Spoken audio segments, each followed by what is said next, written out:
time it is different. Sometimes I can't understand how it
can be so hard to stay out of pain. But with you everything has changed, even though we both stay the same. Would you call me on the midnight train? Would you come over when nothing's right? Would you hold me tight in the rain, even as we're having a fight?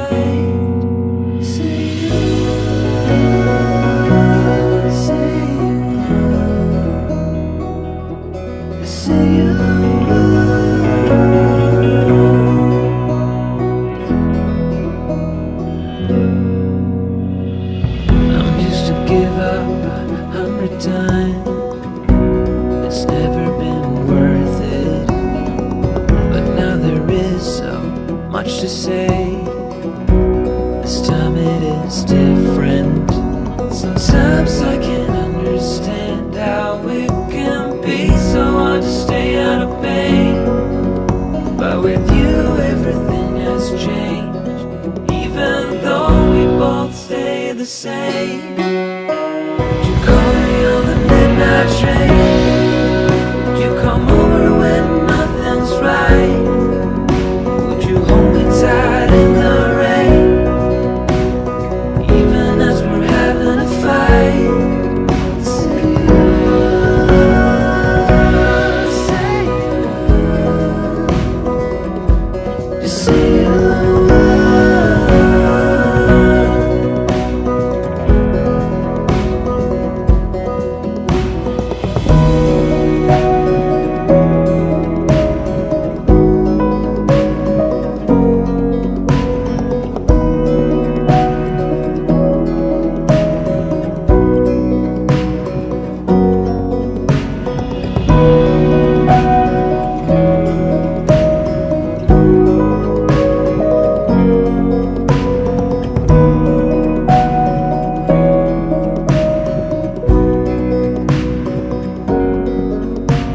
you call me on the midnight train? Will you come over when nothing's right? Would you hold me tight in the rain? Even as we're having a fight. Say you would, say you would. What's up, guys? I don't see why not. I think we're live. Are we live? I hope Working this works. already not? I think so. Is it live now? I think so. I feel like this is the extended Zoom call that nobody asked for. This is crazy weird. Is it live? It's live. Hello, Holy hello. shit. We are live. You know, I'm just gonna assume that we're live. Thank you so much everyone for tuning in and watching. But like the reason why we're doing a live stream right now is you're gonna start hearing some of our pre-episode talks. And then after that we're going to the episode proper, and then you'll join us live. And then after that we'll do an upload of that. And yeah, that's the plan, man. Yeah. How many people are here? I don't even know how many people are here. There are 2 people. Yes. Oh, Kezia is 1. Hi, I'm Kezia. guessing Brianna is the other. Hello, Brianna. There are total of 2 people. What's up, guys? But like, Okay, anyway, yeah. what are we doing today? We're doing season 1 reflections. Actually, what? I haven't actually really thought about what to say, to be honest. What have you learned? Very John? reflective. What have you learned? What have you learned? I think this whole podcast thing has been. I can't summarize it beyond like nice, and it's a bit like I want to say learning journey, but also not quite. It helped me consolidate my thoughts better, Yeah. you know, and like by consolidating my thoughts, I guess I discovered a little bit more about myself. I won't say I become smarter or cooler or more woke or more liberal or more whatever lah, but basically I discovered more about myself, and I think, you know, that's what makes doing IMO good for me. Thank you so much for watching this episode. Wait, I think you might need to speak closer to your mic. It's a bit crackly, no? It's doing the crackly. Yeah. Anyways, Maybe it's just you. but unfortunately, what I hear is what the audience hears, so it's everyone. So life is hard. Really? Okay, fine. But like, I guess is it the internet? yeah, problem? I Like, guess the recording will be fine. So Yeah. if you all think that my voice is getting too crackly, you know, just comment. Alistair, I can't see your comments, but Alistair can. Alistair tell me, and then yeah, boy, we'll get into that. As you can see, if it's not immediately obvious, I am not in my usual background right now. More details to come in future, but yeah. Don't worry, today is just special because special. what's up, Joshua? Hi. Anyways, for the people Hey, who are, then what? dude, we hit 7 people. That's like 2 more people than we thought there will be. But like, Our KPI was 5 for those of you that are watching. I think for the people who are just here and don't know what the hell is going on, basically we're just live streaming. It will be from 8 p.m. I mean, we started a bit earlier, all the way until 12 a.m. We'll have wonderful guests like Chao, like Ling Yun and Darugo. So the 3 people will be joining after John leaves at like roughly 9:30. But please keep me company as well. So yes, that is the plan for today. We're just going to film an episode. It'll be Let me normal. see. We'll answer your questions. You want to ask us questions now? You can go ahead and ask us questions. John is doing a live. Oh my god, hello, Joshua. Yeah. Okay, I have my phone out here. Joshua Nice. is a big TSL fan. Thank you so much for joining us. Is Alistair actually from Stanford? I wished. I truly wish. No, he just has the Stanford hoodie because he's a poser. Okay, wait. When I was in secondary school, I actually wanted to go in Stanford. And I was like, that's my dream, is to go to Stanford. And I even went to the college and visited and everything, and I was like very convinced I'll go to Stanford one day. But then turns out life is not that easy. And then I take my SATs and it was like pretty bad, so I decided Not that standard. so I'm not going Yeah. to happen. Wow, guys, we have 21 people. This is so so unexpected. This is But mad. you know what? Thank you so much for joining Thank us, you guys and so much. yeah, I hope you all have a good. You enjoy our show tonight. Alistair will be anchoring tonight's show with other guests. So, you know, you guys. But But yeah, good luck John- to our audience when I leave. No, just kidding lah. Huh? But like basically, okay, for the new people here, 24. Jesus Christ, there's so many people. But like, anyways, there are for the 24 people here. John will be leaving at 9:30 because sad. He has a social life. Because reasons. Cause he has a social life and I do not have a social life. No lah, just say it as it is because I accidentally double book. he one day he told me like, hey, after I think the day after I posted the Insta story that it was going to be 12th December, and like the day after, like a few days after I posted the podcast, then he was like, hey, I double booked the 12th December. Can we do it on another day? And then I got into like a very sad mood. I messed up. But it's fine. Cannot ask. Anyway, shout out to Kenneth yeah. H who left a comment. Yeah. How was your experience playing Ultimate? I recently joined my school's Ultimate team, and to be honest, I suck so bad as compared to my peers. You know what? I'm gonna quote Adventure Time here. Sucking at something is the first step of being kind of sort of good at something. So, if you like playing Ultimate, please keep playing. Don't let the haters bring you down. That's a good, yeah. I also play Ultimate, by the way, Kickoff. Yeah. But I was never the Wait, best. Lester, we're live, right? Are we? Is our video? Oh, it is. I'm so sorry. I'm a boomer when I'm using my iPhone to view. I think the it's a little comments, bit. but yeah. It's a little bit off lah. So, but No, it's fine. it's fine. It was just me. I was But yeah, so you know, I hope my piece of wisdom inspires you. I was from Ultimate as well, but I was never the best player. I was never a truly good player. I got rejected from clubs like at least 5 times. But like, I think part of sports is believing in yourself and understanding there's a team sport. Just do your part, and if you're a good teammate, people will treasure you. And so, just know what you're good at and play hard. How did you all meet? Lester isn't from TSL, right? I'm not from TSL now, but I used to be. John was my supervisor. Like 2 years ago, John was my supervisor. So, now we just kept in contact because we OT a lot together last time, and we had a lot of deep talks. Yeah, cause I scared he no friends. That must be it, right? It's not because you yourself no friends, right? Not because I care about him, because I scared he got no friends.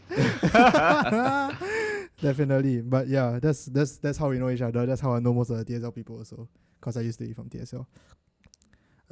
Kim Joshua says Alistair didn't pay you enough. You know, I agree. By didn't pay you enough, it means I didn't pay you full stop. Like, At all. at all, guys. I never paid John at all. Denzel asks, where did you get the Stanford University jacket? The Stanford merch store, I guess. Yeah. Like, I wish Alistair had a cooler answer, but if it's not immediately obvious already, he's not exactly the coolest person. But you know what? I wish him well. It's a pretty old jacket though. It's like from my JC days, so it's like a while ago. Anyways, guys, this is via Discord. I think Kim Joshua asked whether it's by Zoom. It's by Discord, but so that's why you might see sometimes John go like in and out of, and it's like his audio is a bit crackly and stuff. But do forgive us. This is the best solution we can give. Maybe next time when we live stream, we'll come up with a better solution. But for now, just have to deal with it until 9:30, and then we'll have nice guests. That's right. Me. I'll try my best to keep my mic close, but yeah, I think it's issues, the man. internet lah. My internet is not very good, guys. Like I'm in the basement right now. It's a dungeon, guys, and the internet is really really bad. So Pepe the Frog says, which JC are you from? Well, I'm from Catholic Junior College. wow. Fun fact. Esther Pang? I'm from Hwa Chong. What's up, guys? But I don't think anyone can. I recently joined a new job. Timothy says, evening guys. Good evening, Timothy. Thank you evening, for joining Timothy. us. Thank you for joining. Han! I recognize Han. Han is here. Timothy says, John looks like he's streaming from a hotel room, lol. Well, it's a room that it looks kind of cozy. So, Yeah. you know, if you think it's a hotel room, then it's a hotel room. Hello, Han. Hello from Malaysia. Hello from Singapore. Cannot wait to you know, be able to travel to Malaysia again. Yeah, Really? I miss traveling. I miss traveling, but I mean, I kind of miss JB though. Yeah, it's the internet. StarHub is down the middle just now. Stop cutting Alester off. Thank you, Pepe. Yeah. You're my favorite. Don't tell me what to do. Okay, I'll try my best. You know, you must understand sometimes when I get excited, I do that. No lah, just kidding lah. As in like, it's difficult because in Discord you also sometimes I'll speak and then like you'll notice later when you do the episode, sometimes I'll speak and then I'll stop because John takes a while to hear me from the other end. So by then he's already halfway through his sentence. So you'll see us. We have gotten very good. It's like Yeah, kind of probably like dance. so. It's And kind I of think like a that's the dance reason form. why. Because I You what? yeah, I hear his voice, but like I think it's kind of delayed. Yeah, it is. So it's like kind of like a dance, guys. Like you guys don't really truly realize, but this is like a performative art in a weird way. Like it's like I need to know how to give. If I you got the- something to say, I'll just like that. raise your hand, right? That's what normal people do. Let's talk. Yes. Yeah, why not? Ask any questions, guys. We have 30 minutes to burn before we're going to start the episode. Can you continue what you were going to say? Oh, I think my story was that I recently started a new internship at a new job, Vicinity Studio. Shout out if any of you guys are watching this. I don't think you guys are. But my boss said that I was from Hwa Chong, and then everyone was like, yeah, you look like a Hwa Chong kid. And I truly don't know how to feel about that. Is that a good thing? I feel like that's a bad thing. Like it should. I don't think it's good. Hi from Melbourne. I missed the hawker food in Singapore. Wow, holy shit. Thank you for tuning in Melbourne. JL, thank you for joining us, JL. Yes. Appreciate it. A basement with aircon, not bad. Yeah, my parents work hard to put me in this good position. It's not me. I wish it was me, but it's not. John, we have 43 people. We smashed our KPI by like a lot. Yes.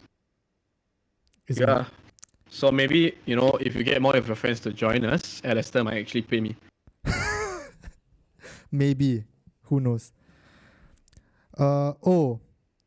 Alester is at the basement where you guys do your IMO thing like HTHT and all the podcasts.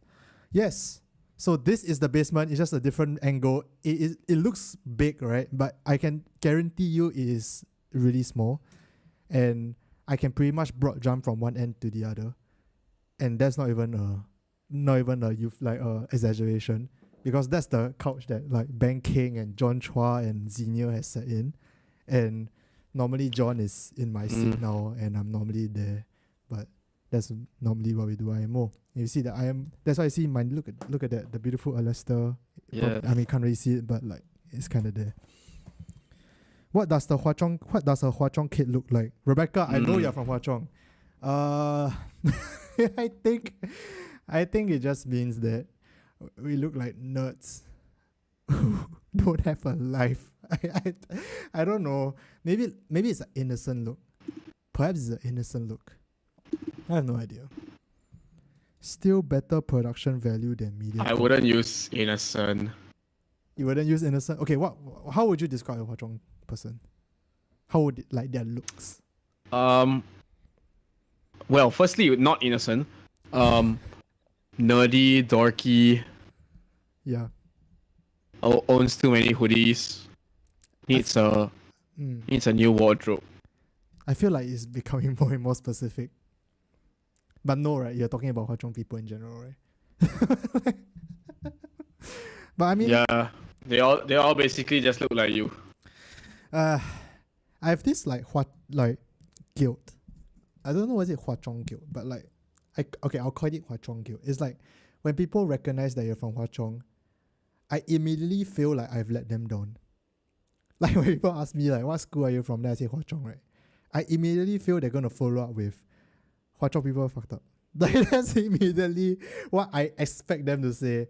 And like for some reason that's what everyone says. I don't know why also. Is it just me? Who knows, man? Still better production value than Mediacorp. Thank you, Denzel. Maybe, yeah. I think our internet is damn Yeah, bad. Denzel, thank you so much. But Mediacorp, if you're listening, he doesn't mean that. Just kidding. Okay, let me address some of the questions. Yes. Okay. Kim Joshua says, Alistair, John, so after 1 year, how are you guys finding the content? You know, that's what we're going to be talking about today. Yeah. I think he meant funding. Do you mean funding? How are we funding this thing? Finding? I think it's misspelled. It's funding. So, Huh?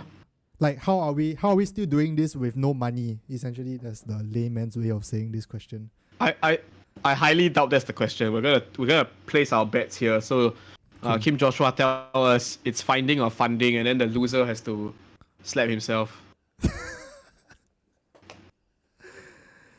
Rebecca, oh same lol. I also feel bad when I say that I'm from Hwa Chong when people ask me. See, I tell you, it's not just a me thing. Everyone feels bad when they say they're from Hwa Chong. Alistair, slap yourself first. Slap. Do it for the content, guys. Do it for the content. How you guys feel? Yeah. No, that's the point of this episode today. We'll talk about it. But okay, in a quick summary, like how do you feel, John?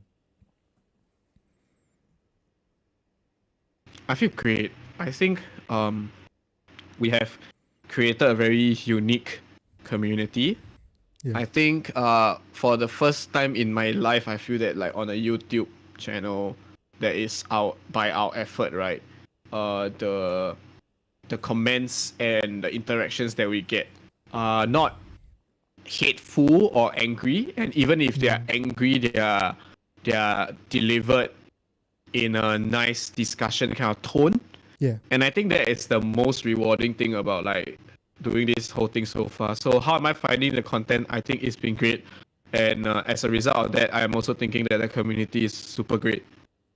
And I mean, who doesn't like to air their grievances and share their opinion, right? Yeah. Literally, our segment is called "In My Opinion," so it's like we just down here, talk shit, and then a lot of times not shit lah, a lot of wisdom, but talk shit. And what about you, Alice? Is it my internet? My goodness, guys, the internet is like dying. Sorry, guys, So are you hearing me? I am, but like it's really, really bad. I'm so sorry, guys. Like, can you guys actually hear him? You can Oh wow. have your. It's quite bad, guys, right now. What podcasts do you guys? Hi, Chris. So.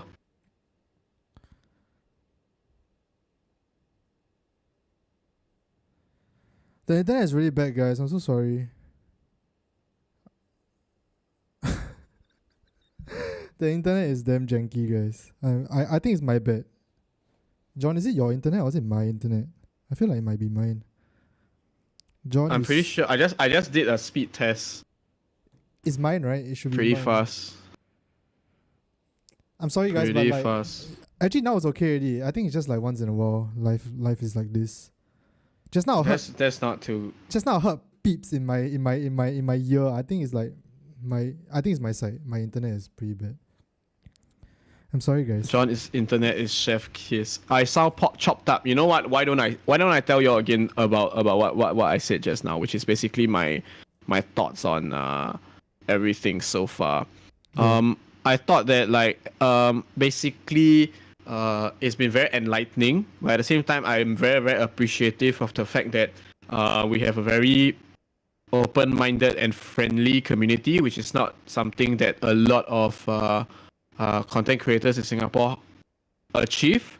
The discussions and the disagreements we have in our comment section are generally handled quite in a friendly manner and done in a very nice way.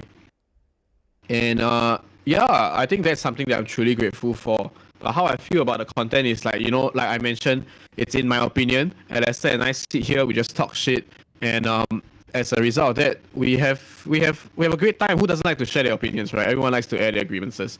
So being able to do that over with y'all, it's always great because, like, how to say, I mean, we get to share what we think, and then after that, we actually have intellectual discussion. So how do I find a piece of content? I think it's been fantastic. And I said, what about you, Esther? Oh shit! I'm so sorry. I was asking my family to not use the Wi-Fi, but that's why I was using my phone, Chris. But how do I feel? I think the short summary for before we go into the episode will be like, I'm very glad that somehow we managed. I think we are very lucky. Like, it could have been a lot worse because we have talked a lot about like very controversial topics. So I feel like it could have been taken very badly. But for some reason, we managed to find this community of people who are like they're still quite civil about it. And I'm very surprised personally. Yeah, I'm very grateful for where we are. I mean, 4K subscribers, in the grand scheme of things, is like damn little, right? But it's still like very warm, like heartwarming to see that like people care enough to like watch our damn live streams and like watch our podcasts and everything. So I'm happy I'm happy. And I'm glad we did this. Like, I'm just thinking to a time where like we almost didn't do this. Like, there was a period of time where you were thinking not, or rather I was thinking not to do this.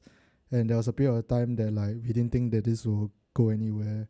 But like, somehow, I think this year has been a big step, huge step for us in general. I mean, got great guests, we got like videos that did well. We're doing this live stream with 50 people watching us. It's like crazy lah. Yeah. It's mad. It's Yeah, like very right. Who surreal. even I are don't we? explain.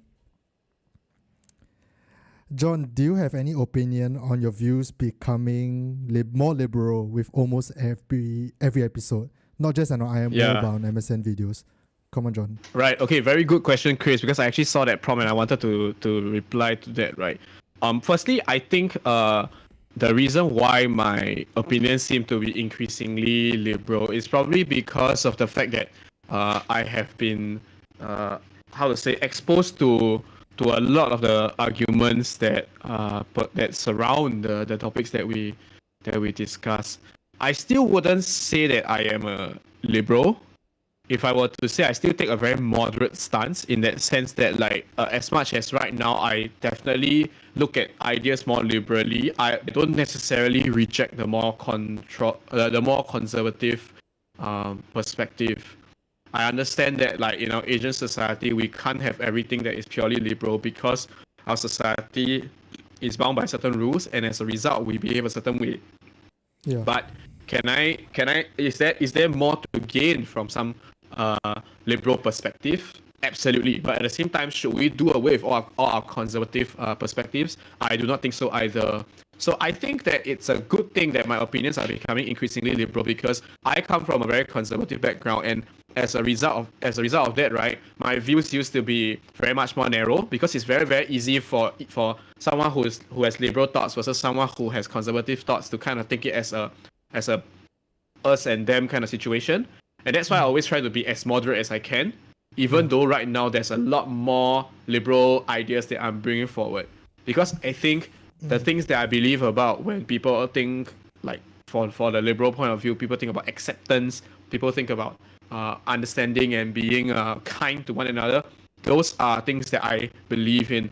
But at the same time, does that mean, and I quote a famous quote, does that mean being so open-minded until your brains fall out?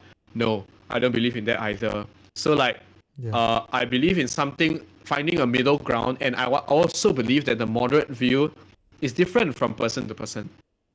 Mm-hmm. So, yeah, I do try to be open-minded about these things, but at the same time, I also don't want to be just being liberal for the sake of it. Mm-mm. I hope that answers your question. That was a very long. Chuck says, "Thank you for the awesome content, man. Helped me greatly work from home this pandemic." You know what, Chuck? Thank you so much. We appreciate it, and I think as a bunch of two dudes who do videos, that is basically why we do what we do, lah. Every time someone says that, right, I very Rebecca Tan, thank you for your podcast that always accompany me. yeah. I mean, every time someone says something like this, like that they like really love our podcast, right? I feel very weird because it feels like in the grand scheme of things, we are just two idiots doing like opinion podcast. Like, As in, who gave us this? one idiot. I'm definitely not an idiot. But like, you get what I mean? Like, if you're just like two people online that are just doing their opinion, you're not. We don't. Our opinions don't hold any more weight than your opinions do. Like you guys watching this, so it does. I think that scares me a little bit, but I'm glad you guys enjoy though. I hope we managed to say some stuff that is like actually insightful and all that, because it's something that I hope to do lah. I don't want to spread wrong stuff. Yeah. Yeah, absolutely. Of course, if there's anything factually wrong, please tell us, man. We will always be willing. Like I mentioned, every single time, almost every single time, every other episode, whenever we come into a topic, we come in with the intention and the ability to have our minds changed. Yeah. Who designs all the graphics for the Okay, podcast? let me read some of the comments. Yeah. Why don't you go ahead? You go ahead, John. You go ahead, John. Alistair Pang. It's me, Who guys. designs all the graphics in the podcast? Alistair Pang. It's all me. What's up? Is it bad? Maybe I shouldn't be so proud of it. I was like, it's all me. Then it's like, wow, this is damn shitty. Then I'm like, actually some of it is John. But it's all me. So it's bad. It's all my fault. My bad, guys. Han says, Alistair, stop blaming and doubting yourself. You're great. Yeah, Alistair. Stop being weird.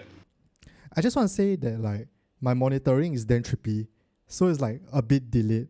So every time I say something, the audio will come in. So I hear myself twice. So it feels damn bad. Like I feel very tripped out right now. So later I might take out my headphones like this is because I'm getting tripped out. I'm sorry, guys. Yeah. Have you considered Patreon? Okay, let me address some of the questions. Chuck, Yeah. Chuck mentioned, honestly, yo. Oh, okay. Patreon first. Why don't you answer it, John?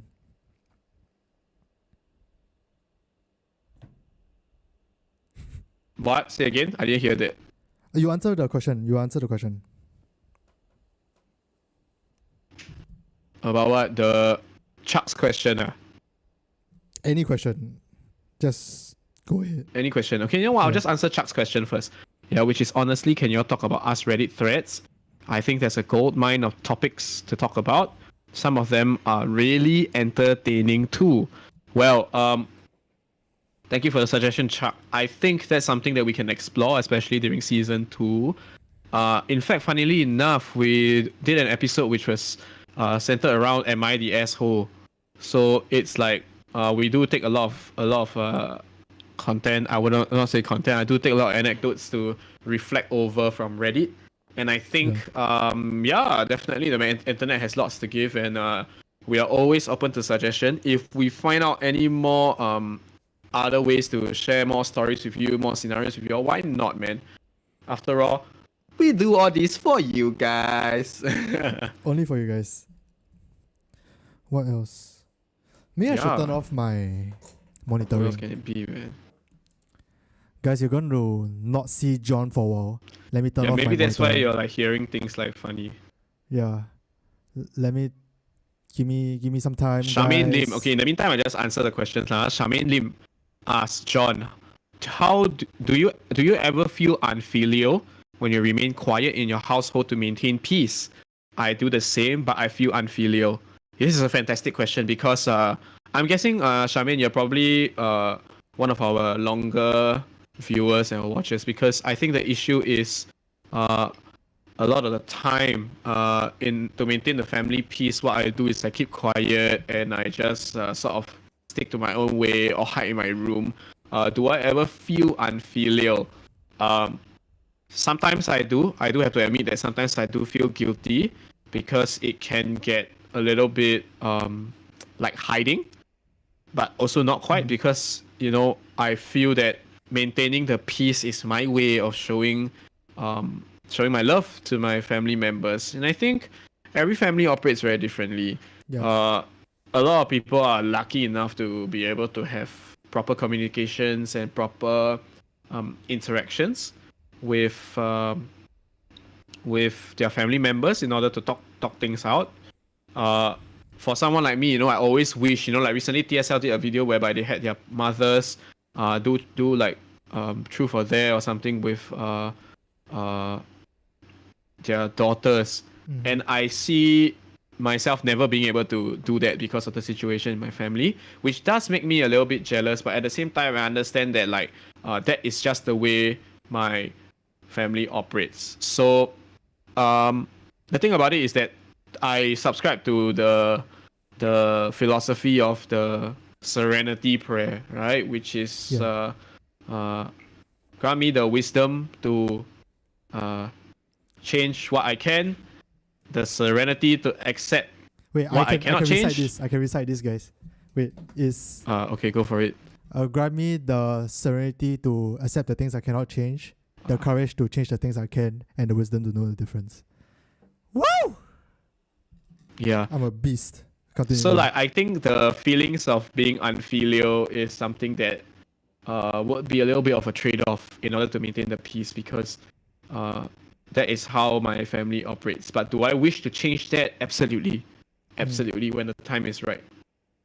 Yeah. Rebecca says, I think it's more of expressing thoughts that schools don't really talk about. It's quite refreshing sometimes. Yeah, thank you. I do wish that Hwa Chong did more of this, or like generally schools did more of this. I think it helps with GP as well, right? I wish that during JC I had like resources like this to hear. But I think it's a good thing because like nowadays is people are starting to talk more about social issues. But like, yeah, thank you. I hope it helped you in your A-levels or something at least. Alastair, why is the light in the background on? You mean this light is okay, my room is small, so I can't hide the light. It kind of has to be there because the room is not bright enough. And it's to light the gas later as well. So I'm so sorry. This is the lowest it can go. It kind of has to be there. Please react more to AITA subreddit. I really like hearing you guys' opinions on social situations that aren't just black and white. Yeah, John, actually, do you feel like we have been shying away from a lot of these more controversial topics?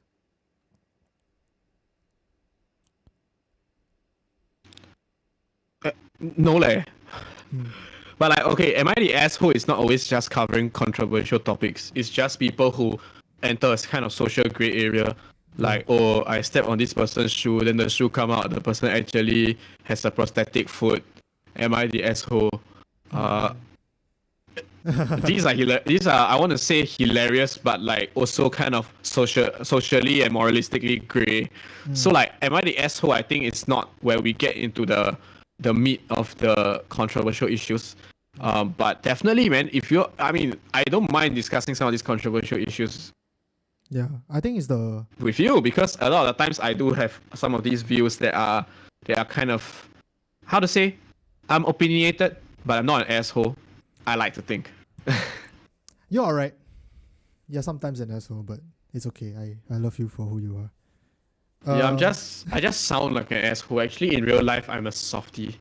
Yeah. Who is IMO think tank? John, you want to answer that question? I think mainly Alastair, but at the same time, we don't really think tank. Yeah. We don't really ideate. What we do is that we come up with an overarching topic, and then after that, we just discuss it before the actual stream. Before the actual recording. Yeah. And yeah. Yeah, that's all we do. We don't really have a So- IMO thing. So I mean, as much as it sounds like we're tooting our own horn, we have a lot of opinions, and that's why like this has been going on and on and on. Yeah. Yeah. Chris So asks, Yes. what is something you've wanted to talk about but haven't had the time to this season? You know, if there's one thing that Alastair and I have been thinking of how to properly talk about but has been finding difficulty not in just time but in terms of knowledge, it's actually a very sensitive topic, and that is racism.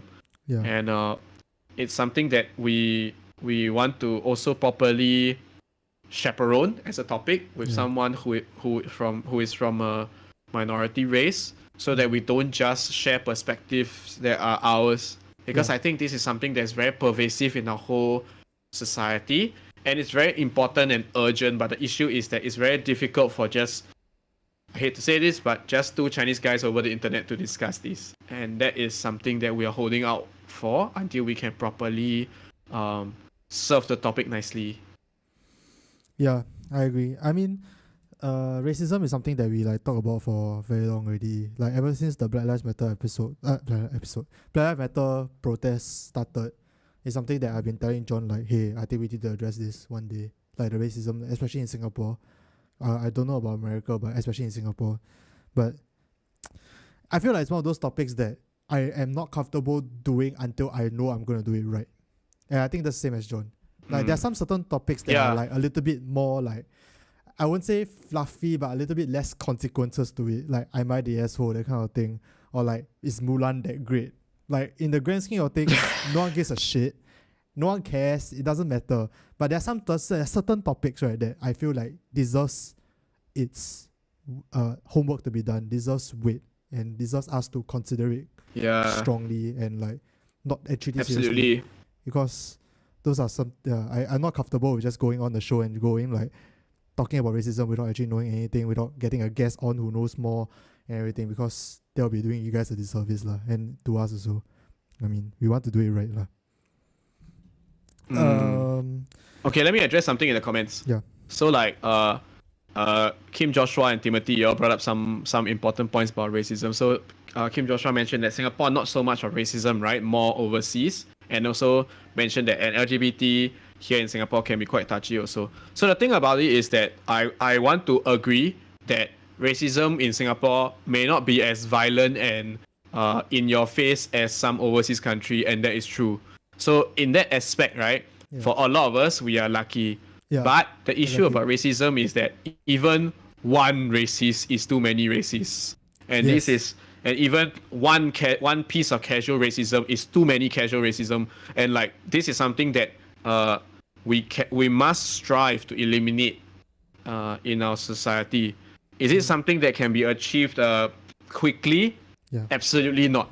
Yes. Is it something that is a moving target? Right, is also something that's moving target. So something that requires a lot of time and nurturing in order to develop is our policies and our actions towards the racism that exists in Singapore. And the mere fact that some of us are comfortable with the idea that racism is not serious in Singapore goes to show that we have cleared a large portion, but there are a lot of invisible racist things that happen that we need to address, that we need to pay more attention to see. It's like how when you take a scrubbing cloth to clean a surface, it looks really clean and white right now. But when you actually pay attention and look really deep, there may be some dirt still left here and there. And that is the situation in Singapore. Yeah, I feel like it's not productive to compare to other countries as well. Like, it's like, oh, America is worse than us.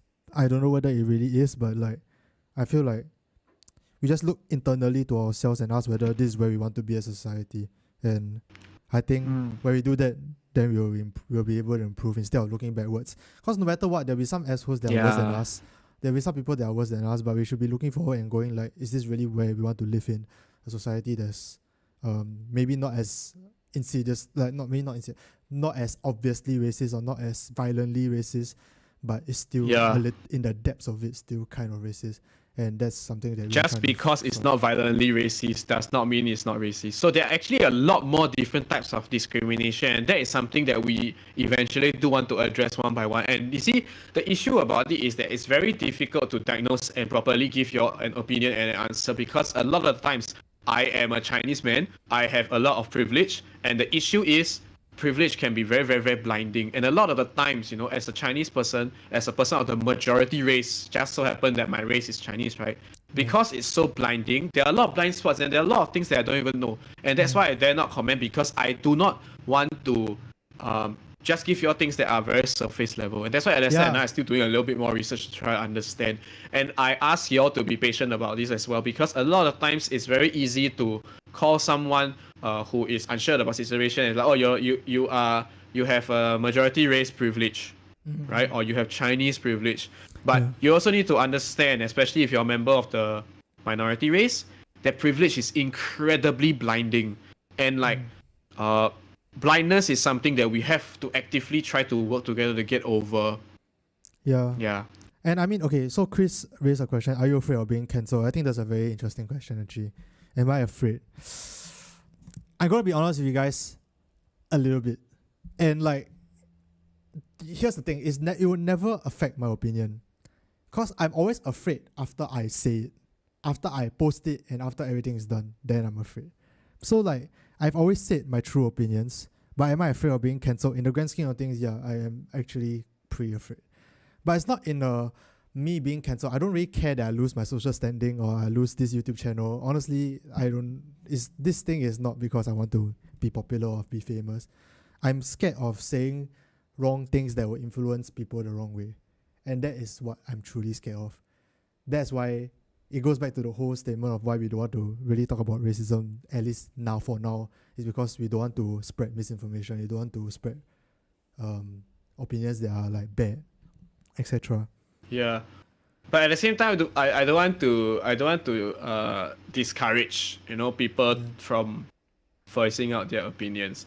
If you ask me personally, I am not afraid of being cancelled. Why? Because I don't think I say things that are untrue or unkind. Yeah. And a lot of times if I say either, I am very ready to have either research or people's comments change my mind. And I think that is the issue with a lot of things on the internet. When someone passes an ignorant comment or does an ignorant act on the internet, right? The internet very quickly wants to seek justice against this person.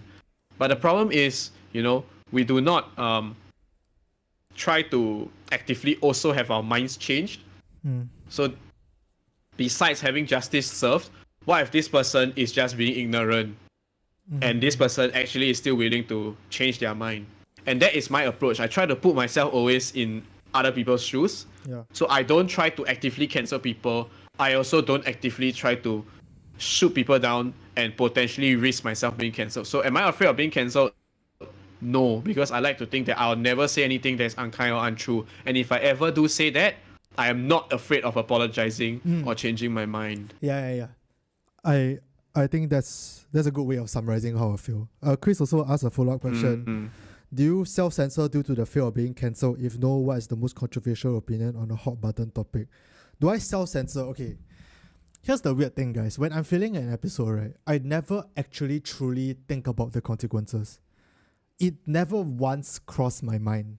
Like when I'm filming the episode, even when I'm editing, it's only when the episode goes live, then I'm like, oh no, there are some things that might rub people the wrong way, or there are some things that I feel like people will not agree with me, and that is where I'm scared.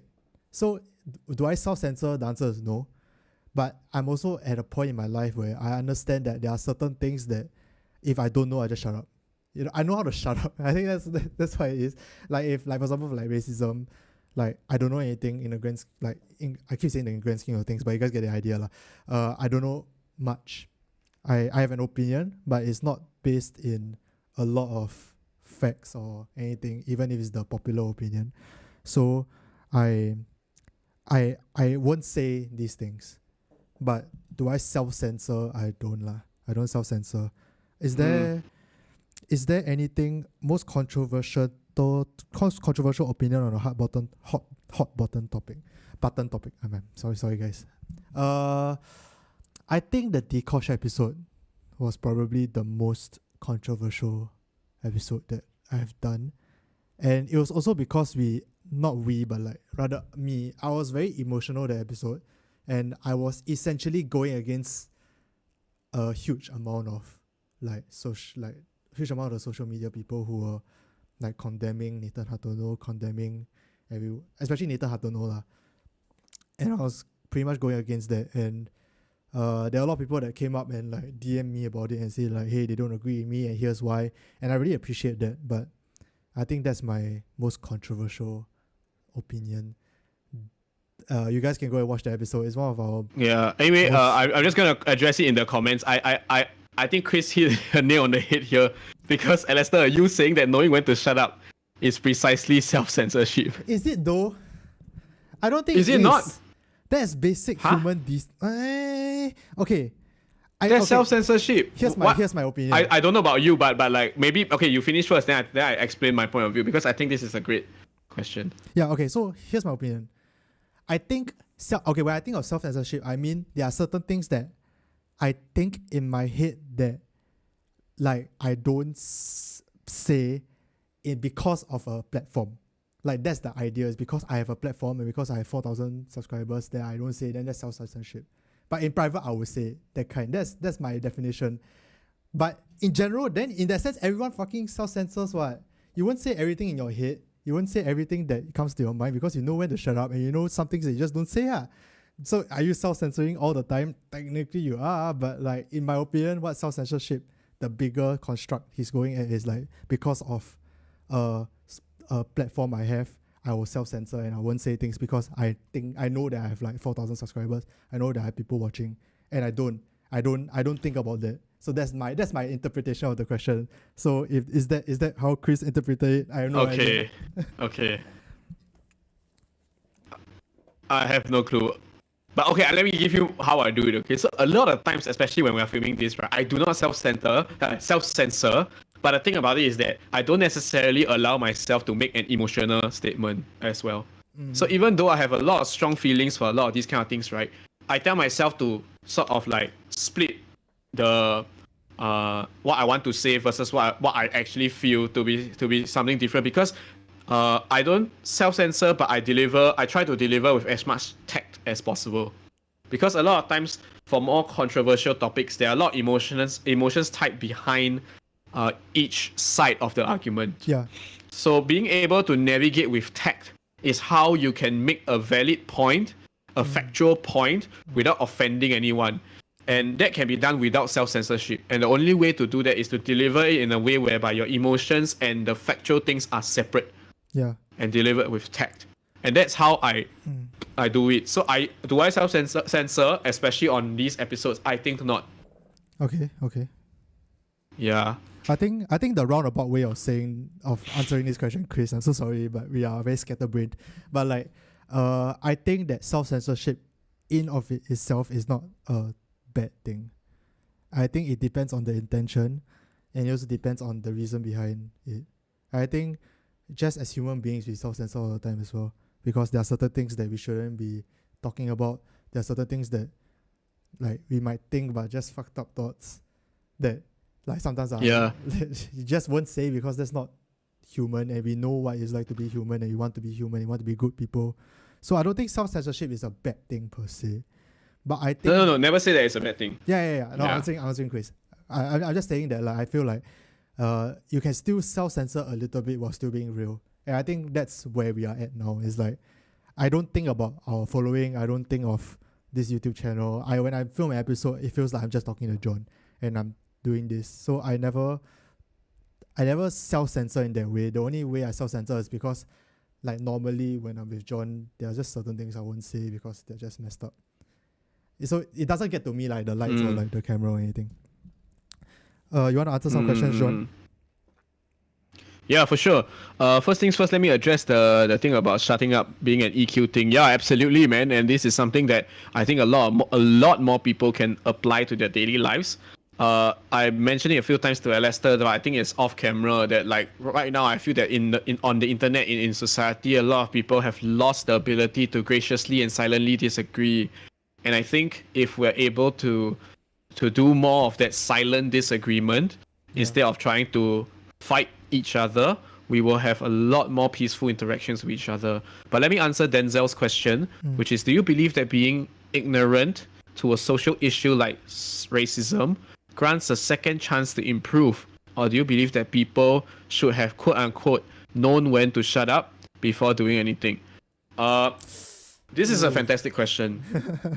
I think that firstly, we have to try to understand that each person is a different person, and each person has a very different life experience up to the point whereby up to the critical point. That's what I'm going to say. Okay, It can be a critical point of saying something ignorant. It can be the critical point of choosing to shut up. It can be a critical point of never bringing up or being so privileged that they never realize these are things.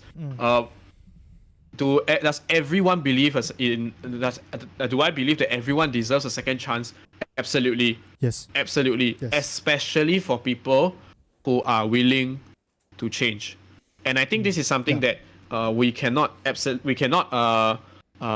discount, because it will be something that we crave and wish for if we were put in that situation.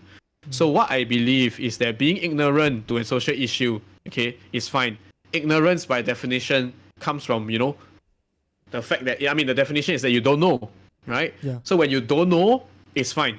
But if you don't know and you still try to press your opinion and people refuse to change your mind, then therein lies the problem, right? And that is the issue here. But the problem is, actually, a lot of times on the internet, there are a lot of people who are ignorant to issues, who make an effort to try to be allies or be better, make one mistake, right?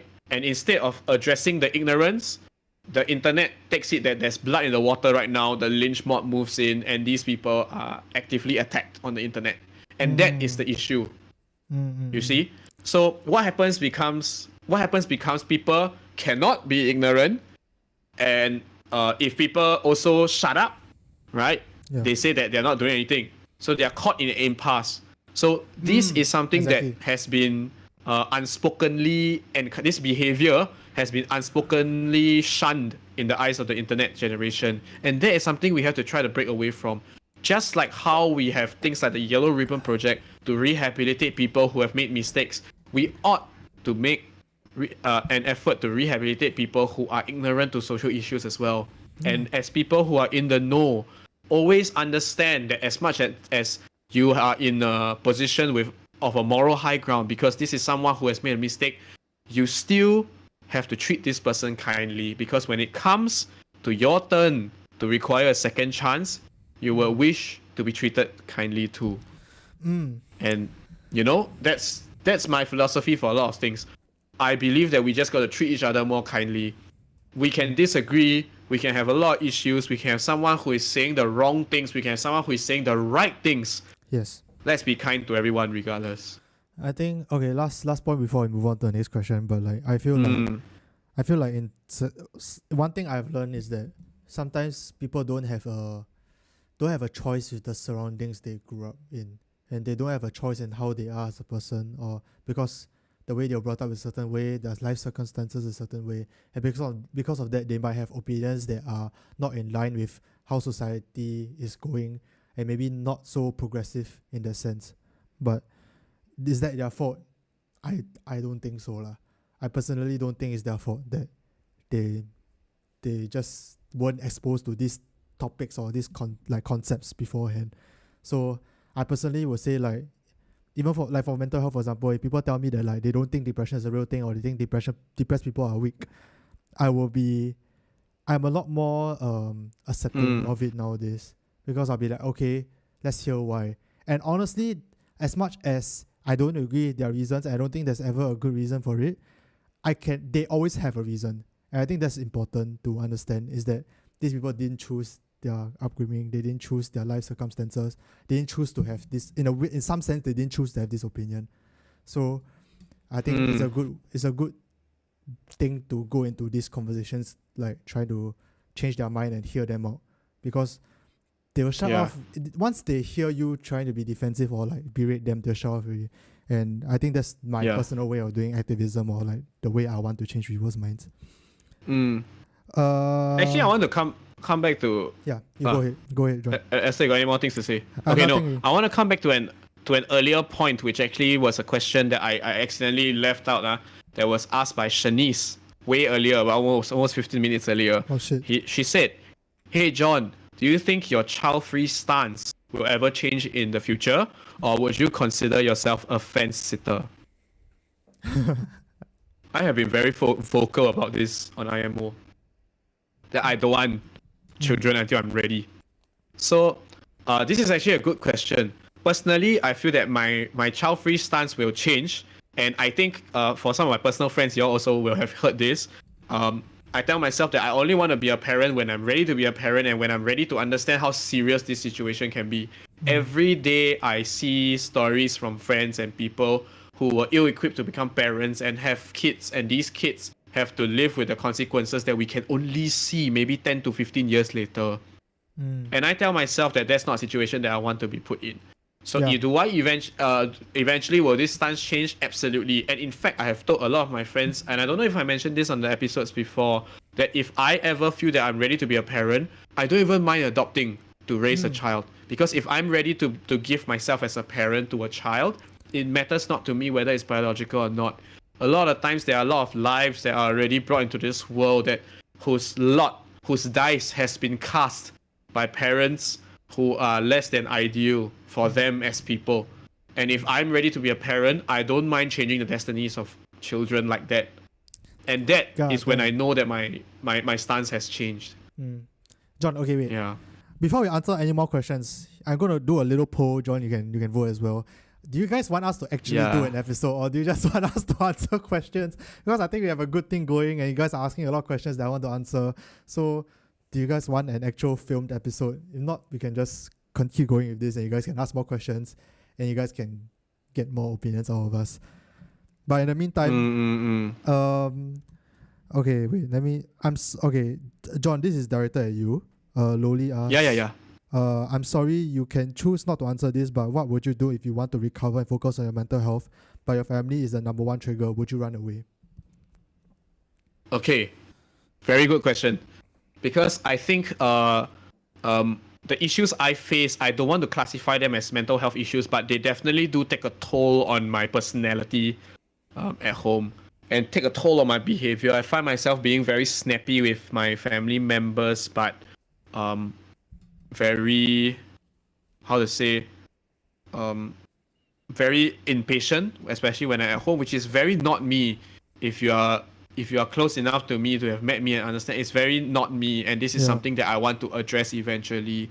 So do I want to take time and sort of like run away to leave, right, and like try to recover myself? Absolutely, right? In fact, I have like thoughts and plans a little bit on how to like find a alternative lodging or find a way to kind of like distance myself from the problem so that I can focus on becoming a better recipient of that kind of interaction.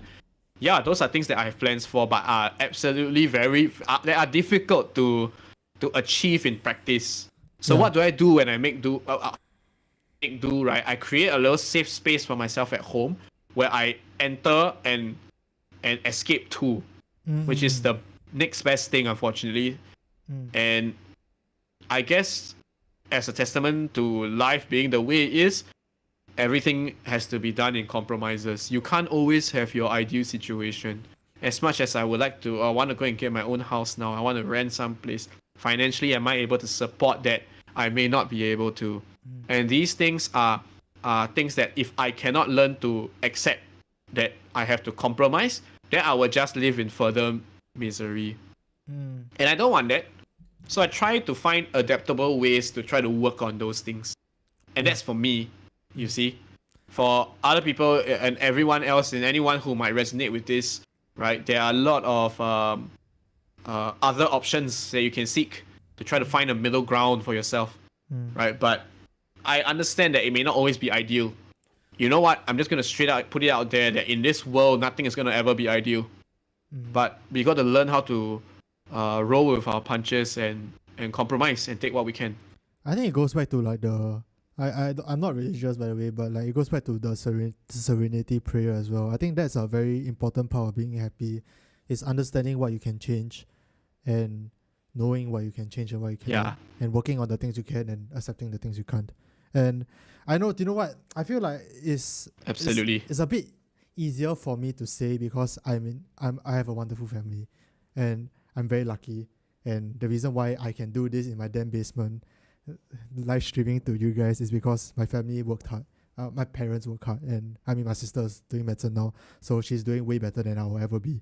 So, like, I'm very lucky, and my family is very good. But I understand why, like, especially when it comes to mental health. Like for me, important part about giving, not say advice, but like activism for mental health is that I need to realize that a lot of people can't leave the situation they're in. It's not as clear cut. The answer is not as clear cut as people would like it to be, and I think that's something that we need to find a way to solve as a society. Actually, do you think it's a societal problem, or do you think it's a personal thing? Like, if let's say let's say for you, do you wish that society gave you a little bit more help, like in terms of government and stuff like that? I mean, of course, because I have to admit that sometimes I'm a bit of an idealist, especially when it comes to these kind of things. Yeah. But at the same time, you know, being a mix of an idealist and a realist is something we have to juggle, because the idealist is sometimes overly optimistic, and in times where there are issues, right, having a overwhelming amounts of optimism is always good to sort of like keep you out of dark places. But at the same time, right, it is also very much a personal issue, because you have to be a realist, and no one else can tell you how to be a realist other than yourself. And like, being a realist helps you to take the logical steps to try to get as close to your idealistic self as possible without being miserable. Yeah. Because a lot of times when you think of idealistic things, you're like, oh shit, I never get. Then if you're stuck on getting the idealistic things, you're gonna be really, really sad. So you must juggle this mentality of idealism and realism. Yeah, one of the things I learned from psychology as well is there are a few things that you need to do. Is like a contemplative life, of active life, and a fatalistic life. So contemplative life is being a reflective person, being able to think about your surroundings, think about your experiences, think about successes and failures. Active life is being able to act and engage with the world that you're in. So if you are someone who contemplates and you realize that life sucks and you're just going to like sit on the couch all day long and not do anything, you're not going to be a happy person, because of course you're not, because you have to live an active life. And the last one is a fatalistic life, which is accepting that suffering is a innate part of the human condition, and that's okay. And I think as humans, we are a bit too scared of, I think we view negative emotions and negative experiences as like mutually exclusive with being happy. But here's the thing, if you're happy, you'll still go through shit. And I don't think it's a mutually exclusive thing. It will happen at the same time. And having no bad experiences doesn't mean you're happy. At the same time, having bad experiences doesn't mean you're not happy. So I think it's about understanding that shit happens. Life sucks sometimes. But like having the agency and the confidence that no matter what, sink or swim, you'll swim. And I think some people, obviously, they don't get that privilege because their life circumstances are terrible, or like they have a mental health illness, just like I did.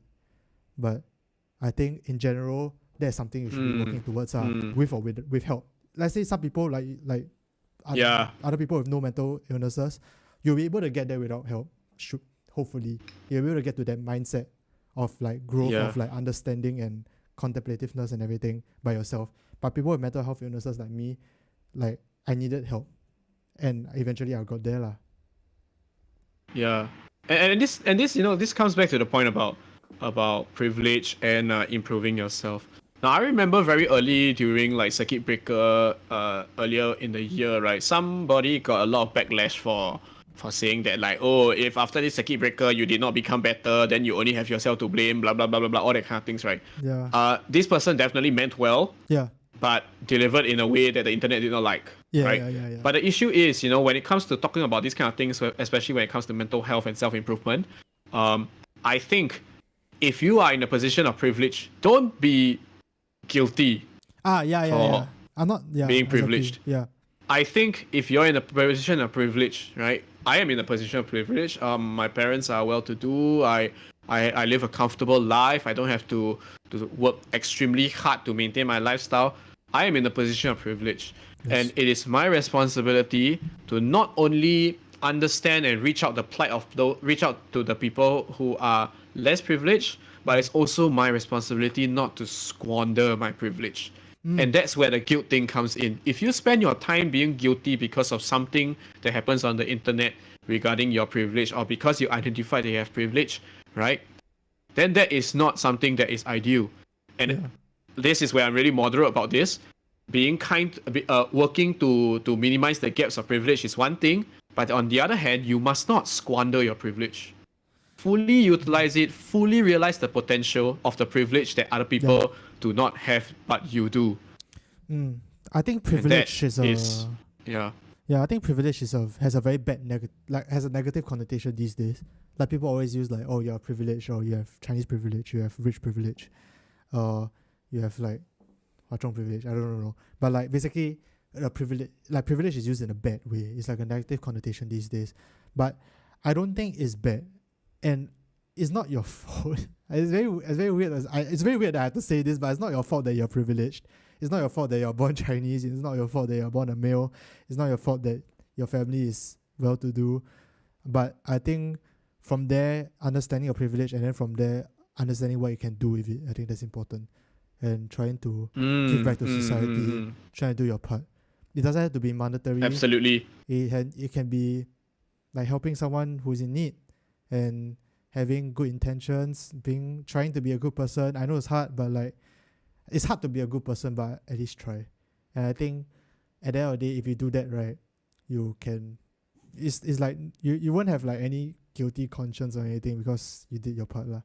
And I don't think it's productive to be guilty just because you are Chinese or you're male. It's not the point of that whole movement as well. It's the point of getting you guys to recognize the privilege isn't to berate you. It's to like go like, hey, you are very lucky, which is good for you. Like, good on you. We don't want the world to be suffering, right? So good on you that you don't suffer as much as others. But now that you are in this position, let's try to help the less fortunate a little bit. Yeah. Anyways. And don't waste it. Yeah. Timothy, you want to answer Timothy's question? Timothy's question is? How do I deal with these people? How I deal with these people is try to educate them by telling them my point of view on things like depression. If they still refuse to believe it's not a thing, then I just leave them be. There's no use arguing with someone who's convinced they're 100% right. How do you feel about this, John?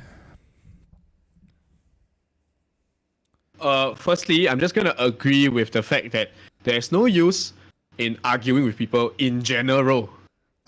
Okay? In general. Okay, the fact that the fact that there is a argument, it means that someone thinks they're wrong, someone thinks they're right, and then there's just gonna be emotional words flying around. There's no point in having that kind of discussion. Yeah. I always believe that people must have intellectual discussions. When they have intellectual discussions, what they'll do is they move emotions aside and they discuss the logic of the situation. They discuss the case studies that are undeniable because facts are facts, right? If someone feels that they have been wronged, that's a fact. Yeah.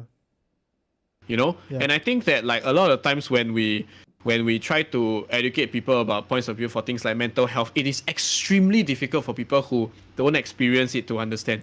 It's like, can you imagine we switch off all the lights in your room and then we tell someone, oh shit, I got a cut. Yeah. Who's gonna believe you? They're not gonna believe you. They can't see it.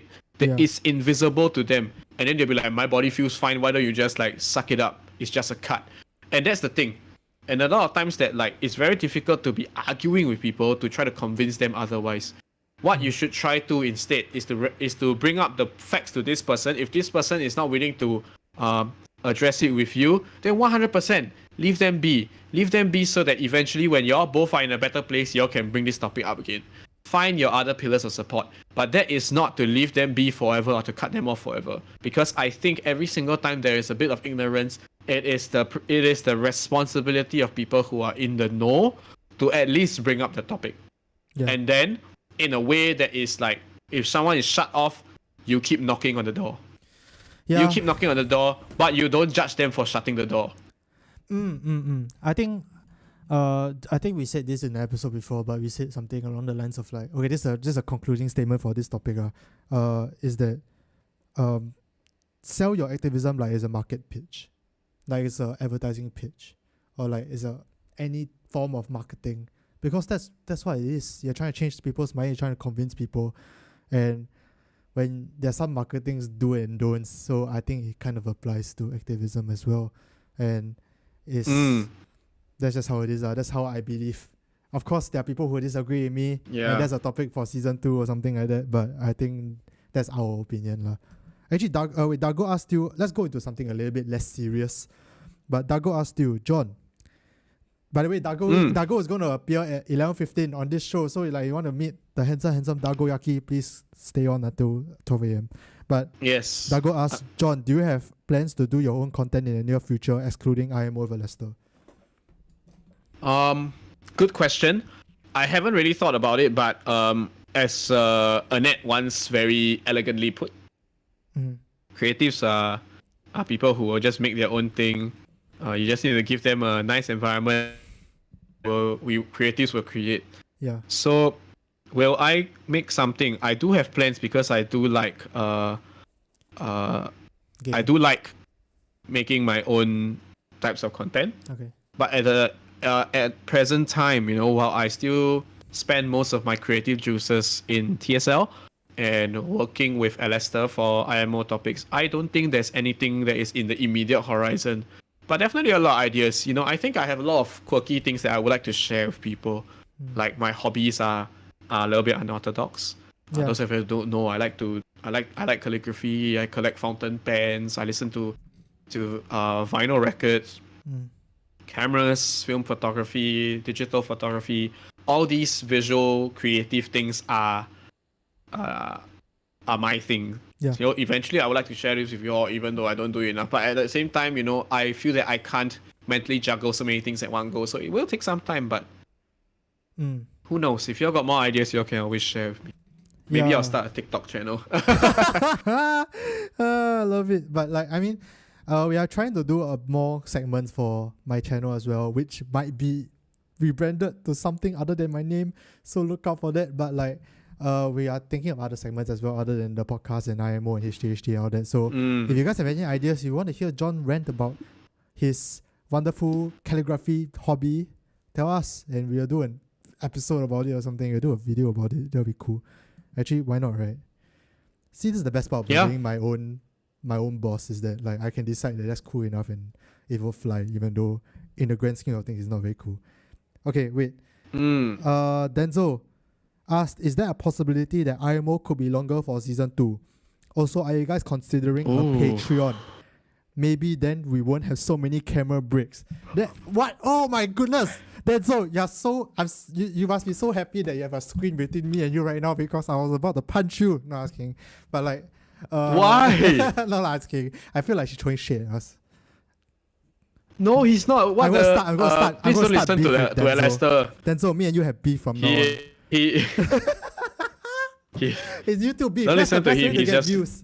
This is the best way to get views, John. We have to ride on this train. We have to go on a boxing match. He's a childish boy. Don't listen to him. We have to have a boxing match. Denzel, where are you free box? But okay. All jokes aside. All I can say is. All you can say is. Patreon is something that actually we kind of discussed a little bit about, but it's not something that I leave this decision to the person who shares the name as the channel, And then I want to say that camera breaks are something that we are trying to work around. A lot of times the cameras that we use, right, the cameras that are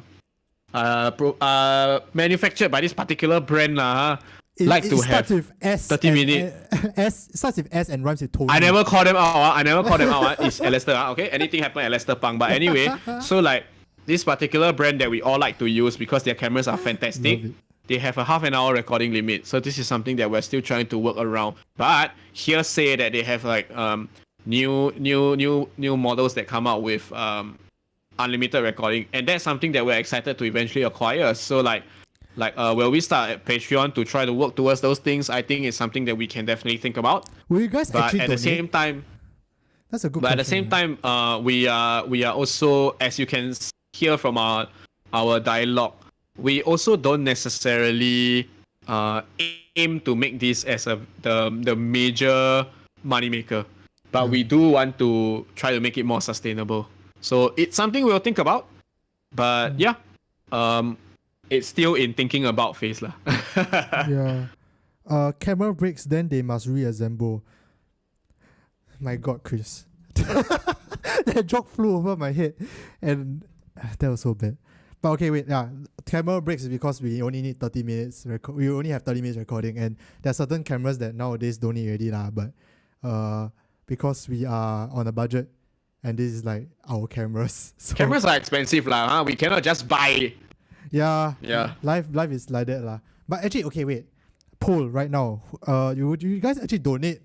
I was thinking of, but then like I was thinking like, you know what? I'm at 4K subscribers. I don't think anyone's gonna donate, and I feel very bad asking for donations as well because I don't know about John, but okay, you know what? I think I can speak for John for this, but this is just for fun. Like for us, we never knew that this was gonna blow up to where it is. Okay, blow up in quotation marks, and it's just for the lols. Like it honestly, if now we are still receiving like 100, 200 views, I think we'll still be doing it, and that's just because we like doing this and we have a lot of opinions to share, and this is just us being. I'm just gonna put it out there that Lester, you don't make for a very convincing salesman, so I think eventually you don't say these kind of things anymore, okay? We will do really, don't say these kind of things anymore. I'm so sorry, very awkward this person says, but eventually, if let's say we want to do sales pitch and then eventually we do want to find a way to make more money through Patreon or whatever, we will let you know lah, huh? Don't listen to what Lester said. He clearly doesn't know what he's talking about. Chris, this is just showing that I don't self-censor. Just kidding. But like, I mean, yeah. One day when you want, okay, here's the thing. One day I want to do more, and I will ask for. I'm not afraid of asking for help. And when it comes to the point where I need more help from you guys, monetarily wise, to do more, I will ask. But as of now, absolutely, we are having fun, and I think we can make do with what we yeah. have. But eventually, one day, Absolutely. I gotta be honest with you guys, like IMO, the format, I want to change it a little bit. I want to spice things up a little bit because I am someone who gets bored very easily of the creative content I make. So eventually when one day that production value gets too high or the things that I want to do is too much for myself to handle monetarily wise, or like like me as a person mentally wise or something, I'll ask for help. And I hope you guys will be there when I ask for help. Other questions. John, we want to answer some questions. Actually, I feel like I've been talking a lot. Let's go, John. Yeah, sure. I mean, we don't really have much questions right now, but let me just scroll back up and try to answer some of these questions. But just for fun, yeah, right? Go ahead. Just for fun says, in a situation where things go terribly wrong, and you know that if you have done a little differently in the past so that the situation will be better, is it justified that I'm to be blamed because I'm part of the catalyst to the problem? Good question, albeit a little bit vague, but I will try my best to answer this because I think situations where things go terribly wrong is kind of subjective but also very frequent. I think a lot of times in life we encounter things that go terribly wrong, and we live a regretful period of our lives. And for some people, this regretful period can be really long. If you could have done something differently, should you be blamed? I think yes, but the issue here is that we shouldn't stop the conversation at the blame game. So when someone has pointed a finger and said that it's your bloody fault for making this thing happen, analyze whether it is your fault. If there are any things that you can fix, do your level best to fix. Because after all, if you've identified it to be your fault, it is your time then to do the next thing, which is to take responsibility. So when you are at fault, you take responsibility. When you're not at fault, right, you need to try to take yourself away from that situation. Why? Because a lot of times whereby there is an issue that happens and you are not at fault and someone is trying to bring you down, there is no point in participating in that conversation at all. But that is not to say you don't try your best to be kind. So my answer to being in a situation where some things go terribly wrong, regrettably wrong, I wouldn't just say terrible. The main problem is that it's regrettably wrong. Yeah. Right? Yeah. Be kind or be responsible. I think this is a question I just thought of myself. Like, do you feel that there's such thing as an objectively bad person? That's a very good question. I don't think there's anyone who is objectively bad. Once again, it depends on the acts of the person. So there are a lot of people who behave badly, who do a lot of bad things in the eyes of society, a lot of bad actions in the eyes of society. Those people are objectively bad in the eyes of the systems that we have. But of course, you must understand that this human is very okay. I'm just gonna put it out there that this is something that is easy to say but very difficult to do. You must understand that this person is also a person, and as a result of this person being a person, you must try your level best to humanize this person and make him better again. And this is something that I think as a society we are still super struggling to find. Can you imagine if your family member is murdered by someone? How are you supposed to see this person, this murderer, other than murderer? Yeah. It's super hard. And this is something that we have to, as an ideal of the human experience, we should strive towards, even if we cannot necessarily execute. And if we strive towards those things, trying to make the murderer a human again, you will realize that a lot of other problems that are smaller start to have their perspectives shift. And as we do more and more of these kind of things, more and more we approach the murderer as a person. And that is how we should be progressing as a society, where no one is objectively bad, and everyone can be humanly forgiven, and everyone can be humanly treated. And that, I think, this question is a very simple one, but this question has an answer that is way too long and way too complicated for a simple sentence to answer. Yeah. It is something that I will always strive to always become, because funnily enough, trying to make someone who you view as objectively bad into someone who is just another person is the best way you can move forward in your road to self-discovery. I think, wow, this is a very heavy topic. I mean, okay, by the way, guys, it's very tough. The episode 40 is not going to be filmed today. Will it ever be filmed? I have no idea. But like this, we only have John for another 15 minutes, so we're just gonna roll with the Q&A lah. But yeah, I think it's something that I've been thinking a lot about. Like I think the KI way of saying this is do you, or maybe GP way of saying this is that, do you believe in like universal morality? Like, do you believe that there's such thing as, based on morals, an objectively immoral person? And I don't know, man. I feel like the answer is no, but at the same time very difficult to apply to your real life. You get it? Like I can sit here and say like, oh no, everyone's human, but then like I'm very sure in like next week when I see some asshole that like cuts me off in line or something, I'll be like, wow, what a bad person. But like, No, but the thing is, these are emotional reactions. Yeah. Which are fine. Yeah. A lot of times we as human creatures, as meat creatures, as living creatures, we encounter emotional situations all the time, and that's fine. But choosing to label a person or push the decision on a person as like as bad because of that emotional moment is not effective at all to the whole human experience. Yes. Because you are discounting a lot of things. I think they might have done a bad thing. Yeah. Does not make them entirely a bad person. Yeah, and I think in like psychology we have this thing called fundamental misattribution error. So what this means is that when we view a person's behavior, we automatically think it's the person's personality that's at fault. So let's say I see John, I don't know John, right? Then John one day he go on an MRT, then he never wear mask and he sneeze on someone.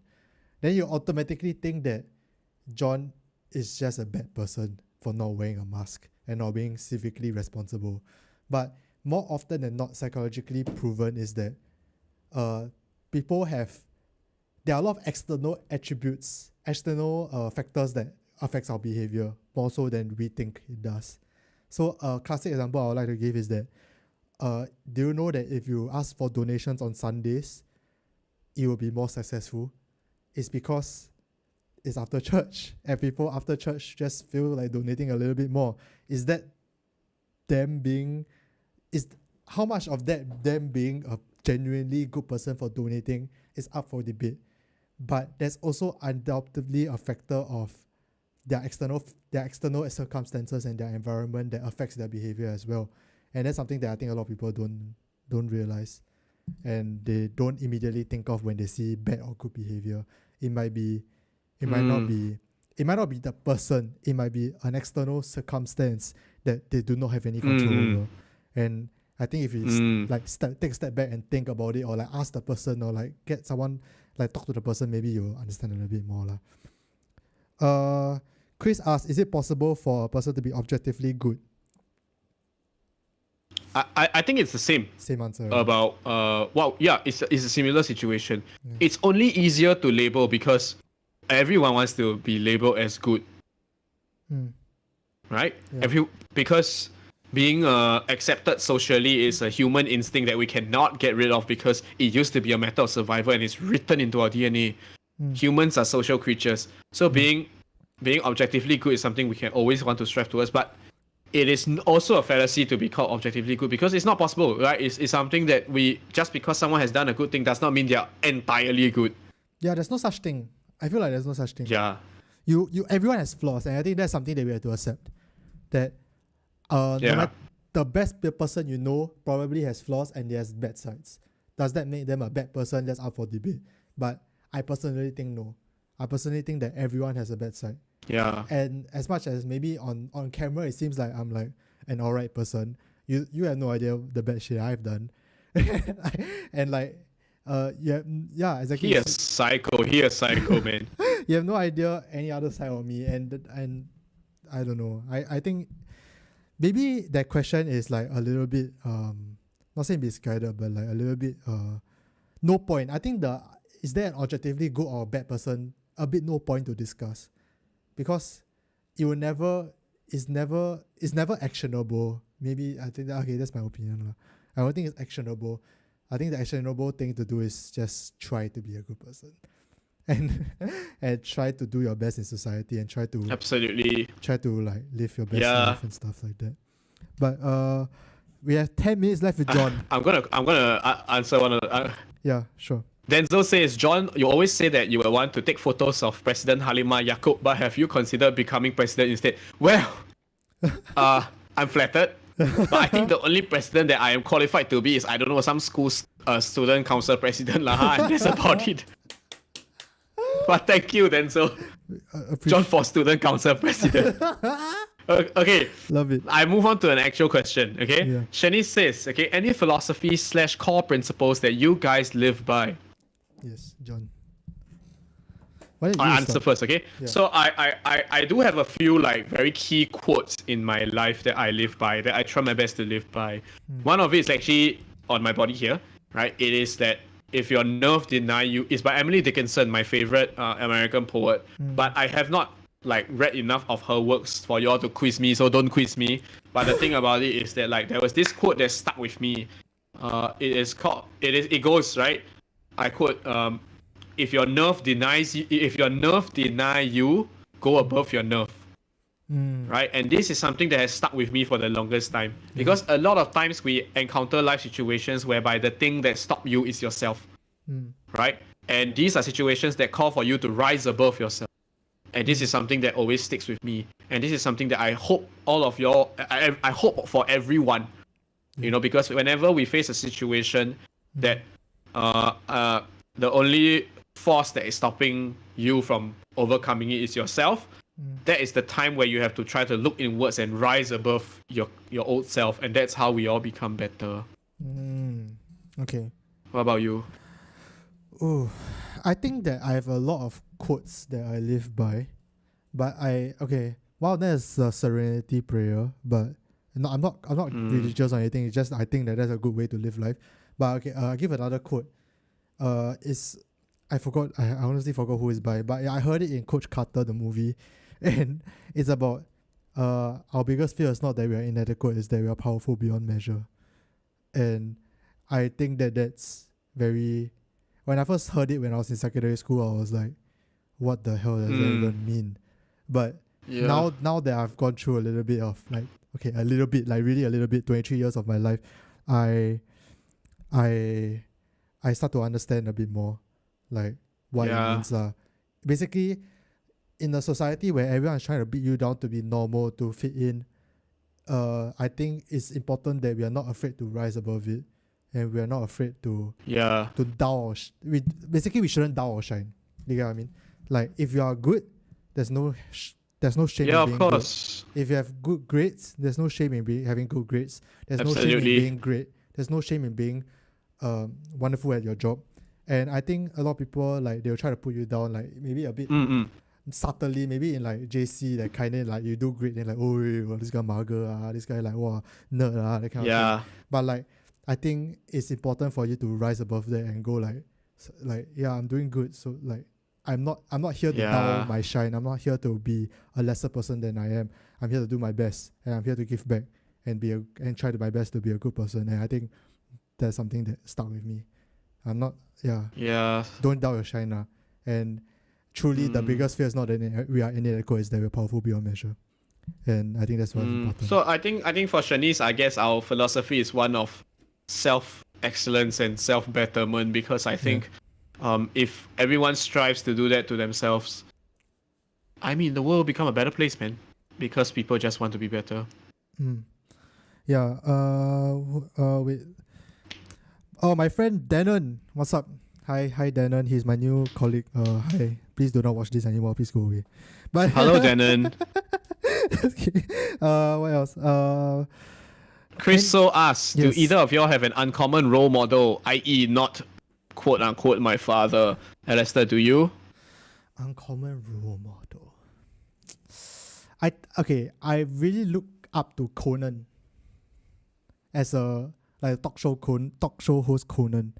Conan O'Brien. I think he is great.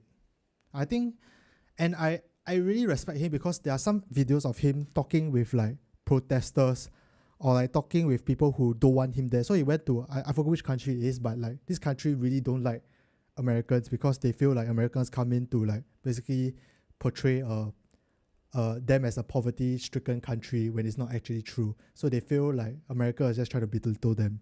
So when he went over there, a lot of people were very emotionally charged because they are like, this American guy who's the whitest person you ever see, who's a red, like he has red hair. So like it's like very out of the place. And then there's also cameras all around. They were very emotionally charged. But the way he talked to them, that is something. And like the way he diffused the situation, and the way he listened to them, and the way he managed to convince them that he's on their side, that's something that I really look up to. And I think I watched a lot of his commencement speeches, and I think he said one thing like, if you are a nice person and you work hard, good things will happen to you. And I think that's something that I still hold like very strongly in my heart. Like eventually, if you're a nice person and you work hard, something good is gonna happen to you. So just keep going at it. Yeah. For me, I do have I don't know if it's unorthodox, but a role model that I have is definitely my teacher from ODEC in CJC back in the day. He taught me a lot about becoming an adult and a lot of becoming a better person and how to treat people better and how to take care of people better, because a lot of times we are very caught up with our own very myopic views, and he has really opened up my eyes. Besides exposing me to like the outdoors and everything like that, helping me solidify my identity as a young adult. I owe a lot to him, and this is something that I say I still carry today, into my adulthood. A lot of which has governed the philosophy and my take on life. And I actually wrote this a poem once for a speech that I was supposed to give for a module when I was in uni. I titled it The Invisible Book. I think I can link y'all Go to his Instagram or something. Yeah, I can. No, it's not my Instagram. It's very old. It's a note on my Facebook and on my Facebook page, and like I would like to share with you all. It's called The Invisible Book, and like this is something that I will link so that y'all can sort of like read it. How you And gonna it is link something that it's, you know what? I'll just try my best to Put it in the chat. we can put it in the comments. I'll put it in the chat right Yeah, now. Why put it in not? the chat, And then y'all can take a look. Yeah, because the thing about it is that this is something that basically taught me to become a better person, and I think that's I'm not trying to toot my own horn again, but I'm saying that there's a lot of wisdom that can be gleaned from here because it taught me to be a better person, and it is all due a lot in large part to my role model, who is my JC ODEC teacher. So I don't know if you can pin this, Celeste, but like I've pasted it in the comments. Y'all can take a look and take a read. It's a very amateur poem, but it's something that I don't know why, but I delivered in poem form, and it's stuck with me ever since, and I'm glad that I transcribed it into notes because I'm a forgetful person. But yeah, The Invisible Book. Check it out if you have time. John, you have 3 minutes left. Do you want to answer one last question before you go off? Yeah, sure. Give me the last question before I have to go and do things. Be social. Let me see what's a good question. Any advice for someone that is confused on what to study in uni by Don Nut? Oh, absolutely. First piece of advice: think about what you enjoy as compared to what you what you feel will make you money. That's the first thought. Second piece of advice, very simple piece of advice. If you're confused about what to study in uni, don't go into uni immediately. Take a gap year. Take a gap year to discover yourself, to understand a little bit better. Don't take a gap year and do something. Challenge yourself during this gap year. Work away, do internships, do all sorts of things to try to improve yourself and find your skills. A lot of times where you're confused about what to study in uni is because firstly you don't know what you're good at, and secondly you don't know what you want to do in your life. And these are two things that school up to the point of university don't ever teach you. Yeah. And these are things that you have to try to discover yourself. And the only way you can do that, I don't know about you, but for me, the only way I discovered that was effective for me to do that was to go forth and run forward into the darkness and knock into as many walls as I can and discover that those are not roads that I want to walk down. Fall into as many pit holes as possible. And by process of elimination, you will discover what you want to do. And that is how you discover what you want to do in uni. She followed up with my parents don't allow it, so you just rented on for like 2 days for a very long time. So a lot of times, I understand what your parents are trying to say because your parents don't allow it. That's fine, but I applaud your courage for having even brought this possibility up to your parents. Yeah. And you need to understand that our parents are concerned for us, but they're also very reasonable people. They're adults and they have been young before, and they understand the confusion that there might be. If you go and convince them about how serious this decision is to you, and how much thought, and you're no longer a confused child, right? It is something that I believe will be easier for them to stomach. They might not immediately answer you. They might not immediately acknowledge you. They might not immediately allow you to go along your whim. But as long as you go and show them that you actually have intention behind your action, a lot of times they will find their own way to be supportive towards you. Because a lot of times, if what our parents want to see, right, is the fact that we have grown up and understand what kind of situation we're going to be in. And if we do that, a lot of times they will want to support us than to dictate what we do. Yeah, I think, okay, Chris also said something along the lines of like, go to university, take general modules so that you don't get locked in first. The more important thing is to find out what you don't like, not what you like. I think that's a good advice as well. Personally, I think that if you go in with like, treat it like a market pitch again, right? Like go in with a good plan, say like, okay, here's where I want to intern at, try to get an internship, here's where I want to try to go into, here's my possible plans. And I think if you show that you have thought through it, if your family situation is good, your monetary situation is like alright, I think they'll be a lot more open to it. And I think that's a lot better than trying to force yourself into going into something that you don't want to do. But I think that like most of the people in this situation like are very they're very scared. They're very scared of like the fact that they don't know what to do. And I think that's very normal, and I think I personally would say that everyone goes through this. Everyone goes through a point in their life where they don't really know what they're doing, and they question everything that they are doing and they want to do. And I think that it just so happens that you're getting it in this phase of your life. I got it earlier than you, and I'm sure John got it later than you, and I'm sure a lot of people go through like that's why midlife crisis happens, because they are questioning who they are, why they want to do it and everything. So I think it's normal. Don't worry about it. Don't worry too much about it lah. That's my personal opinion. Yeah. And like, you know, if you have it in your head that no one can live your life except you, trust your gut and you will know what to do. Because if this thought is strong and serious enough in your head, nothing much will deter you from making the right action lah. Oh my god, Chao is here. Alright guys! Wait, Chao is here. Wait. Chao. I want to say hi to Chao and then I'm gonna have to peace. Hi Chao. Wait. You're on stream. You want to say hi to John? Is John there? Hello Chao, I hear you. You say hello, Chao. Hi John. Which camera is it even? That This one. You'll see that later. Yeah, you must know that right now because video call or whatever, right? Just to conserve some of the internet resources for Lester's part, I can't see any of them yet. So I'm looking at the same live stream that you are seeing on YouTube, waiting for Chao to appear. But yeah, you know, before I wrap up and then I give my time off to Chao, thank you so much to all of those that are watching us and contributing. I know we promised that this is going to be episode 40 and we will bring a lot of guests here, but it ended up being a really long question and answer. Thank you so much for contributing. It means a lot. And like, I know we came into this, Lester and I, we both of us expecting like five viewers, 5 audience, but now we have over 70. It really warms my heart. And as someone who has done a lot of content on the internet, and as someone who has done this show with Lester for like 1 year plus, you know, this is, I mean, it's small, it's close knit, and I appreciate you guys a lot. So thank you so much. Thank you guys so much. Really, like, this is crazy. This is mad. Like the fact that 76 people are here on our live stream, the fact that you guys watch our stuff, and like, it's just mad. It really humbles me, and it really makes me think about like, okay, I need to start to do good in my life, and with the stuff with the privilege you guys give me of being like a semi-micro influencer, I guess.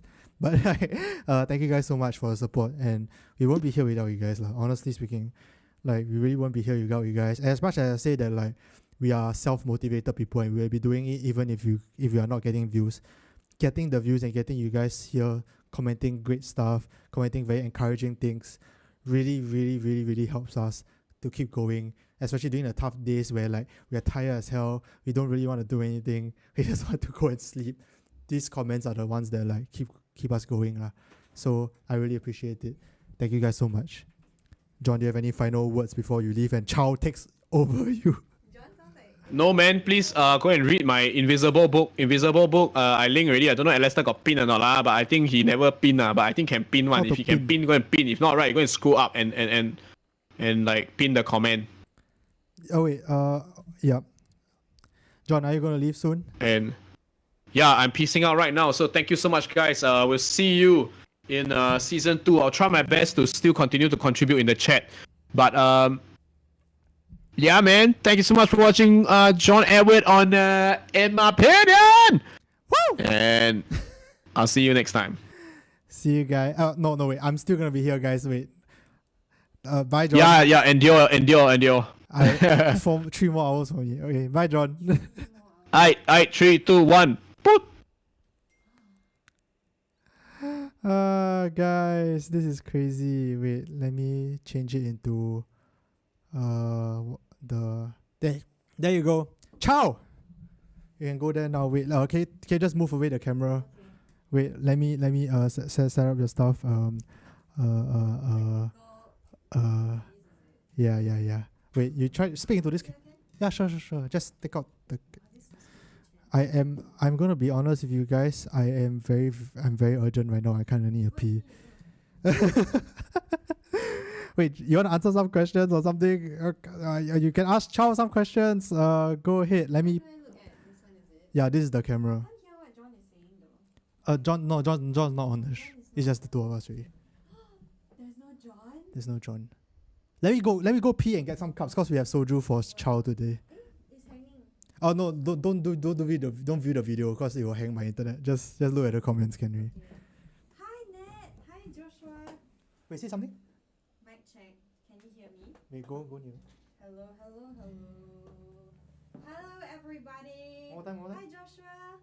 Hi Timothy. No, I actually just arrived about 5 minutes ago. Then I went to pee and now I'm seated down very comfortably.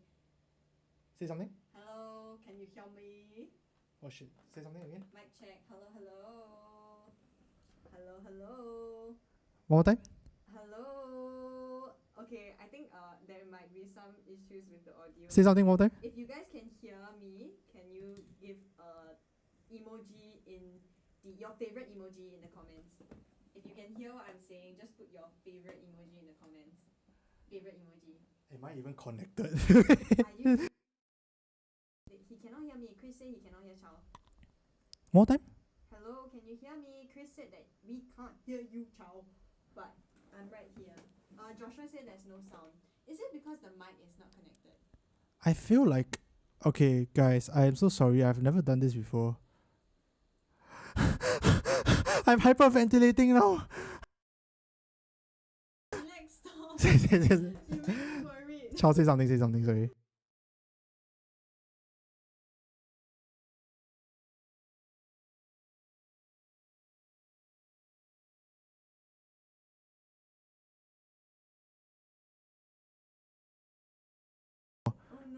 Oh no. Hello, can you guys hear me? Cannot hear, and that it's very soft.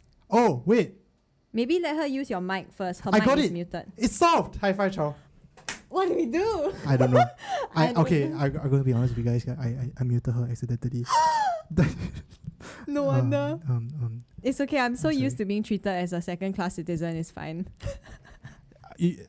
You are pretty short. I feel like based on your shortness, I feel like you know, would be a second I class get a citizen. lot of shit for being a small human being, and I don't see why people should hate on me for this because On it's live something stream, that I right? cannot change. You come to my house or more, then I come and tell you you're Yeah, short. Okay, wait, I need to go exactly. toilet first. Please entertain them. Thank you. Alistair has to go take a pee break. I'm not too sure what you guys were talking about earlier, but I bet it was some really heartwarming stuff going on right there. And a very, very, very, very warm hello to everyone who is joining this live stream today. Thank you so much for joining us. And honestly, I am as much a guest on this show as anyone else could be, really, because I feel like I'm just a mere audience watching what's going on and I'm not too sure.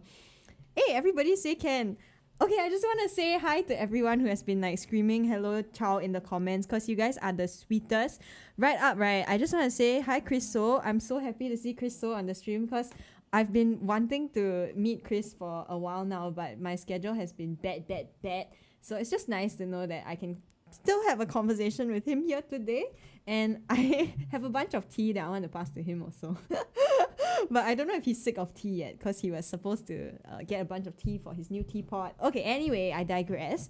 Let's go back to the comments. And Nat said hi. Hi, Nat. Hi, Dawn. Hi, Joshua. And there's Loli. There's Timothy. And Cool Beat. And Rebecca. Hello, Rebecca. Yes. Okay. How to grow taller, indeed. You know, I would love to find out how. So back when I was in secondary school, right, I remember this very vividly. It was when I was 14 years old. I used to be a little bit skinnier, and I thought to myself, I want to grow taller. And the thing that people told us to do to grow taller is to drink milk, right? So I decided to drink only milk. And every day I would drink that 5-liter jug of milk.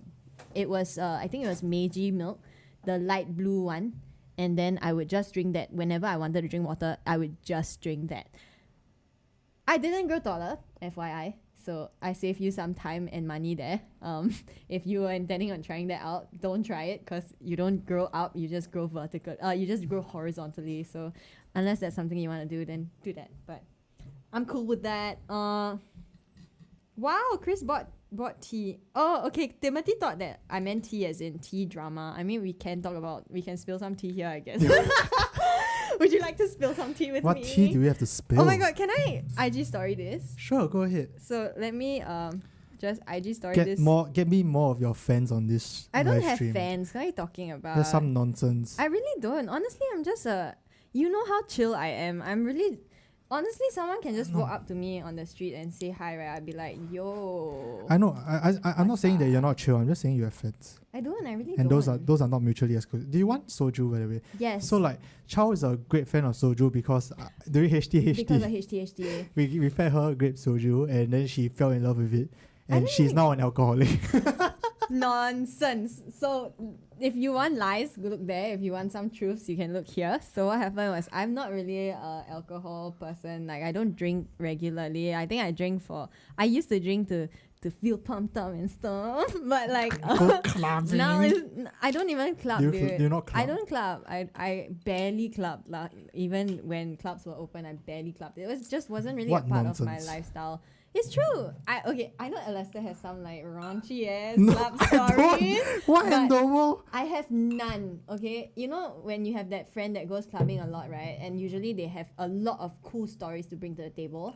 I'm not that guy. I'm the guy that has zero club stories. I mean, my club stories really like. Yeah, I almost got into a fight once. That was about Ooh, it. Shit. Do you 'Cause guys want to hear about that? I'd be like feisty and stuff. I mean, Thank you, Rebecca and Josh. You're so sweet. You guys are more like my friends, my internet friends. one of the common the things I always say is that like all good stories start with so one day I was drinking. And like, And he calls me an alcoholic. Wait, Alester, you gotta cheers, man. You gotta oh cheers. shit. Yeah, okay, wait. I'm a IG story this also. See, you got to see the behind the scenes. Hello guys, I'm live streaming right now with Mr.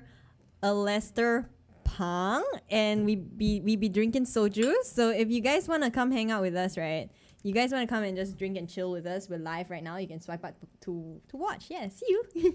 I have no idea what the link is, and that's how disorganized I am. Guys, on the surface, it looks like I know what I'm doing.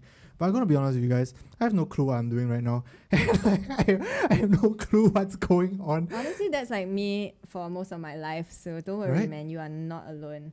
This grape soju, is it? It Yeah. is good, leh. It's called One Shot. One Shot. We've been shouting you guys out for like the longest time. Please sponsor us. It's actually good, leh. I enjoy is pretty it. good. I enjoy it. Swipe up. I'm gonna put this on my IG Can story. give me the Just iPad. see whether anyone. Thank you. The iPad. Oh, Ciao. Jesus. having some soju and chilling with Mr. Alester Pang. Lester, who else will be joining today? So after Chow, from 10:30 to 11:15, we will have my friend Ling Yun. So she's the one that she actually went on a few IMO episodes. Actually, just one IMO episode about torture artists. So she's a singer, and asked her to bring her ukulele along. So you guys want to come and jam out with us? Actually, Chow, if you want to stay and jam out with us, So fun. that'd be great. Wow. At 11:15, we have the one and only Dagoyaki Daryl Go, who is Love that guy. the guy who appeared in our university episode, the university tips episode. So we'll probably be talking a lot about creative stuff, probably about games, Games, lots of games. lots of right? games, Media industry, anything? about live media industry, about university, About interning in a about- particular company? about interning at Particular company? just a company A company. with three syllables, 4 syllables. A company. Yeah, a company. A company. And you guys can go and can stay along with us and see what there is. Hang out, have fun, chill Yeah. out. You just just describe uni. Now we wait for views to explode. Oh, yeah. Ooh, Okay. please. So what were you and John talking about earlier on today? We talk a lot about opinions and like very heavy Is topics. it because this is in your opinion? In my you're fired. I'm sorry. I'll see you guys. It's very nice to see you guys today. I'll make a move now. No, but like I think we talk. It's a little bit like HTHT, which is your favorite thing to do, right? Okay, wait. Is it? I For- do. I for people who- love talking. Yeah, for the people who don't know, like Chow and I, like no, I've never told anyone this story before, but like when Chow and I first met, it was during this Shoot. NS shoot. So it was Correct. this Singaporean girls try a 12 km room march. It wasn't 12, right? It was like 24, 15? No, it was 12. 12, okay. Then He I was got the videographer, Mm, and Chow was the talent, one of the talents. correct. And then I remember there's one part Chow suddenly came out to me. I was like, "So Lester, what's your deepest fear?" Then I'll look at her. I was like, What? Then I was like, I think it's like spiders. You did not say spiders. Or like heights or some shit. I don't know. It was something It's some superficial, nonsense. right? It's some Okay. superficial nonsense. Okay. Then I was like, man, like, wow, this girl doesn't care. I don't. Then I remember this once. I was talking about my girlfriend. Then my girlfriend, Kezia, works in the small local. Then one day, Chow texted me. By the way, I now know why you like Kezia. She a beauty. I'm like, thank you, Chow. Thank you, Chow. Appreciate it. Thank you, Chow. I just vocalize my thoughts without a lot of filter, I guess. I try to be as sensitive as I can be with my words, but I prefer to remain unfiltered. Yeah, Because actually, that was one of the things that we were talking about. Actually, it was self-censorship. Because Chris asked a question: do you self-censor? Actually, do you self-censor? I definitely do self-censor. I think to a certain degree, everybody has to self-censor in order to function in society, because society involves people. We are living in a society that has rules and structures, right? Yeah. And a lot of the rules are also some that are unsaid and social rules that are developed over time. I mean, a lot of times when you are with a group of friends, or you say, for example, you enter a new school and a new class, you know that there are certain people that you don't vibe with, but maybe you don't fully understand why. Maybe you guys subscribe to different social norms and social rules, and you are less understanding of their rules. Yeah. But yeah, It's not your fault. it's not your fault, but it's about having this perspective, right? That everyone subscribes to different rules, lah. But with this being said, there is also a majority of people who can subscribe to similar rules, lah. And therefore, if you want to be able to survive in society, there's a degree of self-censorship necessary in order to kind of fall in line and in the same pace as these rules. Even maybe subconsciously, right? You don't even notice that you are self-censoring. I think it's like built in us, right? I think it's EQ. There's certain things that you just don't say. You just don't say. But Chris summarized it just now. It was like you have to.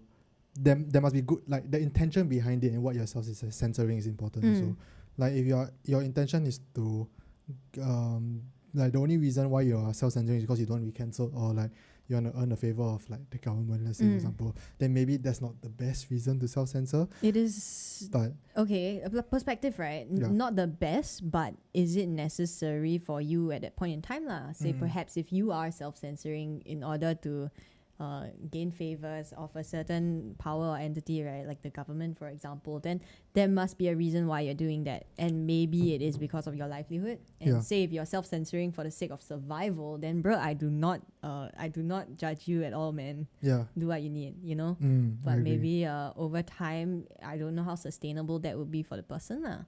Because I mean, especially now where everybody is given a voice, and this voice is not unheard. You can have a voice, right, that people will see and hear very easily. Yeah. Very easily. Especially if you're an influencer with a platform, I guess. I guess yes, but what I say with when I emphasize on very easily is that anyone who is on social media is able to voice out their opinions and go viral overnight. There's no reason behind the virality. There is no reason. It can be a one-day thing. It can be a really super short fire, right? But it will be there and you are heard. Which is why when it comes to, say, if you are a platform with a certain following, that's where I talked about this in my HT also, that there is a degree of responsibility that comes with having a platform. And a lot of people don't understand this. I agree. Okay, so but before we go there, I think my sister is on the chat. She wants to meet you.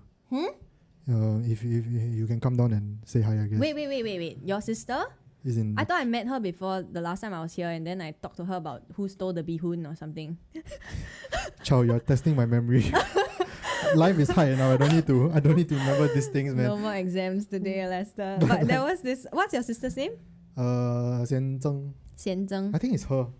I met you. Didn't I meet you the last time I was here? And then I was accused by John for stealing your family's food, but you did. That's not true. I did not steal any food. Okay. Okay, wait. Let me see. So Lester, what is your greatest fear? Oh, good. Okay, so my greatest fear. Actually, can I talk about that instance when we just met. Sure, go ahead. So when we just met, we were on a shoot that required us to walk 12 kilometers in the afternoon. Yeah. And it was really just, we had to walk. The whole shoot was walking. Therefore, Yeah. and I actually really enjoy walking because walking will give me the opportunity to talk. Like slow down and talk. And Yeah, like have- and I love good conversations, Yeah. which is why I try and spark deeper conversations quickly by asking very abrupt questions. I ask these kinds of questions for multiple Yeah. reasons. One of it is so that I can surpass that surface level conversations more quickly. Mm. I don't enjoy that as much as I do deeper level conversations, which is why I kind of dive straight into it to test the ground to Yeah. see whether or not this is a person that I'm able to even carry that conversation with. Okay, so what's your first impression of me? First impression was that you were a lot more than you seemed on the surface. What does that mean? Because one of the first few conversations that Alessa and I then had, right, was about depression. Oh, really? Did I Yes, say? it was about depression. Oh, shit. Yeah. Okay. We dived very quickly into that actually, and we had a pretty good conversation about it. I was talking to you about this particular song. In Yeah. fact, right, the conversation kind of came from that song that I was singing because we were walking, right? So I was just playing What music. song was it? I don't want to be alive. Oh, I don't want to be alive. I just want to die today. I just want to die. I've been on the low. I've been doing just fine. Yeah, that Yeah. song. Yeah. And God. it is like right there in the lyrics. It is right there in your face. Yeah. Yeah, and that's why we talked about that. Mm. And I enjoy when 1-800. someone is able to carry a conversation about a heavy topic, Yeah. but from a perspective that isn't like, I don't pity you. You know, it's more of like I am able to engage with you on this conversation rather than, oh my God, are you okay? Ah, Yeah. okay. I get what I mean. Okay. I think I was a very awkward person when I first met you. I think I'm generally a very I awkward think you're person. still awkward lah. Like, If you meet Alesta in person, he is so awkward. He is so awkward. like it's crazy. Like, a lot of people, okay, like online, you seem that I'm like a very sociable person. Then I'm like, like I say what the hell I want. Then I'm like very confident. Yeah. But like, okay, I'm not saying I'm not confident, but I'm saying that I'm like, when in social situations, I'm a very awkward turtle. Okay. And like when it comes to talking about, like with new people especially, Okay. like talking about things, I feel like I need to hold up a certain image. I think that's what it is. Really? I feel like I need to be professional. I in think that's what it person. is. Well, isn't it strange that you don't mind being yourself on the internet, but when it comes to meeting someone in person, you're like, I'm a nervous little Lester Pong. Very weird because my new company also. Then like I went into the new company thinking like, oh, no one knows that I'm a YouTuber. Okay. Or I do YouTube. So I'm like, Okay. you know what, like screw it, like I just gonna lay low and be a normal person. So I just like being my awkward self. And then I found out just like last week that like everyone knows. And like Hello, it's the internet and you're in Singapore. How can people not know? You know how small our country is or not? You know how That's true. small our communities are? I was having lunch with my secondary school classmates this afternoon, and I love them a lot, by the way, if anyone is watching. But I was Yeah. having lunch with them this afternoon, and you came up in conversation, dude. me? Why? Why? What did I do? So someone Who? said, What did I do? my friend really just said that her boyfriend is studying overseas and he loves your channel. Oh shit! What?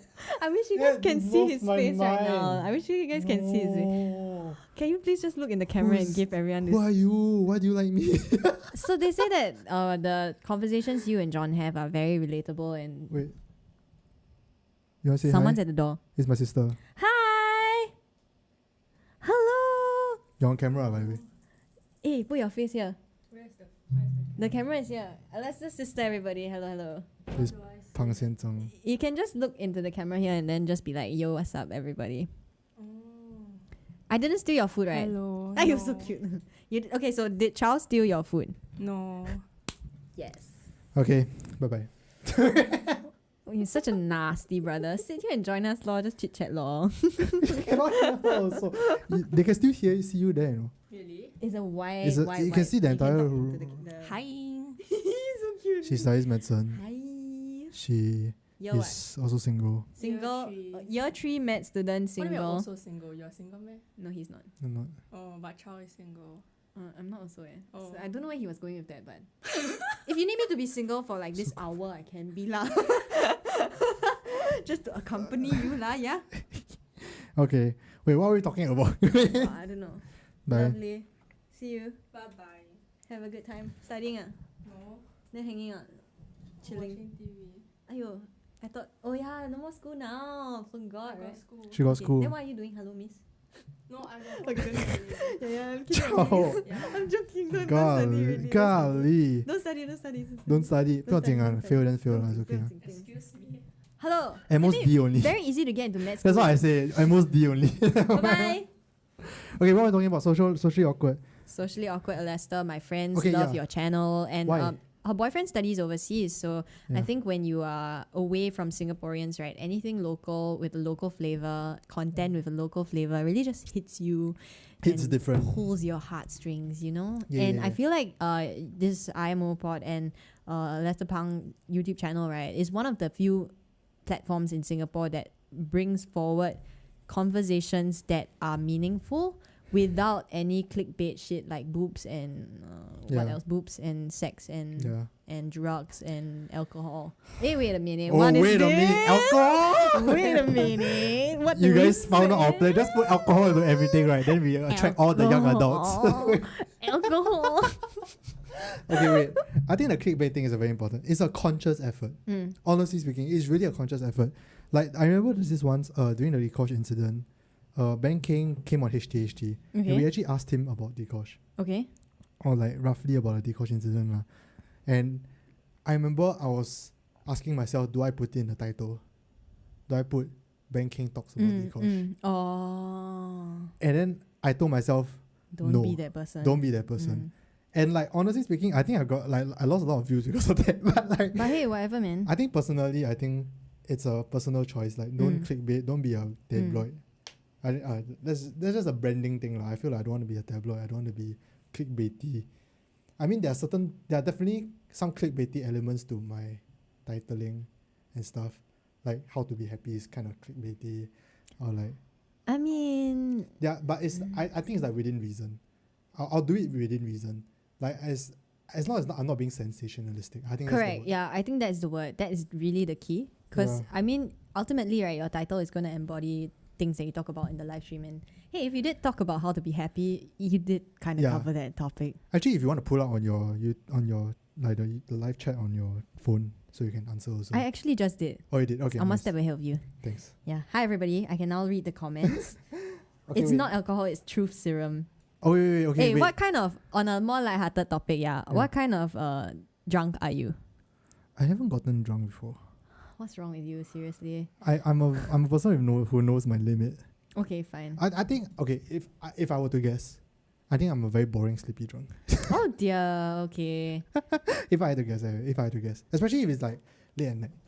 And then you're like, oh yeah, you know what? This is sleep juice. Yes, it's like nice light, like this Sleep juice. nice like low key lighting and Yeah. like nice sofa. Just Actually, sitting. I'm so surprised by this lighting, right? Because wouldn't you have like put white paper or something here so that the light can bounce off? Right. Shit, you're so smart. The reason why I put a curtain, okay, so for everyone who don't know, so basically there's a grey curtain here. Yeah. The reason why is because I want Sound. it's for sound, and I just want to make the room look a bit bigger, so the walls are different color to make the room feel like a bit bigger than it actually is. But it's a very small room, guys. Okay. But yeah, that's the reason why. Okay, so wait, back to Chris' original question. Like, what's your deepest fear? My biggest fear. I feel like I fear being a bad son / husband / father. I think that's I feel like especially in social roles, like the Okay. social roles, I feel like I fear not being good in that social role. And it's very weird lah. Like it's basically I want to, because I feel like it affects everyone else. I personally don't fear failure because it just affects me. Like I don't care. Wait, but when you say failure, that's very broad, what? But you specifically fear failure as a son, Yeah. husband, or correct. As in failure, as in like I don't feel like getting an F for my exams, or I don't Okay. feel like this YouTube channel don't work out. I Okay. really don't care. I get But it. like when it comes to like being a good son, being a good husband, being a good father, all these other Then things. that sounds like Okay. very much like you look at this as you fear not being dutiful. Yeah. Yeah. Yeah, I that's think- what it is. I think when I get responsibilities, I feel not living up to it. Oh. And I think it comes with like, even like in like internships. Actually, even internships, like when they give me like a very big responsibility, not that I cannot handle it, I just fear that I let them down. Right. I feel like as long as it's just me, right, I don't care. Right. But once other people are involved and it impacts other people, then that's where I care a little bit more. Okay. Yeah, it sounds like a duty related, It's a duty thing, responsibility related fear. And have you ever tried to address it? Understand where it stems from? I have talked to my therapist about it long time ago, but I personally think that it isn't something that is crippling. So I don't think it's something that I need to solve. Right. It's just me as a person. I don't like to, when people give me responsibility, I want to give it my all. Okay. And I think that's the reason why I am where I am also lah. Like my internship, I would like to think I did okay. I did not bad because By the way, wait, I want to interject right here because you are someone who interned in TSL, right? And I have heard people say that he was like the phenomenal intern. I'm really not, guys. I'm really not. I just want to put it out there, lah. It's really what I Really heard. not. It was really what I heard about you. I'm flattered, but like the reason why I say I'm not really not is because I feel like I made the worst mistakes and I made good strides and I did do good things, but I also made the worst mistakes. Okay, understand. That's the I reason. know what. I'm like the yeah. most extreme. Okay. I'm like the two extreme. It's either I do damn well or I completely mess it up. Okay. And that's just me lah. So but I personally, like in my internship, the way I went about it was like, okay, I'll be very stressed. I used to be very stressed before every shoot. Okay. I used to plan every shot down to like the second, and like I'll OT just to storyboard, and I'll storyboard for like 3 days straight for a Sounds 1 like minute video. you were extreme. You had extreme diligence over this, and it was very fear driven. Yes, it's okay. It's not just fear driven. To me it's like, okay, maybe it's fear driven lah. To me it's like this person trusted me and believed in me enough to give me this thing. I'm gonna prove that it's not misplaced. Okay. And even for the 12 km room march thing, I felt quite a lot of pressure because it was something that was never done before on Facebook. Right. It's a very weird video. Yep. And for some reason, all the weird videos go to me. I'm like, there's no reference. I had to kind of make the reference Correct. myself. Yeah. And I was very, not say pressured, but okay, by that time I was able to handle it a lot better. You know, last time when I was an intern, right? I told a few people this before, but I used to dream of the shoots. So when I'll dream that I'll film the shoots.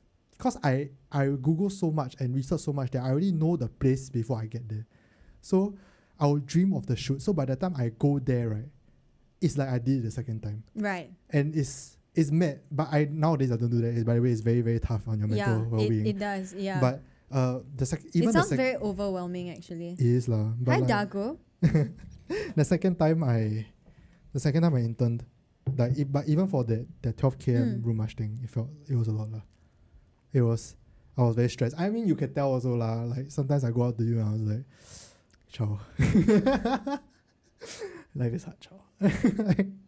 And I mean, you could tell. I'm pretty sure you could tell. That was like the one and only time we worked together. Was it only the one? Yeah, it was the one and only time that we worked together, and then we Oh shit. kind of kicked off from there. Yeah. Sick. Then go on HDHD chow and all that. Yeah. And all that. Just want to say I admire your drive. Hey, thank you, Dago. Dago is another intern that I feel, in my opinion, did better than me. Of course he's gonna say that. Okay, I think right now I want you to practice. I don't know why I'm doing this, but I just want you to practice therapist. acknowledging your accomplishments for what they are. So Yeah. in a very matter-of-factly manner, it is really just looking at what you've done, right? And understanding that this was done well. Of course, yeah. In a very objective manner. Okay. Yeah. I think I did good things. I really think I did. And like, here's the thing, I'm very confident in my abilities. When people ask me like, can you do this? My answer is yes. Because I truly believe I can. it's only when I'm doing it then I'm like, since I say yes, I better walk the talk. And yeah, that's it all. But I won't say I'm not confident. I'm quite confident. Like you ask John, I remember my first client comedy video. I always tell this story, but like when John came out to me, they look at me. He's like, "You ready or not?" Then look at him. You said no, right? I said yes. Oh. I said yes. Then I didn't even know what he was saying it to. I don't know what he wanted me to be ready for. I just said yes. And he said client comedy video, Sony. Then I'm like, come, give me only. Then I did it. It was one of the videos that I actually did quite well. I didn't do it very well, but like it went viral and stuff. So I was quite happy lah. Well done. But yeah. Chow, okay, now on to you, Chow. Well, Dago actually asked us a question. He said, how did both of y'all maintain your drive in other pursuits while juggling studies? Come, Chow, why don't you are okay, wait. Shout out to our brand Gentle Geese. Someone actually commented, I forgot to say it, but Gentle Geese, Chow's own jewel accessories company. Yeah. Chow reminds me of Anna Akana. I want to say that Anna Akana is someone that I really look up to. So thanks, Chris. Oh, wait. Yeah. She's a, you know who she is? Of course. She's pretty damn amazing, man. She's great. She's great. I love the things that she talks about. Anyway, Gentle Geese, yes, thank you so much. And Gentle Geese is a little really side project that I've been working on since about July or June. Yeah. Hasn't been too long. Haven't really had the time to properly pour myself into it. But I would say right now it's very experimental and I'm just enjoying the process while I am going a bit kind of like... Understand what you mean. Yeah, I feel like I'm blindfolded. I'm walking in just like, what do I do now? Hey, first can't die. Yeah, I guess. Wait, but like, okay, so in that, you are still working in the Smart Local, of course, full time. Yeah. And you used to be studying. And fun fact, she used to study while working at the Smart Local. I did that, yeah. So like, I think that goes to like Dago's question. How do you balance that? Laurie says that we are cool. I don't think we are cool lah. I think we are just like... What's up, Laurie? Thank you, Laurie. Thank you, Laurie. Laurie. Yeah. Anyway. Yes. So How do you about balance? school and work. Okay, maybe I'll go back to the question. The question was, how did you maintain your drive, right? I feel like I can actually tie this answer together with the question from previously when Chris said, what is your deepest fear, right? Yeah. So Yeah, actually, yeah. Good. I don't know. I guess this may sound a little bit unfortunate, but I feel like after years of reflection, I've realized that a lot of my drive, right, was fear-driven. Oh, Yeah. Okay, I get what you mean. And necessity-driven. Fear and necessity-driven. Okay. So a bit of context for people who don't quite know who I am, which is like Which is no maybe one. about the whole world. Everyone knows Chow. Nobody knows me. I'm like a small little thing. Ignore And me, continue. I was working through school since I was a freshman. Right after my A-levels, I joined a photography company and I did photography at events at photo booths, which Shit. it was really fun. I didn't know that. I Okay. loved it. Okay. I thought you stalked me very well back then for HTHT. Apparently not well enough. Apparently not well enough. So this was right after JC. It was 2015. Yeah. And I was working in a photography company, taking pictures at photo booths. And I would go down to events, snap. It was very fun. Yes. And eventually, what happened was that my superiors, they kind of saw that I had a bit of spark. And I was driven and I took initiative whenever I was doing things. And they asked if I wanted to come on as a project manager Oh shit. in this company. Okay. Back then I was 19, right? The idea of project management and doing client-related managing client relations and emailing, Yeah. managing inbound emails, right, was something completely foreign to me. I was this 19-year-old clueless girl thinking like, okay, maybe I Now why you can... trust me so much? Yeah, maybe I can do things, but you want me to reply the client? I cannot do that, right? Yeah. But I was pretty much thrown headfirst into it, and Yes. I jumped at the opportunity because when I was 19, I always thought that, okay, like this is like when I was younger, so I always thought that I had not enough money to go by, and I needed to survive. And in order to survive, I needed to earn a living in order to put myself through uni. Yeah. I was kind of thinking about how was I going to pay off school. Mm, So I a think you lot told me of about it this before. was necessity and fear driven, that Yeah. I need to get this done. If not, right, I won't be able to complete my degree and to graduate. So from there, it was I guess that fear pushed me to take on opportunities and to push myself out of the comfort zone to try new things also. Okay. Took up the PM job. It was amazing. I did about 2 years in the company, left when I was at the tail end of year 2. And after that, I did a internship in a media company. While I was In a also media company. no, not TSL yet, TSL. not TSL yet. Oh shit! I was in another media How company do I first. not know this? I feel so embarrassed. It's okay. Don't Continue. worry, you learned something new today. Yes, continue. So- Sorry. Thank you, Dargo. So cute. And I basically did. That was the first time I dabbled in media. For a little bit, I was doing BD Mhm. in a media company because it's kind of related to what I was doing in the photo booth company. It's called AllSnap. You can go and look it up. They're still functioning. AllSnap. Shout out. Shout Okay. out, yeah, AllSnap. And those guys really helped me with a lot of my income and financing myself through school. So I was always eternally grateful for my 2 bosses back then. They were very Yeah. young chaps lah. They are like also uni students back then. Mm. And they really did help to put me through school. After I left, I continued working in that media company. And after I tried media, I thought, okay, maybe this This is your something thing, that I didn't know yet, but Okay. thought maybe. Okay. And yeah, after a few years, I went to TSL, did a part-time internship while I was in school. And a lot of it was with the mindset of I need to do this in order to Get through school. get through school. Okay. But the downside of having a mindset like that Yeah. is that what happens after you finish school? Oh, then your motivation is lost. Because or like a if I renewed had- fear. yeah, if I had tagged the motivation to completing school, right? What happens when you complete school? Mm. Yeah. And to me, that was something that I had to think about upon graduation recently, 10 months ago. Yeah. And that was when I kind of like realized that my mindset towards life had been so diluted and just, I was prioritizing things that I was not sure I would want to prioritize also. Like if I kept thinking about, I need to earn money in order to, what if I cannot eat? What if I don't have enough food? What if I cannot afford a place to stay? What if I don't have a house? And I realized that a lot of these fears were very inflated by myself also. So now, It's like self-manufactured, right? These yeah, things. a lot of it eventually just, sure, there must have been a trigger, right? But this trigger entered the system of my head and it came out into a mishmash of something else, and it's just a lot more extreme than what it was when it entered.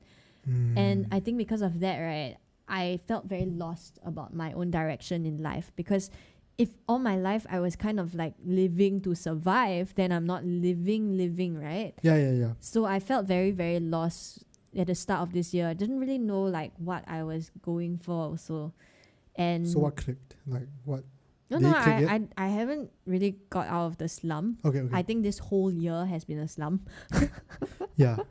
And I am really just trying, like Gentle Geese is one of the experiments that I'm doing to try and see what else there is for me lah. To find out like what do I love about life?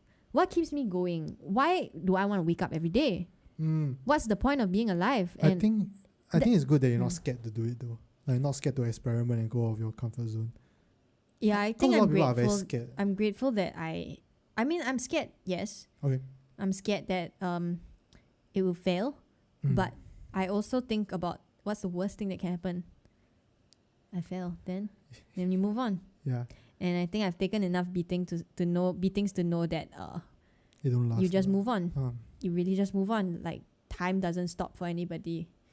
Yeah. But Okay. I mean, back to the drive thing. I'm trying to figure out what I want to stay alive for, which is why earlier I was also talking about how much I love conversations, right? Yeah. So I realized over the past 2 years that I love talking to people and I can just talk to people. That's something that I really enjoy and Yeah. it gives me meaning. Mm. I think that's good enough, man. That is really good enough. Mm. And I really don't need like material wealth. I don't need to have a fancy car, fancy house. I don't need that sort of thing. I just want good company, good people, and a good time. That's like I think most people just want that, but like they feel like that constitutes having material wealth. You get what I mean? I feel like that is not entirely true. Okay. I feel like I've met people who their actual genuine motivation is that they want to earn money kind. I've met a lot of people like that actually. I was from the business school, dude. Hello. Spill the tea, spill the tea. Yeah. What's up? What's up, business school? Business school. What's wrong with you guys? What is wrong? Hello. Maybe about everything in my head is wrong. Yeah. Maybe. No, but I get what I mean. It's like, I think it's very difficult to try to figure out what to do in life and like try to do your best. And I think a lot of people are trying to find that what sparks in that click. What should they live for? Yeah. It's really that. I mean, it all comes down to like you wake up every day, right? What do you want to do? How do you want to spend your time? Do you want to like sit at the desk and be upset at your boss? No. Yeah, that's true. I kind of want to like be chill with most of the world, you know? Yeah. I love just listening to people and talking to people about things in the world. And that's why on my IG, especially back when I had a bit more time, right? A lot of the times I would just talk to people.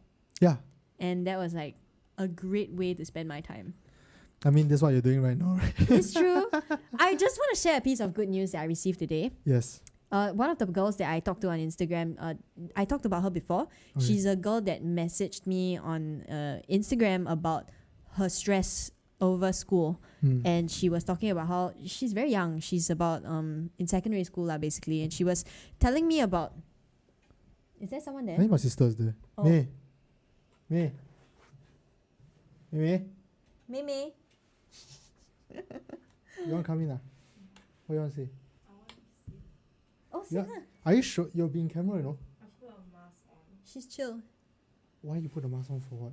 You're at home. My face. So cute. New guest today, but you won't be able to hear her. But yes, what was I talking about? The good news. The good news. And so the good news is, I'm so proud because I was speaking to a secondary school girl on Instagram, and she was sharing with me about her problems. This was a couple of months ago. I think about like 5 months ago.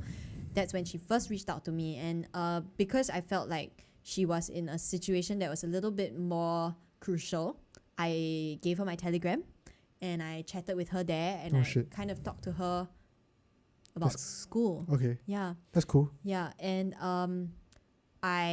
because she had stresses over schoolwork, so I kind of talked to her about schoolwork also, and I teach her how to do math. There was a period of time I was doing like secondary school math, and I realized that holy crap, my brain still knows all my secondary school math. I was like, You're scarred and I'm good at traumatized. that. I mean, I loved math, so a bit of a nerd like that. I hate math. I love it. So I was teaching her math on Zoom, and I was sending her screenshots of my workings and stuff. And today, and by the way, it's been a while since I started talking to this girl, so I kind of like saw her through a bit of a journey of her stresses about CCAs and like her teachers and her parents, and the things that they say to her.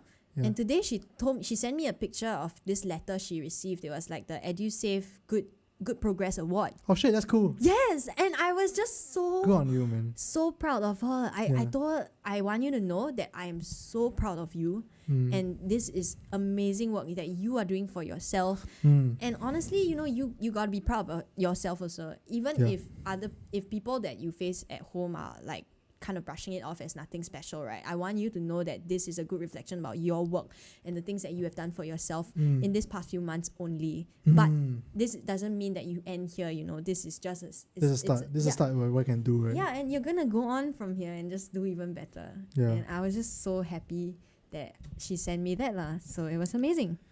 Actually, Chris asked a follow-up question. Chao, do you think influencers in general have an obligation to respond to DMs like this? I don't think there is an obligation. Okay.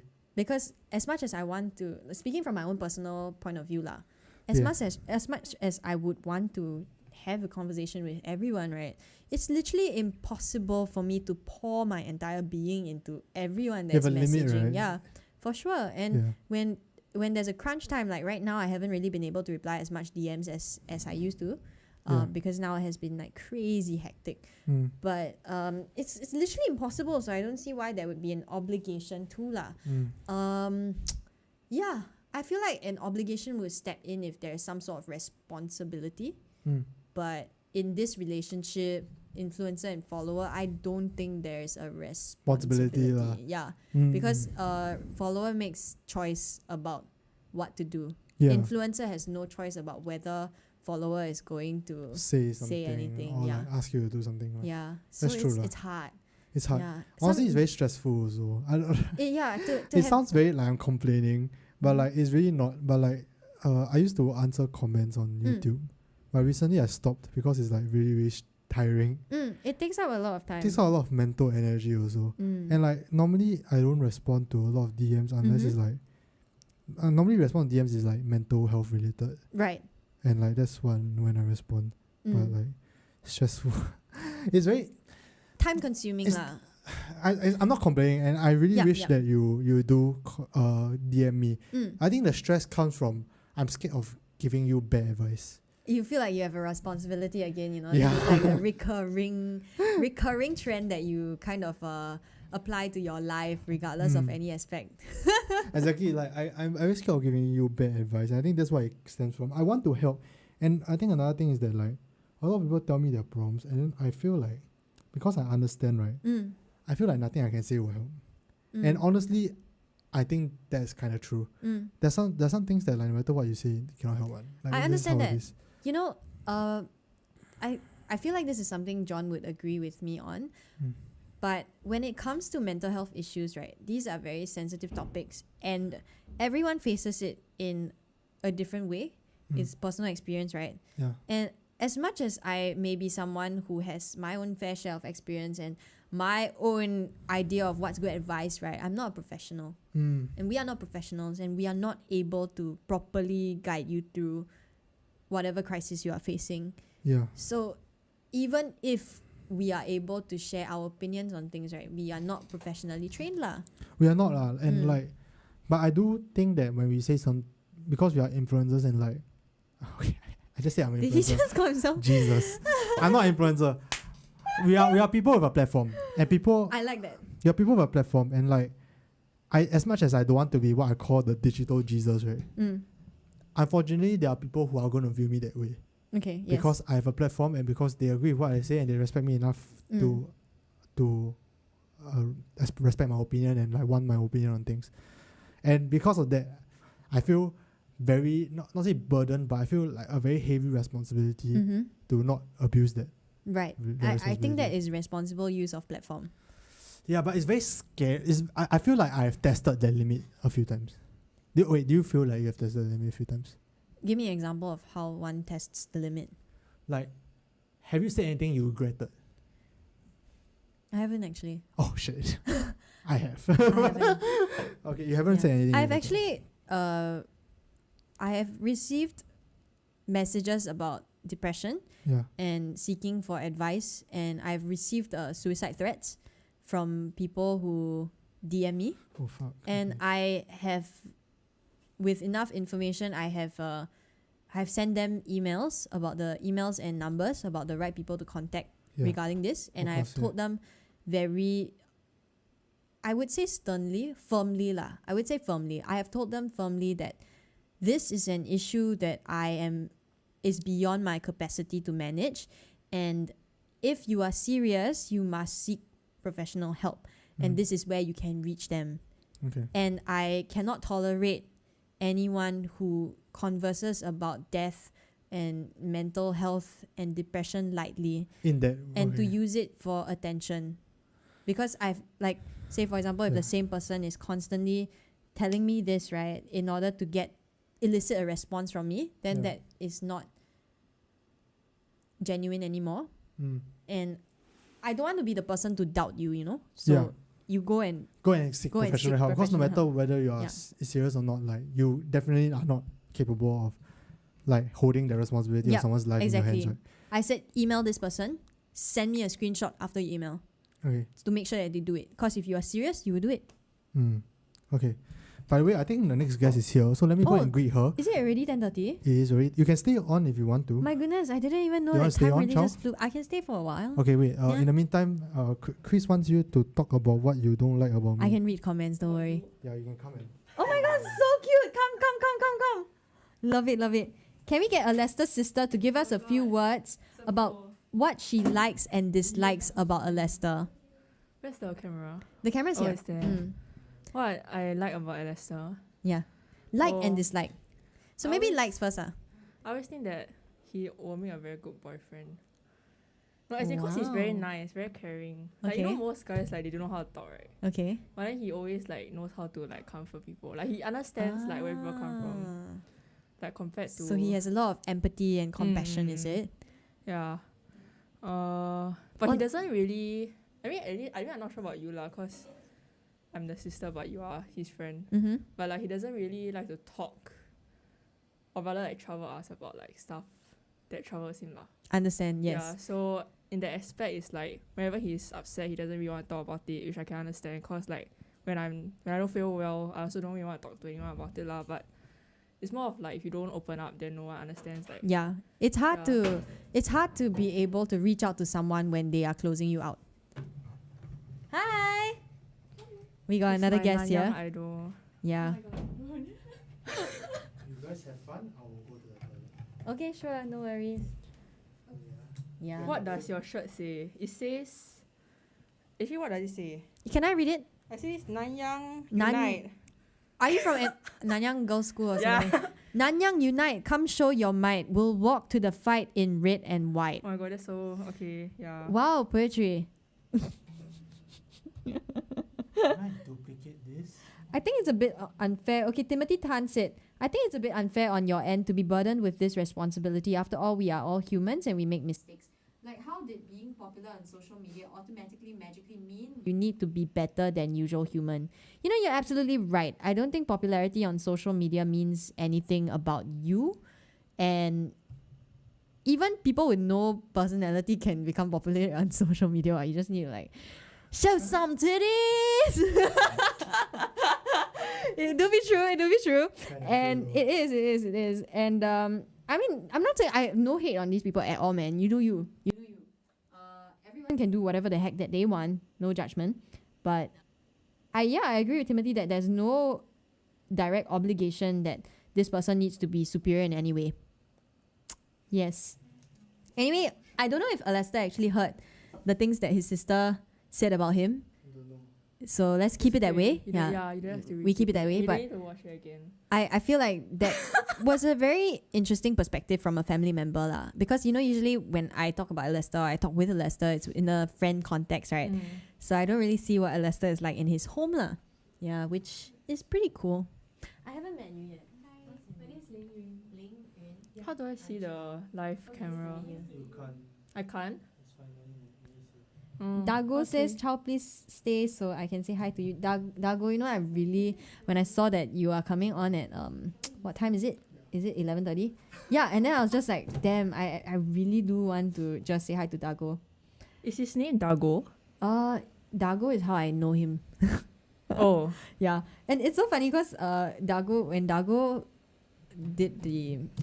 did the live streams on Facebook Mm-hmm. of him just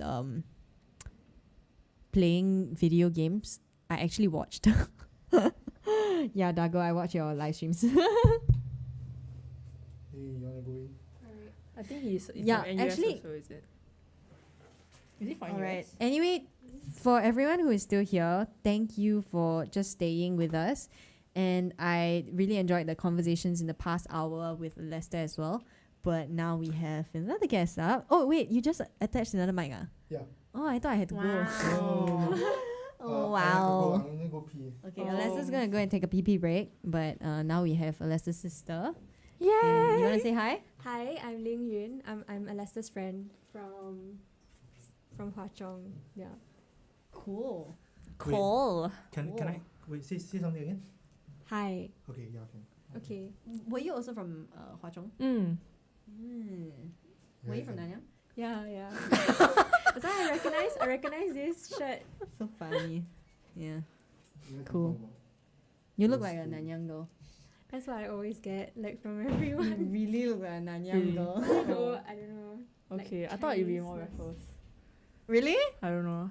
What's it like? Do you like being in a girls' school? Me? Mm. Yeah, I enjoyed it. I think it's because of that age, you know, like when you're 13 to 16. Like Mhm. I thought boys were really smelly. Like literally. What? I mean, you're not wrong. They were at that age. I Wait, what think. even? What- Okay. All children smelly. Nah, like teenage like hormones and all. Oh It's dear. really That's stinky. quite hilarious. I Okay. see. That is quite funny. But I totally agree with you on that. I did enjoy my girls' school years also. Oh, where do you go? Yes. Saint Nick's. MJS. SC. SC. Okay. How you know? It's the SC vibe also. Is it the like? Like more like charming. Huh? Oh my Like god, the I'm SC charming. vibe. Ugh, I'm charming. Tell Lester, please. How was Alester in HC lol? How was? How was he in HC? How was I, Ling? Tell us. What was he like in JC? I'll be the audience. Come, tell me. So cute. I I'm trying love to this. remember, like, okay, Lester was really busy in Hwa Chong. Like he was busy. organizing. Busy dating. Yeah, and also like Oh damn. okay, both. He was really busy organizing this one event that took you months, right? AP. You might want to speak into the mic. There was this like global leadership summit thing. Then Lester was involved. It was like really prestigious. Took many months to plan it and organize it. But other than that, he was just very loyal to his first girlfriend. Wow. Oh gosh. I guess you were actually right about him being Wait, a what? good boyfriend. Oh. Hey, wait. He didn't hear that. It's true. I Hi, watched them Irene. fall in love. What? I watched you guys get together. What? No, Wow. you didn't. Oh, this is so Okay. disturbing. Oh my goodness. So I love the dynamic here, by the way. what happened was like I think that we had 5 days of a camp, right? The same summit, but we were attendees. And then like so there was like the Nanyang group and then the Hwa Chong group. And we got together as in to work together lah. Yep. And there was this one girl also in our delegation. And within the 5 days of the camp, right? They got together, you know. Oh my god, are you kidding me? Within You know, the 5 he days? didn't even tell me this. Wow. I just knew you got a girlfriend, that's it. Okay. It lasted 3 years, guys, by the way. Yeah. Okay, so it was a 5-day getting together and then the relationship lasted 3 years. Dude, 5 days is just... It's a better love Yeah, story. I feel like than I need Twilight. to. It's not 5 days. It was 7 days. Okay, fine. But- Semantics. Massive improvement, I gotta say. Hey, that's like 25. That's like 50% more than what she claimed. Okay. Okay. Good news. But okay, wait. Out of that, how was it? What do you mean? How was it? How was I as a person? How was I? Oh, ever- you know what? We have the same teacher, What? right? Oh. Yeah, because I'm 2 years younger than him. So Oh. I have the same teacher as him. And then she told, wait, did she tell me or did you tell me that you always stay in class? So I'm when I, unaware. and the thing is that I look damn freaking alike to my brother because like of our teeth, right? Because you have like gummy smile. So like the first thing when she saw me, she's like, oh my god, are you Alester's sister? And I'm like, yeah. Now I'm like, oh shit, it's gonna have a damn bad impression on me. But it's okay, I changed it because I'm great. Okay. That teacher is my GP teacher, Miss Wang Yitian. I'm so sorry. I still remember clearly there's this one day in class, right? She was showing a documentary, and it was like, I kid you not, the most boring documentary I've ever seen in my life. It was so boring, guys. It was so boring that I slept and I didn't even try to hide it. I was so tired and it was so boring that I slept like this. Because normally when you sleep as a student, you got like some technique on, right? You know, you have to do this, you know. And like got some technique behind it. But I didn't. I just slept on the table like that. Then I woke up and I saw her staring at me. Goodness. And then I went back to sleep. I saw her staring at me and I went back straight to sleep. And she didn't say anything. Wait, did you ask her for your... Wait, do you have to write like those referral letters? Oh, but I didn't go overseas. So I didn't have to ask for... I guess the teacher just gave up on But you. other I got asked referral letters with my chemistry teacher lah. Oh, okay, yeah. My chemistry teacher likes me. Huh, really, man? I think not bad lah. The only thing she doesn't like me is that I always laugh in class and I always sing songs. Hey, speaking of sing songs, why don't you sing a song for us now? No, please not. Let him sing a song. Come on, 原 please. 来是我 Please. What? I said I feel self-conscious now. I always hear him sing in 原来 the 你 shop. 是我最想留住的幸运，原来我们和爱情曾经靠得那么近。 I need to tell Thank you. one story of my brother's horrible Chinese. lovely. Wait, do you know how to recite the Singapore Pledge? In Chinese. Is that a thing that you You know, like the- use as a gauge of good Chinese? No, like, you know, the Hua- fail miserably. Wait, what's shit, I already forgot. What's the first line? Okay, I can tell this story. So you know the Chinese pledge is, Do you the even last line remember? is 繁荣与进步，共同鼓励。 No. 努力 yeah 繁荣与进步 correct. Yeah. So as a primary school kid, okay, I just learned the brand new word called 笔记簿, okay?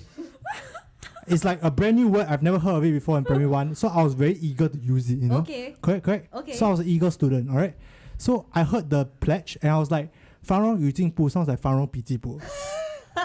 So I said it. Yeah, some China. And I don't think that's my scholar- fault. Some China scholar told him that it's wrong. Our 笔记簿 is Exercise. exercise book, yeah. Yeah. I actually know that. Why would Okay. you not know that? Can you stop judging me? I did not No, come it's here to be fine. judged, okay? It's a safe space. 100 viewers. Congratulations. Extremely cute. For everybody here, thank you so much for joining us tonight. It is Alesta's IMO pod live stream, and I'm honestly just chilling out, and I'm as new to this as you are, so I look like a very boomer, like wearing my mask, like trying to avoid COVID. you know you can take your mask off, right? No, I don't want to. Okay, You're at I know home. Ling Yuan has a ukulele. I do, but if possible, I would like not to be Why playing not? it. Please play us a song. I have not played it since like I It don't know, doesn't like, matter. last It year. doesn't matter. Just go for it. Okay, if you guys want Ling Yuan to play the ukulele is now, please comment. No. Oh gosh. That's the Don't go TikTok to song. bed. Wait, what do I know? the rap. Oh my god, really? I sing then you rap, okay? No. Oh my god. You're not even game, then you go and say this Okay, kind of wait, thing, wait. pull this kind of stuff. Get us to like 120 viewers and I will do the rap. Wait, it's a TikTok song. Just don't, kidding. Don't be Yeah, it's a TikTok song. What how does it sound like? Don't stay awake for too long. Don't go to bed. Oh, I'll make a cup of coffee for your head. I'll get you up and going out of bed. Yeah, I don't wanna fall asleep. The song makes no sense. No. Yeah, okay, wait, The explain. song makes no sense. Like when Alesta first told me he loved it, and I was like, don't stay awake for too long. Don't go to bed. Hey, I thought that I vibed a little bit with lyrics leh. I don't know if I'm being Really? gay. So what's your interpretation? make Okay, sense. so the lyrics is don't stay awake for too long, don't go to bed. It's kind of like indecisive. Like I can't really decide what I want you to do. I don't really know. Jesus, man. Okay, I can't decide what I want you to do. Like I like you and I want you to stay, but I also want you to go because I don't think this is good for Oh, you. I see. That's my take on it lah. I just thought I'll it make a cup of coffee for your head. I'll get you up and going out of bed. It's kind of like I will take care of you and I love you and I will do as much as I can to protect you, right? But I still Wow. don't think I'm good for you, you know? That's like a much deeper reading. Yeah, Than I- I gave it. I thought Yeah. I was like, oh, it makes no sense. I mean, I think it has as much meaning as you give it. Alessa, you wanna come here and give me Catch I'm these gonna give hands.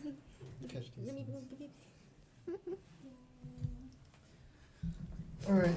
Okay, I like death bit. I think I don't understand the lyrics, but I don't.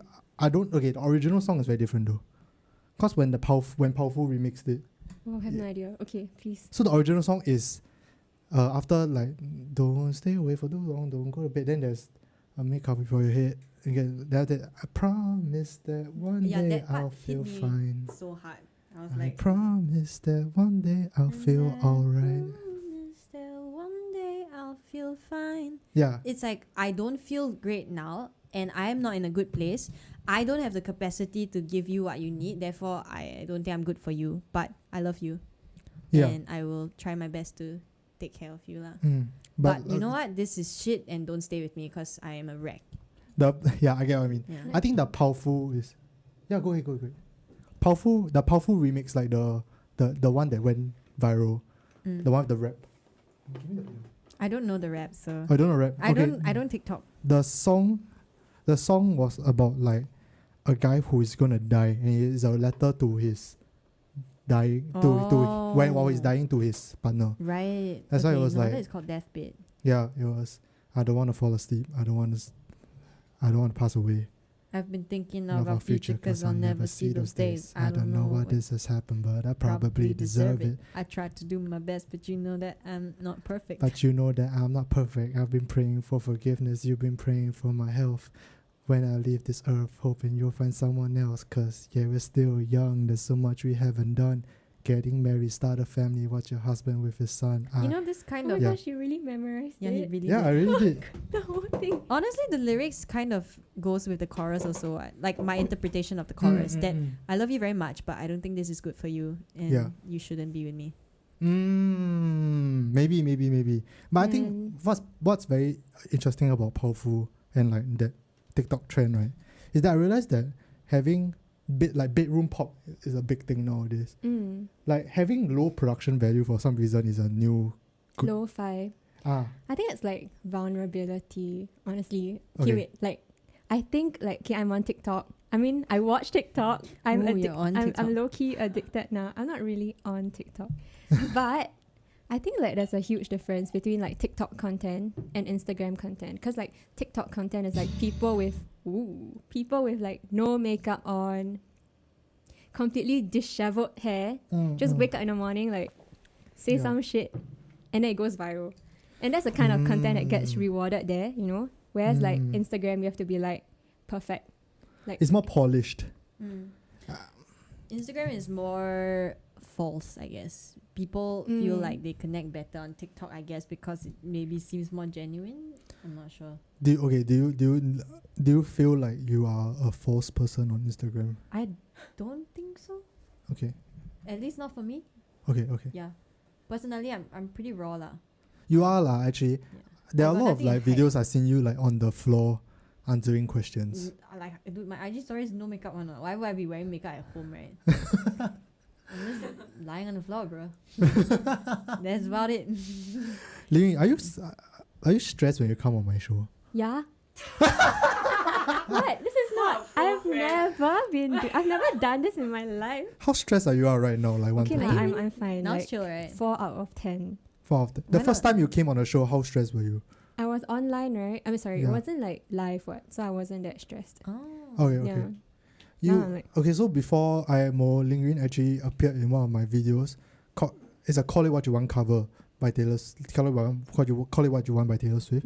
She did a cover for Pride Month.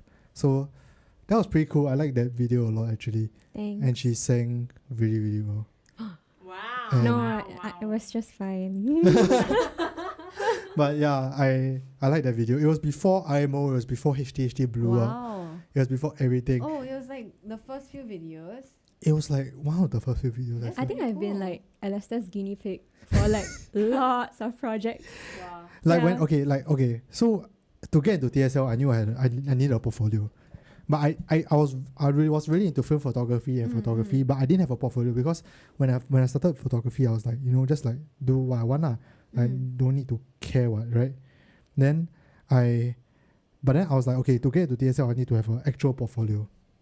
So the first thing I didn't have a digital DSLR at the time. So first thing I did was like, Ling Yun, do you want to shoot? I used my iPhone to shoot. That works, honestly. And like some of the photos actually did make the end portfolio that got me into TSL. So like every time I do this, I got some new thing I want to try. The first thing I ask is Ling Yun, do you want to be my model? Yeah. And then like I was the way the music video came out, I was like doing like dinner with her. I was like, Ling Yun, I got this song that I feel like very apt for Pride Month. You want to sing it? She was like, sure. And then you just did it. So I feel like she really is my guinea pig for a lot of things. Like this also, live stream. Like first time live streaming. First time.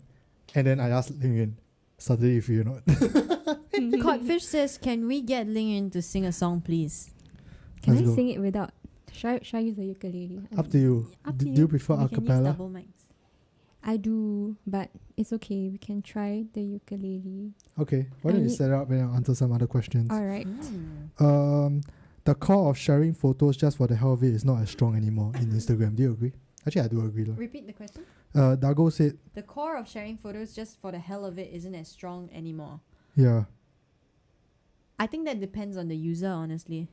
Oh, Because you see, right, okay.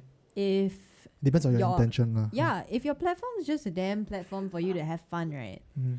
Share what the heck you want. Right?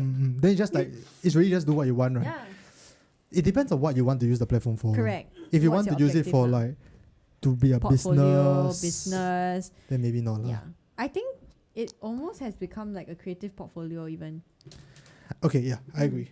Because like a lot of people hire based on Instagram feed, Yeah. right? Which I feel is very weird. As a photographer, I feel that's damn weird. Oh my goodness, this person said, can someone take out the ukulele and shove it into Ling Yun's hands so she has no choice but to Okay, sing? whoa. It's already in my hands. Ling Yun is a strong, independent woman who doesn't need people to shove it in her hands. Wait, there's another one I want to answer. How long are you guys planning to stream? So, we are streaming until 12 a.m. So, after this, Dago will be joining us. The wonderful Dago Yaki. Then I think, Can't wait for Dago. yeah, but we have not enough mics. What time is Dago coming? He's coming at 11:15. Oh, so that's soon another actually. 30 more minutes, Dago Yeah. will be coming in. I'll just stay for Dago then. Do you know what? Yeah, do you know what? Let's just, Can I? of course, Okay. this is it will be the limit of 5 people are in a room, but Yeah. That's the max, right? that's the max. But this is at your house, what? And you Yeah. got less than 5 guests. Yeah, that's true. Okay, fair enough, fair enough. I don't want to. Dang, 2-hour live stream. I just woken up, but it's nearly almost 9 a.m. here. I think it will be saved in YouTube, so you guys can go back and rewatch this 4-hour live stream. Hi, Joshua. Hi, Joshua. Hi, Joshua. But yeah, I don't know.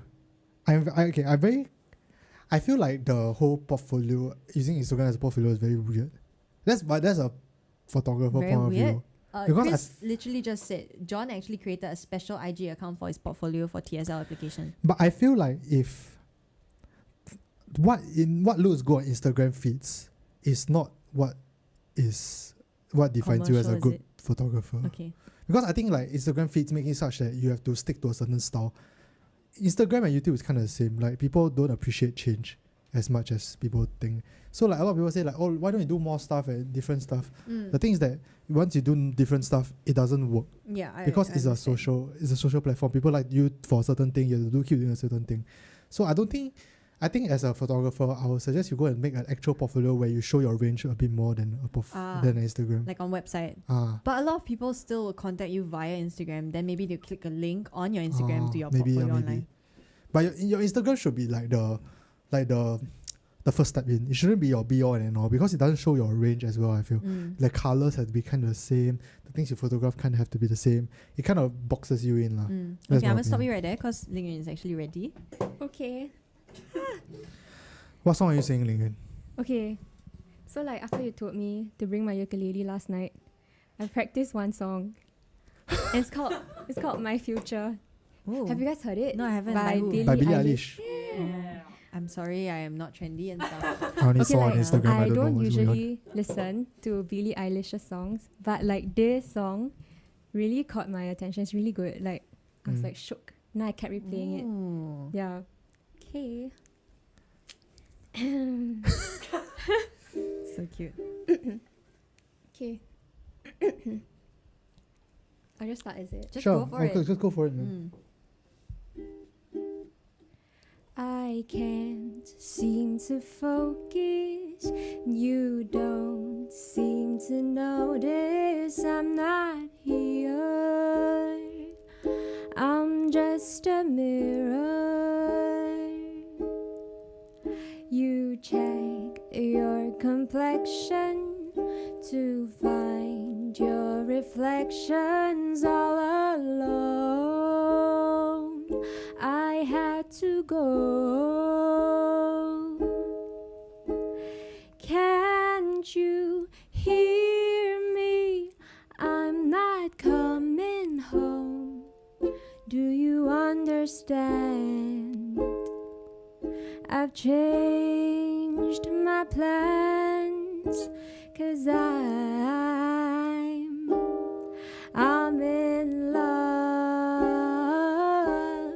with my future. Can't wait to meet her. And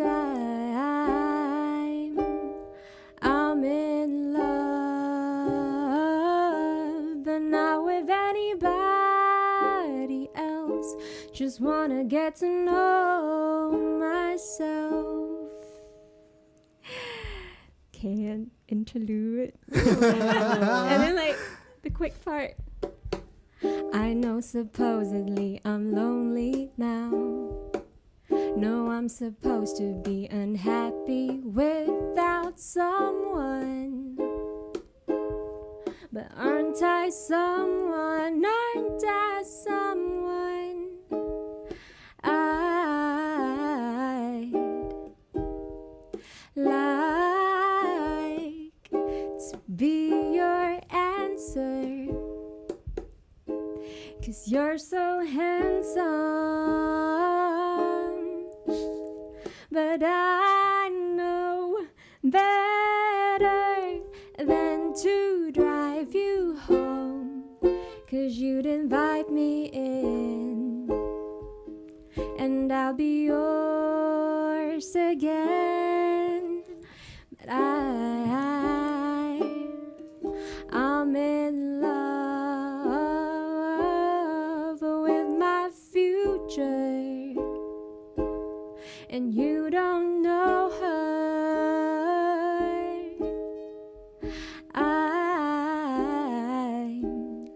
I'm in love, but not with anybody here. I'll see you in a couple years.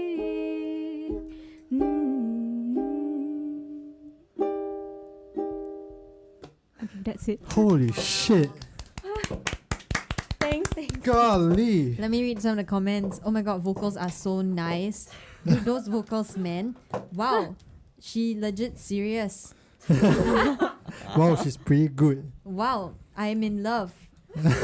I've fallen in love. Thank you, Ling. That was Thank great. you. That was great, Ling Yun. Also, hi to Alison. Alison, one day I want to get you on the podcast. Ellie, are you still there? Hello, Ellie. Oh my god. See, guys, this is the reason why I asked her to sing my songs. Wait, I don't even remember. I don't even know how I know that you are good at singing. Okay, I so mean, you guys were in school, right? yeah. You know, do you remember like at that summit, the summit where Alistair got his girlfriend? we had to perform for like the Help. overseas people. Mm. And there was nothing more representative of Singapore culture that we could think of The National Day songs. Oh my god, I remember than now. National Day songs. So we just did like a medley of National Day songs, yeah. I think that maybe that's why. I also want to say that like there was a period of time where I really wanted to be like the Singaporean Wong Fu. Yeah. Oh, And yes. I wanted to I wanted to make a YouTube channel. And in fact, I think I made it. And me, Ling Yun, and two other friends, Brandon and Hao Yu, and the four of us were going to film this short film called Swing Fling. It was so bad.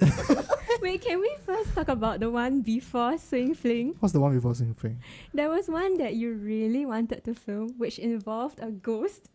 It's not me! It's Brandon! Brandon is a Oh. dark ass person. Okay, like it involved a ghost, and like for our first film, there was no way we were going to involve a ghost. Like Yeah. how were we He going keep- to portray it? Do you know what he keeps saying? He keeps trying to make the main character die at the end of the short film. Yeah. I was like, what's wrong with you? Like, can we not have a short film where someone dies? But like, for some reason, everything he pitched was someone dying. But yeah, Swing Fling was one of those. I recently actually went to reread Okay. the script. Okay. Did you all actually film it? We filmed a little bit of it. Okay. Can I watch? No. I lost it already. All I the footage can't really lost. remember what we But did. I still have the script. Mm. And oh boy, is it bad. Well, honestly, it's gonna be bad until it's good. So you It's should true. just have done it anyway and keep pushing to do more. Yeah. Because I feel like I have also had thoughts about like, wow, Wong Fu's amazing. I wish I could do the shit that they did. Right. But I never even got to the point of your production, you know? Like you had a script, you filmed a bit. I get it. Yeah. Okay. And also that you had a group of people to work with. Yeah. Pretty amazing. It's true. I don't know how I got you guys together. I was like, I think I texted Ling Yun. I was like, Ling Yun, I'm going to start a YouTube channel. You want to be our Were you guys producer?" like besties in school? No. I wish I didn't Self hurt, ask. but it's okay. I wish I didn't ask. No, like, I don't think we were particularly close. When did we start getting closer? I think it's just like we always like caught up, like through the years, you know. Yeah. Yeah. So I think it's every time I like- break up. Oh, you are the one that he turns to Yeah, when yeah. he breaks up. There's a term for this, right? I can't remember. Ah. Bad weather friend. No. Bad weather friend. I can't remember. But like, Shitty friend, maybe. no, like, but nowadays I catch up with her every once in a while. But like, yeah, I think one of the things that I learned was that you have to just accept that your first few things that you do are gonna be shit, and then it has to be shit for it to be good eventually. Correct. Right, like the Yeah. first few videos I did was like complete nonsense, but like I had to get through them for me to eventually do well lah. Ling, they asked for another song. Oh really? Yeah, they say another song, please. Codfish is the #1 fan right now. Wow. Yeah. Hi. Thank you. No, Codfish keeps commenting. I don't know. Wait, Chow, you want so like as a child. Did y'all just hear that? As a child. Child as a child? Okay, No, as a child what? Like you used to watch Wong Fu, right? Yeah. I still do. Oh, you still do? I Okay. still do. Okay, so do you feel like they have set you up for failure in romantic relationships? Is that because you feel like they did that for you? I think they set an unattainably high bar. No, I thought Wong Fu did a couple of shots that were rather, Raw. yeah, like they talked about love that doesn't actually make it, love that is set back by reality, love that doesn't get the timing right. They did talk about topics like that also. But there's always a happy ending. No, when you look at West Films are yeah. West films are West not. films are not. And Yeah. I like both ends of it. I like the Okay. feel good ones and I like the West ones. Okay. Yeah. But Phil has a very feel good portion to his Correct. short films. Film always has a comedic element as well as a happy ending. Yeah. A little bit fairy tale like, yes. I remember there is one short film. I think it was called Take It Slow. Oh, I've It seen that. was I've a seen that. prom thing.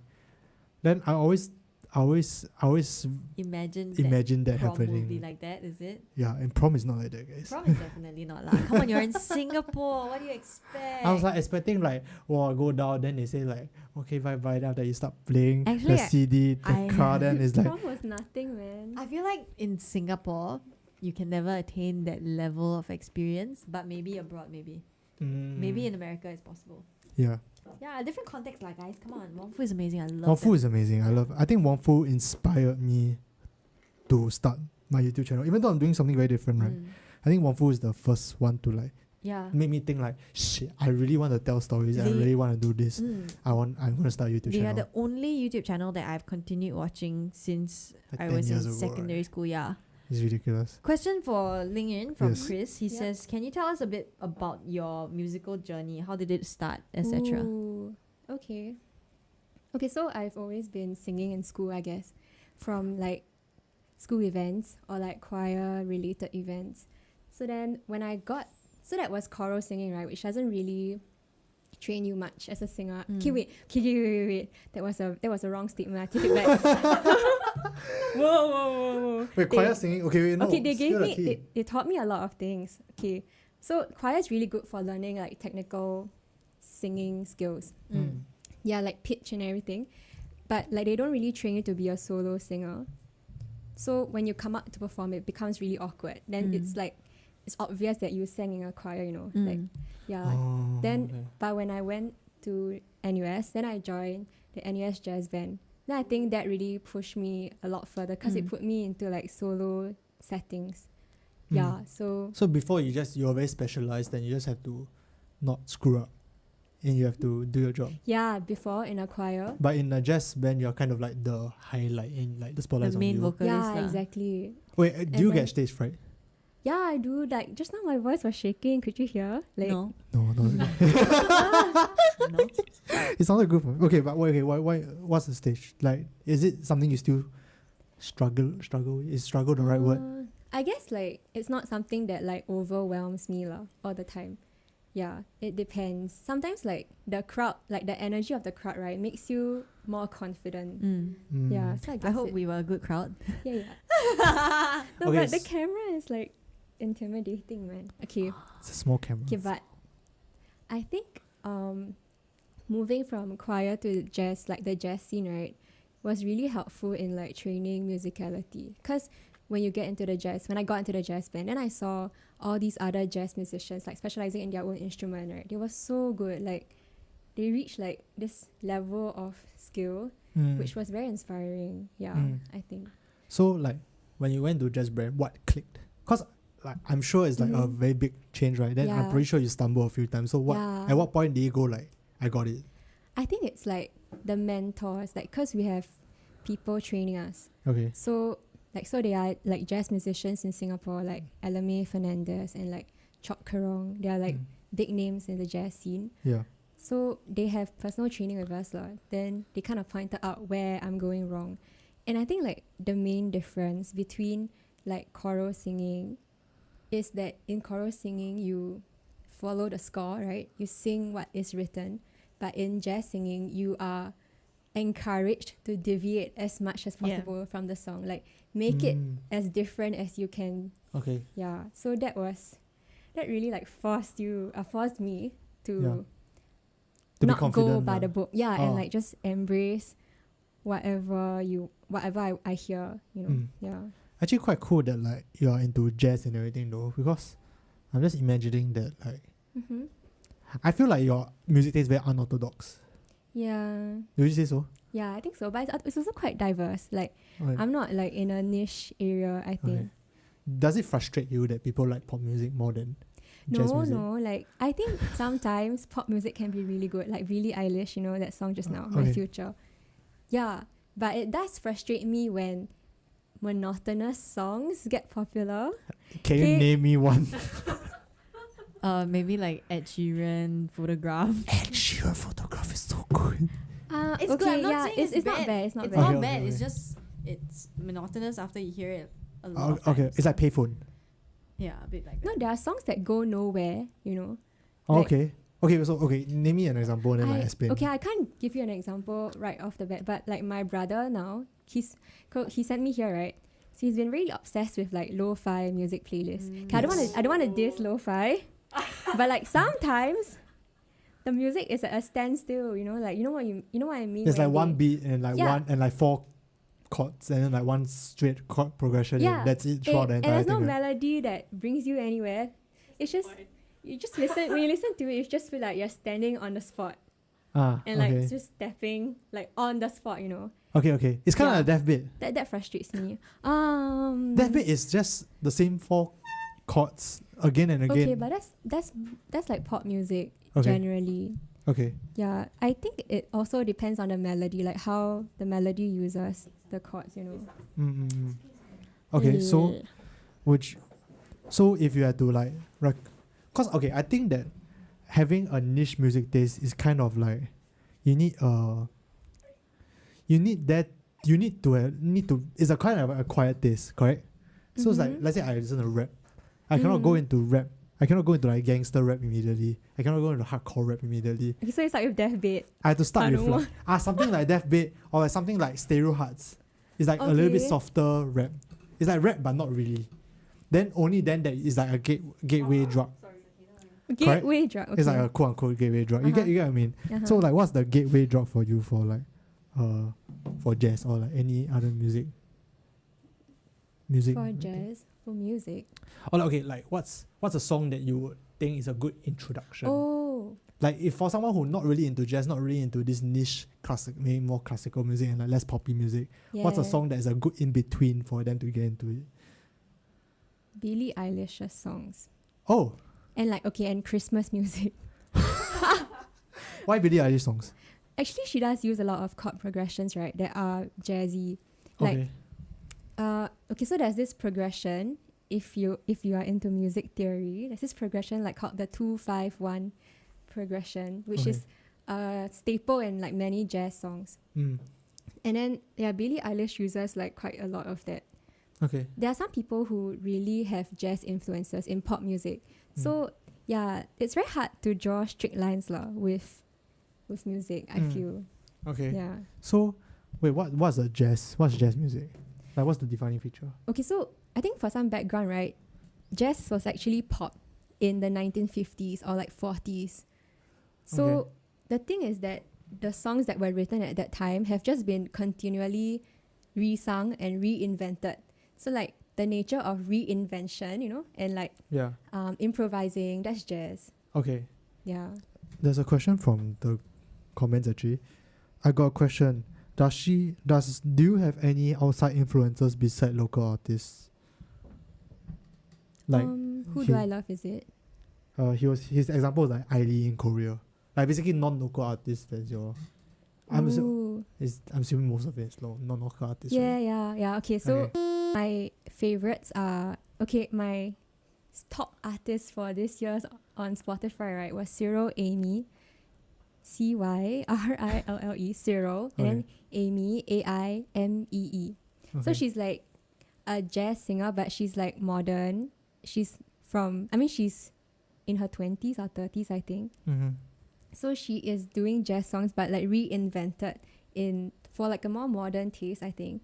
And like I love her tone, her voice is Okay. very sweet. Yeah, I love it. Okay. And then if okay, you local wanna artists. What one on local artists? local, Yeah, since most of your influences are external, right? Like let's go with okay, but one I'm really local. into local artists also, like Okay, Charlie Lim Okay. and Lin Ying. Ling Ying. Okay, Yeah, I once walked up Nice. to Lin Ying, right, and I said like, "Hey, my name is Ling Yun," and then she was like, "Oh, so interesting." actually, Chow, what's your music journey / role models? Music journey. Role Role models. model. I love and absolutely worship Alicia Keys Hmm. Oh, okay. because she's a perfect human being and I'm a fangirl, but I think she's a powerhouse lah. She really is a powerhouse. And she's also, I mean, it helps that she's, I guess, drop dead gorgeous. So, but I mean, if you're talking about musically, then I really appreciate any type of music as long as I think it's good. So Mm. I wouldn't say that I have a specific genre, but if I like the song, I like the song. It's like the connection, right? Yeah. Like, mm. I like to go for lyrics also. I also like to go for Mm. lyrics. Yeah, yeah. So good lyrics always will get me hard. I think when it comes to That's what she that is That's what she said. so when it comes to who I look up to vocally, right, who I would aspire to become if I could ever reach such a standard, then Alicia Keys, bruh. Alicia Keys. Alicia Is Keys. it the Empire State of Mind? That lady, but you shouldn't know her for that. You should know her for It's like New If I Ain't Got York. You. If I Ain't Got You, yeah. Yeah. That one. And I love Codaline for Codaline. the music that For they the make. Philly feels. And yeah, for the feelies. And Yeah. for I love 1975. 97. 1975. What? Was that like I don't like an 97. endorsement or something? But the 1975. Okay. Yeah. Yeah. I feel like I'm very basic with Mm. my music taste. Yes. Ed Sheeran. You just say yes? Yeah. I Can't mean, she's defend known me. you for a while, so through the I years, would yeah. think that I she think knows a so. bit about you. What's my number one for Spotify this year was Powerful. Oh, okay. And then 21 Pilots have been my top for a while. Oh. I think you have to be a little bit demented to like 21 Pilots.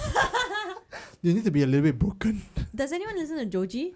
Oh, yeah, I do. Yeah. Okay, yeah, I like love Joji also. Oh, you know Yeah. Joji from the back in the day when he lot. used to do like pranks on The YouTube. pink condom guy, right? Oh, I mean, That was the Joji. that's I one of know. the reasons why I love him. But for now, for more recent reasons, it is his music. yeah, yeah. Mm. It's pretty good. Love It's very- his music. It's very dreamy and Chancy, like, Correct. ah. Trance is the Chancy, right that's a word. good word. Yeah. I blast this when I'm driving at night. Oh. ooh. Blast, like the car shakes kind of blast. Ooh. Yeah, and I just soak it all up because I'm that kind of driver. I recently heard a song. It's a pop song. It's by Justin Bieber. Is it Lonely? Holy. Oh, no, I don't know. I love that song. Holy was such a good song. I highly recommend it. Also, he has a rap by Chance the Rapper, so maybe that's Ooh. why I like it. Do you guys Cool. listen to albums or songs or playlists made by Spotify? Mm-hmm. Do you? Yeah, Maybe. like you know, like Spotify always creates playlists for you, right? Like daily mix for you, or like hits you missed, that kind. Yeah. Yeah, I think the algorithm really knows me. So I trust Spotify. Like I'll just click on it, then like I'll love like most of the songs on it. Okay. Yeah, as long as you are interacting, I suppose. How Yeah. do you do that? Spotify? Yeah. No leh. I don't like algorithms. I don't like it when a device knows me too well. I don't like it that they think that they know me. Wow, I love it. Like okay, I don't know. I guess it's like Even though they do lah, but They Yeah. do. I hate that they do. I hate that they do, but I I hate don't that like they it. track everything that I do. Yeah. so convenient though. So It's- convenient. Well, yeah, Okay, that's but the I'm point, one of those right? monsters that I like. My Spotify playlist is just me liking a song, then my like song is 900 songs, and I just shuffle my 900 songs. Yeah. Okay. Eh, Yeah. me also. I have a playlist, and then I just listen It's to one that. playlist. Yeah, Right? So are you a playlist. one playlist person or like a 10 playlist for different moods kind of Eh, guy? I got 3 playlists now. Oh One shit. is oldies. Okay. No, 4. One is oldies. One is just instrumentals. Okay. One is everything mishmash of stuff, and then one is sad songs. Okay. You? I make a playlist every year. So then like it's by year. So then when I go back, right, you can like all the memories really come back. Correct. You know? Like, yeah, you whatever know what you're you were doing. thinking of. Yeah. Cue Maroon yeah. 5 when you, memories. when you put in that Pretty song. good. Pretty good. Yeah, yeah. Like break up, you know, that kind of shit. Damn, that is a good one. That is a good one. I'm the monster with one playlist. But I like it because I get to shuffle and then I hear songs that like from like a few years ago. Yeah, sometimes when I shuffle my own playlist, right, then I like every song that I hear. Then I'm Yeah. like, wow, this playlist is really good. Then I remember that like I made it. Damn, what a low key break. What a low key break. to me. Yeah. 88 Rising is dope. I actually quite like 88 Rising as well. Mm. Yeah, Nikki, like from 88 Rising, her voice is really good also. Dude, Yeah. Nikki is great. I Yeah. like low key. I know. Who's Loki? Like low. Oh. It's by Nikki. I don't really know it. Just know that. But it's quite a poppy song lah. Oh my gosh. Yes. You guys have any other questions you guys want to ask? You be a basic little boy. I do be basic though. Basic lah, so what? Yeah, that's Really, okay, why you want to be so alternative and shit? Like, ooh, does that make you feel special? I okay, I don't care lah. Yeah. Yeah. But it's one of my things that like every Spotify Wrapped, I aim to be less basic every year. That's hilarious. It's like, will I be basic this year? I am, but a little bit less. Hey, the Spotify rap is Okay. basically what artists you listen to that year, is it? Yeah. Oh, okay. And your top songs also, I think. Mine was Joji lah. This year was Joji. My Joji year. We are Yeah. Yeah, I just graduated this year. Oh, right, because NS. Yeah. Ah, right. We have 45 minutes left in this live stream. So if you guys want to ask us any personal questions, you guys can go ahead and ask. We have 80 people now in the chat. Thank you guys so much for coming on. Like, honestly speaking, when I pitched it to John, I asked John, how many people do you think will come on the show? They say 3. Then I say, I think I can get 5 lah. Yeah. Then that's what I told everyone. That's what I told Chow. That's what I told Ling Yue, and that's what I told Dago. I was like, there's gonna be like 5 people watching us at most. So you know what? Just come on the show. It doesn't matter. But now we have 81 people, which blows my mind. But yeah, you guys have any questions? You want to ask personal questions? This is the few times that you get to hear me answer personal questions. But yes, actually I have some questions from Instagram. Why don't we go through them? Ooh, okay. I want to hear Lim Yun talk about law school. About law school, what do you want to know? Is it fun? No? It's not fun. No? Is How school can law ever school fun? be... Okay, no. No, it's not. It's not fun. It's very stressful. Like, when you're in it, right, like that 13 weeks, right, it feels like you're in a race. Legit, just to finish everything that... all your assignments, all your readings, tutorials, study for your exams, the content that you have to get through. Yeah, I feel like I'm like... all I can do is study It's law school. during That's the it, right? 13 weeks. And then like after that, I'm finally free. Then I start again. And I'm free, but now I'm free. Have you taken your bar? Yes, I just took. Sick. Yeah. Finish. Yeah, finished Congrats, like dude. 2 weeks ago. Thank you. Amazing. Actually, the hi Net.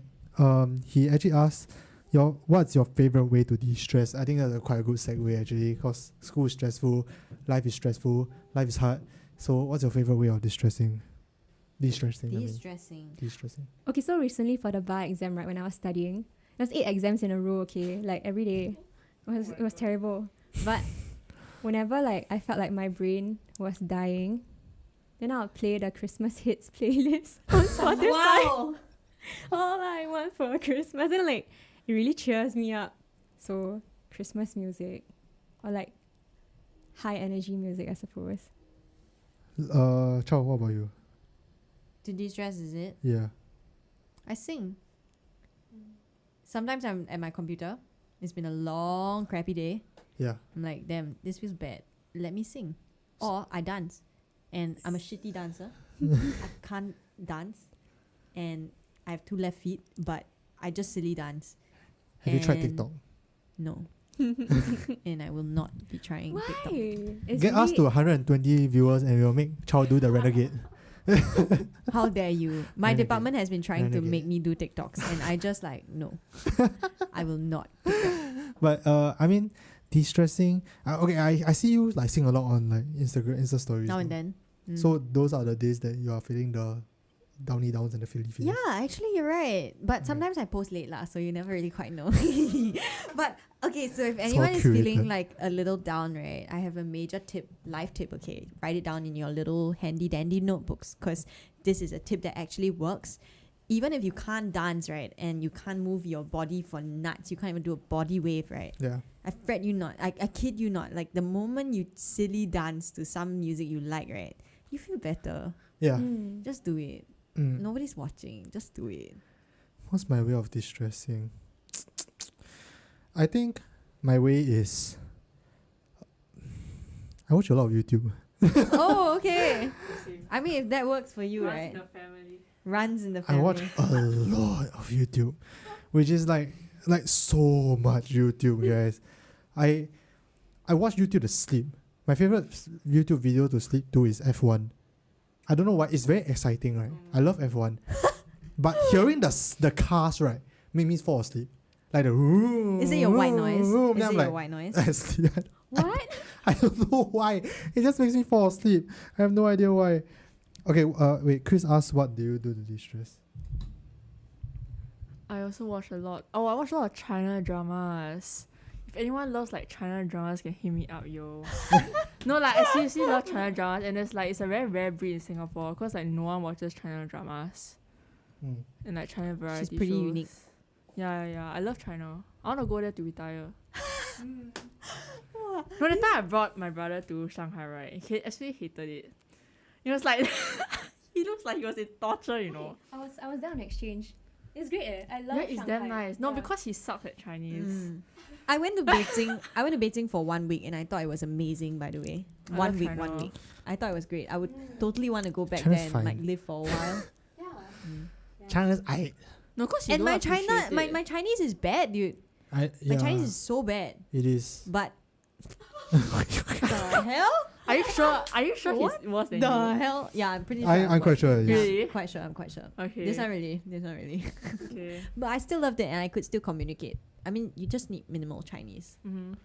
I think I prefer like Western countries lah. Generally, Like America. Australia, America, London, that kind. Generally lah. I also prefer colder countries. Maybe that's why. China is cold. China is so Yeah, cool. China is cool. Damn But- cool, dude. But Yeah. it doesn't fulfill the first criteria of it being Western. I don't know. Whoa. No, like, This boy. I think the reason why I don't like the hustle and buzz. Okay, I don't even like London that much because I don't like the Same. Too I don't like the fast pace. I think it's damn gloomy and like damn depressing. London was pretty depressing. Not gonna No, lie. it's Never been. freaking depressing. Never been. I think because when you go during winter, it rains quite a lot. It's it's a little cold. bit depressing When sometimes. it's cold, it Yeah. does that. But like yeah, I don't like the fast pace lah. I prefer to go to countries where the pace is slower lah. Generally lah. Okay, wait.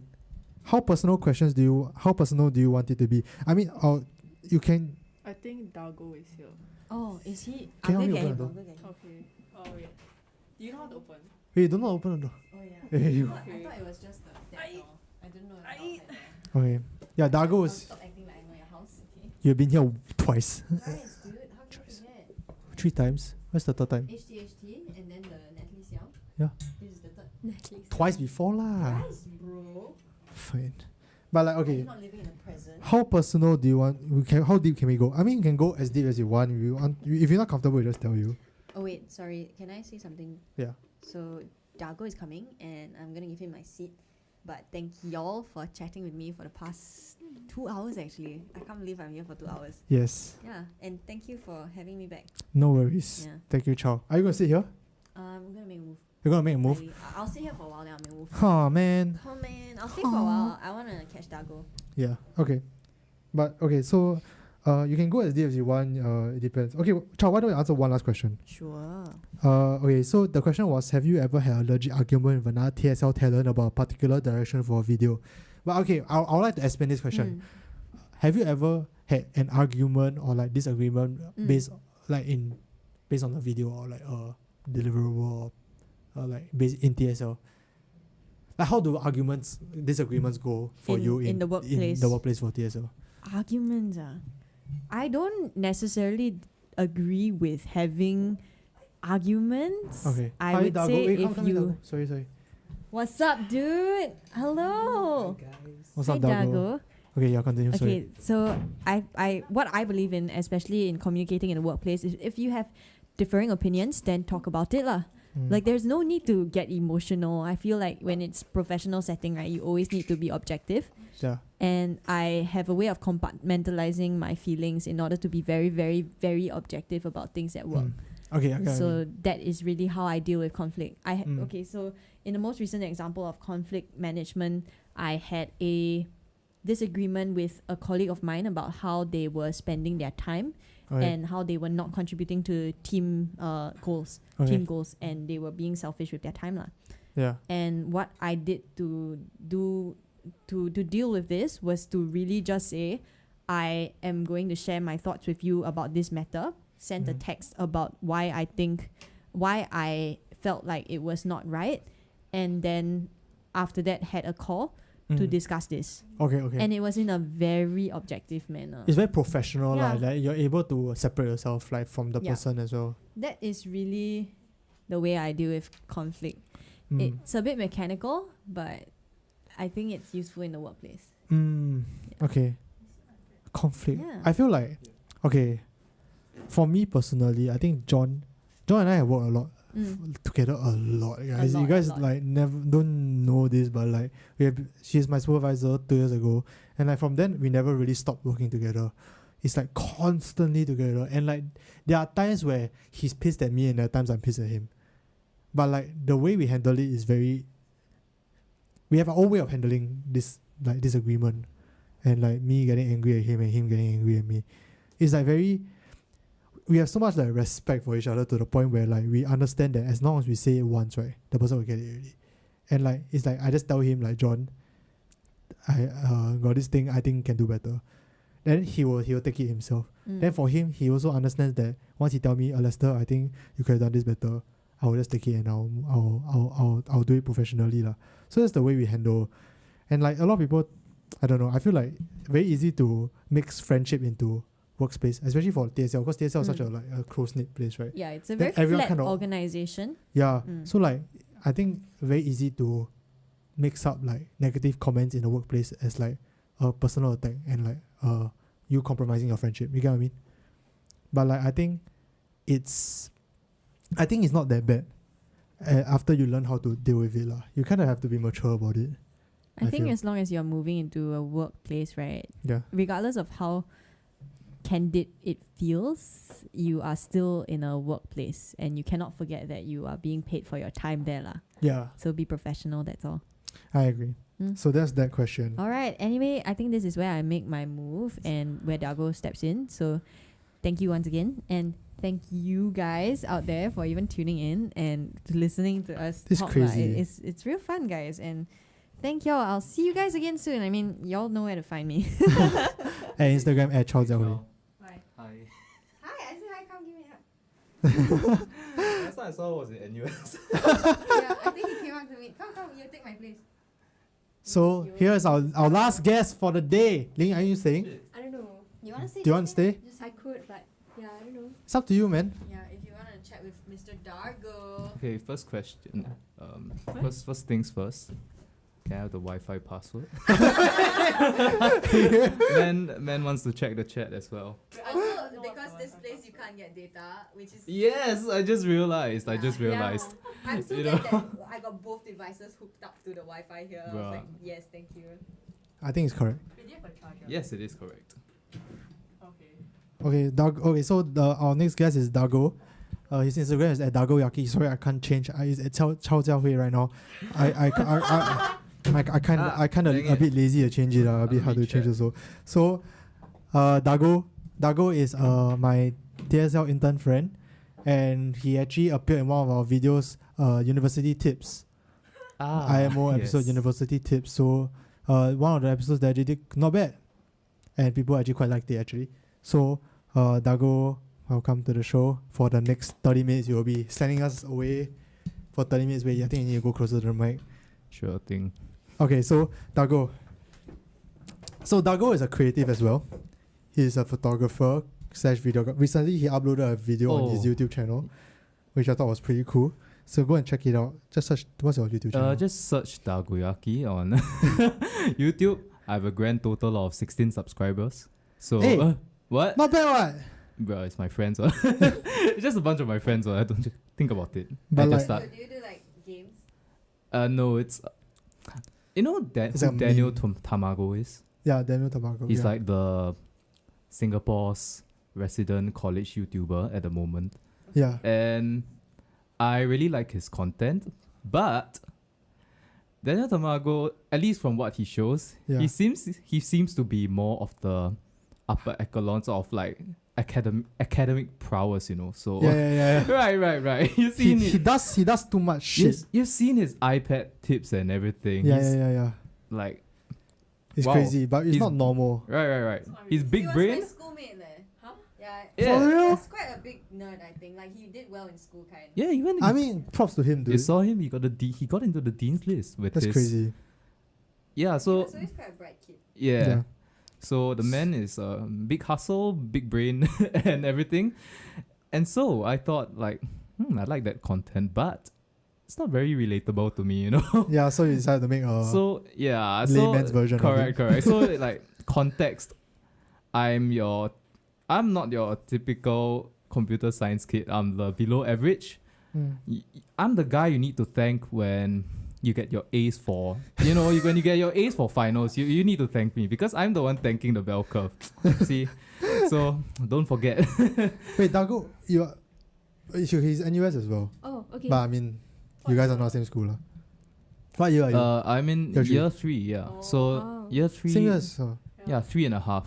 Oh, I Wait, graduated. can we have a like this little year. introduction first? Because Oh yeah, Oh yeah, Ling Yun I'm introduced Ling also. Yun. Ling I'm Yun. Lester's friend. Yeah. So she's Yes, from what? I think I remember you from the fairy light photos. I know the fairy lights with the umbrella and everything. I remember that. That's Kelda, but That's Kelda. that- Oh, Kelda. Oh, Oh, so there's come on. wait, so there's so there was more than one. There's okay. more than one. There's more. Okay, There's more and- than one guinea pig. And your sister, yes, Yeah, my sister, and Uh, that's Chow. You never met her your before. sister's name, But no one knows Chow. Oh, Xian Zheng. Xian Zheng. Xian Zheng. How come Very you're nice. Lester and she's Senzong? Oh, my parents. Okay, the question Chow asked was how come I have an English name and my sister doesn't. My parents just decided to name me Lester because they really like the name. Huh? Really? They liked the meaning of it. What's the meaning? Helper of the world.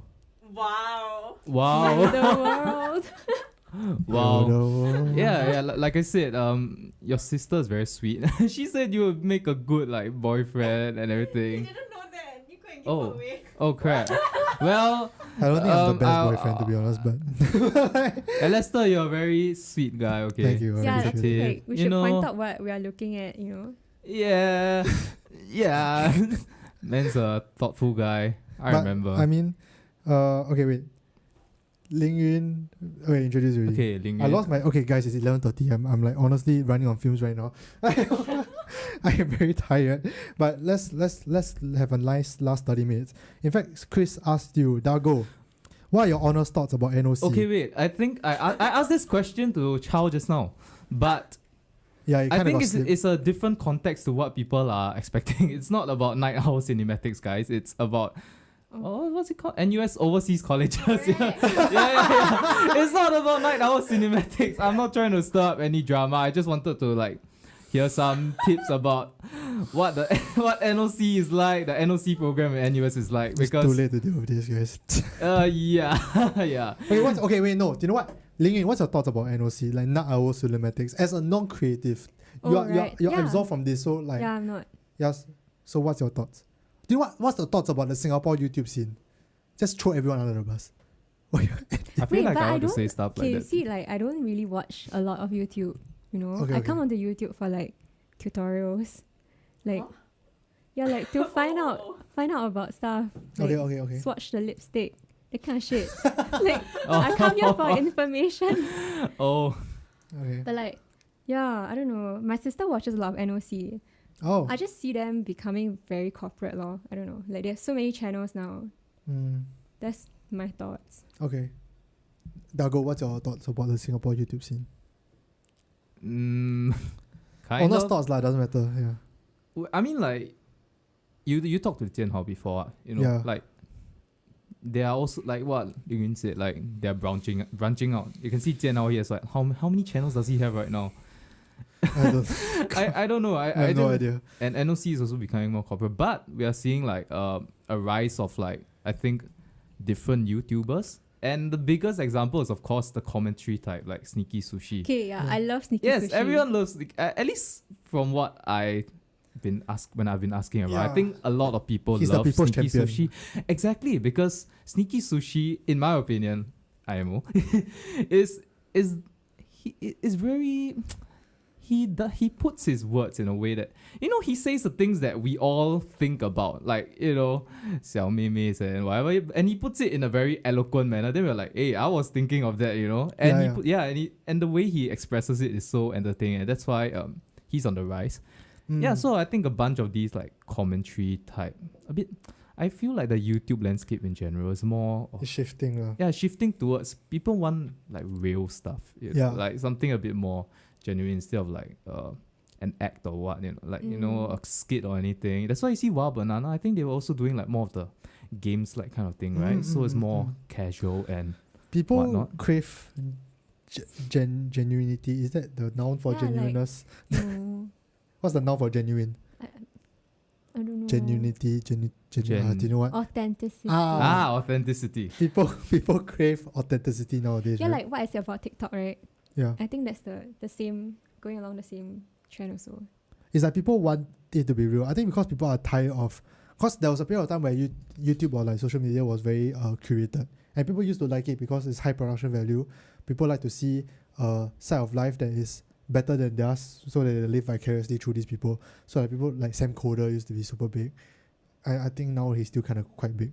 But even Sam Coder these days have been doing a lot more like relatable content, like showing more vulnerabilities. Because I think that's what's being is the emotion economy. It's like being able to evoke emotion, being able to relate to people. That's what is the new currency. Do you know Linda Dong, like Lee? Oh, Linda Dong, yes. Yeah, you know, like on YouTube, she was doing like skits and stuff, right? Yeah. You know, on TikTok, she's another She's personality. amazing on TikTok. Dude, like, and she's just in like this disheveled hair, like pajamas, then like spectacles, like always on the nose. Yeah. She just acts as this like weird, okay, not weird, like It's weird. like this weird character with a very poor English accent. And then she's viral, like she's like made it. I didn't like her skits last time actually. Like I actually thought her skits were not as well shot. But I love her TikToks. Really? I really love her TikToks. And it's then funny because I think because it's very real. It's like things that we think but like don't dare to say kind. But I feel that she had to make herself look ugly. Like lower than usual I get what I mean.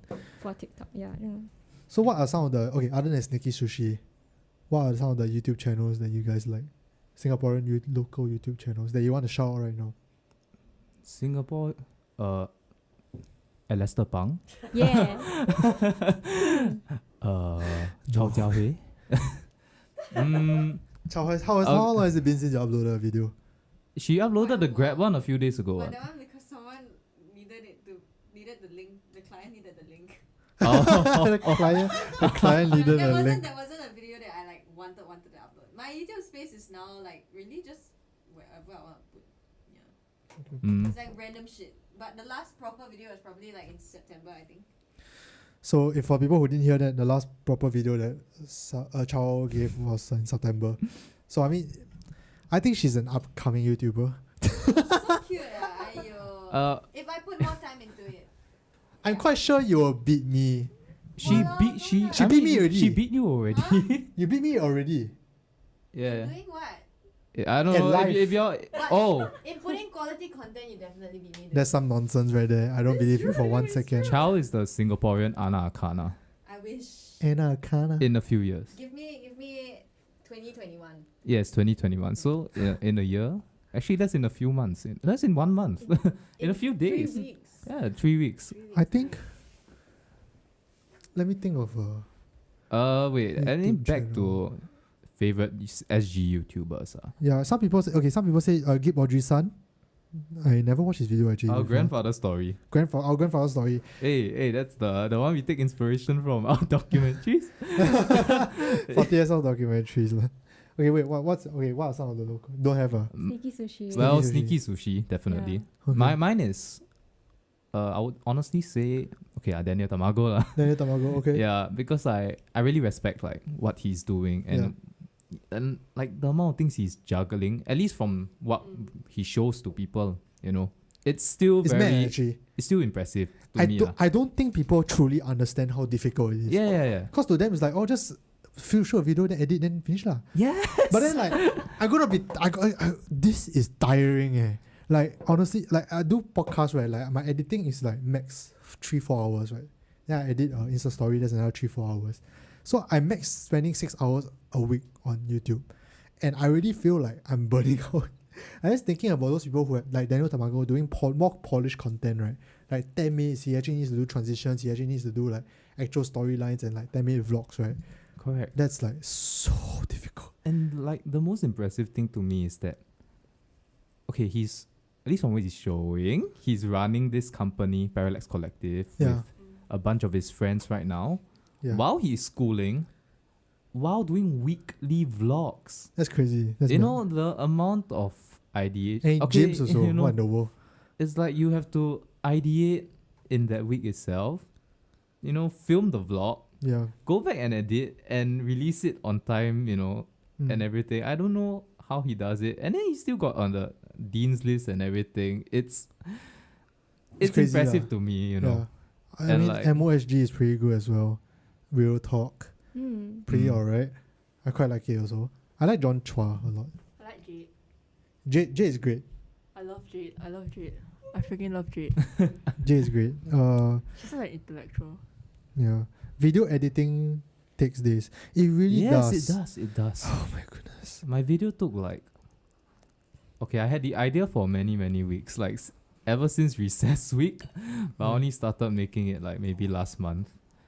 And like the inertia in trying to start something, trying to start a video is so high, especially if you if you never started on something before. I just find it very especially something like video, it's like the commitment and the hardest step is the first step. Yeah, it's the inertia at the start. Correct. But I think for IMO it's the same actually. Like it took very long for me to start IMO, but then once I start, I was like, okay, I'm gonna do it once every week. And then let's heads down, just work hard, and then like suddenly I'm at episode 40, which is ridiculous. It's a lot. Yeah, you've been doing this for so long and like for so consistently as well. Denzel says, "What about YOLO?" YOLO is like Sneaky Sushi. Yeah, he's a bit like Sneaky Sushi. He's just I think he's less. I think it's crude, less dank. Yeah, he's less crude, less dry.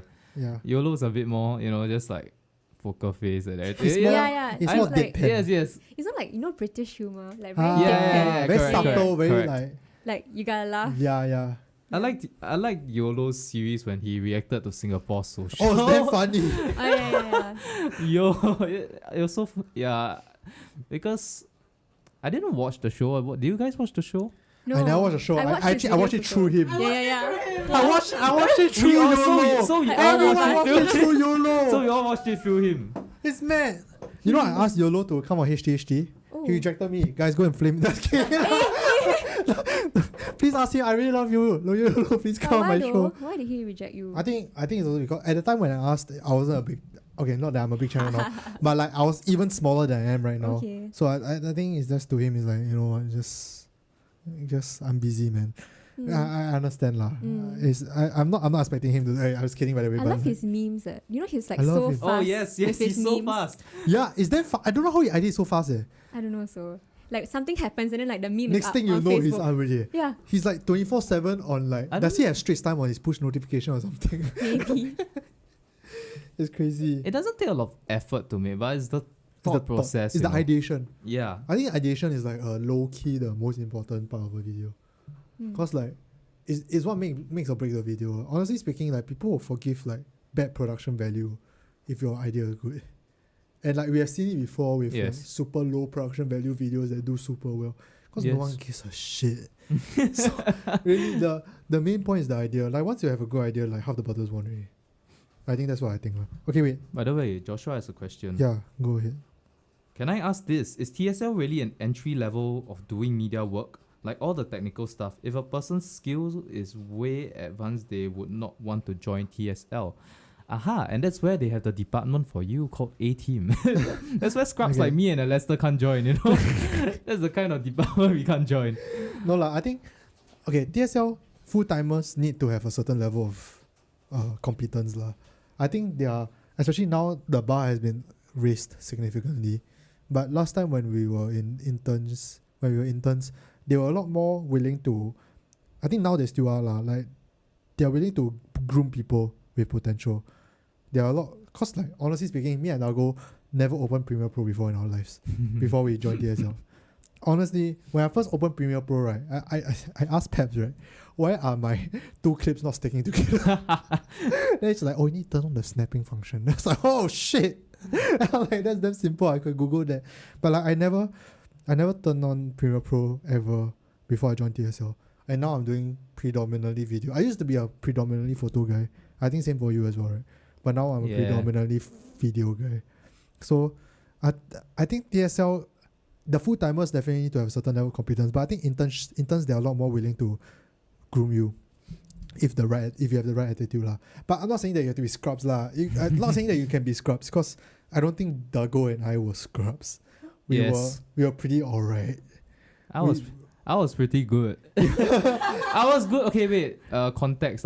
I think I was decent at making the style of Facebook videos that TSL liked. Yeah, okay. I was like a factory for that. That's true. I think when Dago came in, he straight away could do these videos. I think for me it was a more rocky start. No, dude, it's because you guys were so nervous. I was damn nervous. I was just kind of like mong, you know. It's like I just wasn't nervous, you know. I get it. No, you guys were like anxious, you know. That's the thing. I still remember that story about the taping about John. Oh yeah. You want to tell that story? Okay, so Like, I went on an ebook shoot, my first ever ebook shoot with John and my Wenlin and Ned. So three interns and John, and another intern called Hannah. So Hannah's the writer, but John, in an effort to calm us down, bought us all taping. We didn't drink a single drop of that taping for the entire shoot. Right, that taping was there on the table. No one touched it because we were all so nervous.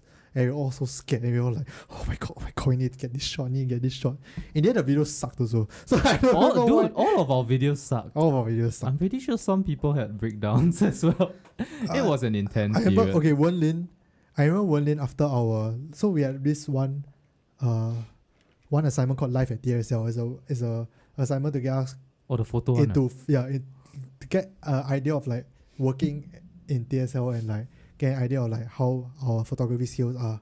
So we did it, right. Then I was quite chill, but this one girl, her name is Wenlin. She never shot portraits before, so she all shot inanimate objects. Then suddenly she has to shoot portraits, right? She was damn scared, so she took the photos, and the photos, because the first time you try, okay, no matter what you try the first time, it's gonna suck lah. So like the photos, not say they were bad, but they weren't as good as she wanted it to be. And I remember she cried. And now she's on Vogue. She's the most successful one among She them. got on Vogue, right? Like her photo got on Vogue. It Her did? photo got on Vogue. Holy shit. Her portrait photos got on Vogue, guys. Because after that whole thing, right, she was like, I'm going to make sure I get portraits down. And she took portraits non-stop. You guys go and search. It's Tan, T-A-N-1, W-E-N 0 for Instagram. Her photos are amazing. And I used to be the one, she used to come to me asking me for portrait advice. And I was like, okay, here's how you do the portrait. And now I'm like, okay, so like, yeah. So you have foreground, you have background, then like you bokeh a bit, I put 1.8. Then like nowadays I'm like, man, like I had to go to her now, like she's on board. Wait, Lester, It's but amazing. you know, you got to give credit for yourself. You were the Kickstarter, just you know. What? You were the Kickstarter. You kickstarted it off. Her career. You owe it all to me when this Yeah, came. but Wen Lin is mad. She's mad. She's been like taking portraits for like, I don't know, consistently for the past 2 years or so. Yeah. Like she directly messages like models on Instagram, is it? Mm. Or like talents that she thinks look, you know, they look interesting And to she her. is good enough for them to agree. Yes, she has the Because balls to do she's that. great, dude. And she has the skills. She's honestly a super established portrait photographer, says by Ned, who is also another super established portrait photographer. Ned is a magician. Have you seen his photos? Ned can make any photo look good. Ned just texted me. He said, by the way, you brief for a shoot. Let's go. I have another concept. like Ned is a magician. So if you don't know who Ned is, right, go to Instagram, go search Netlane, N-A-T-L-A-Y-N right now, and you look at the kind of photos he takes.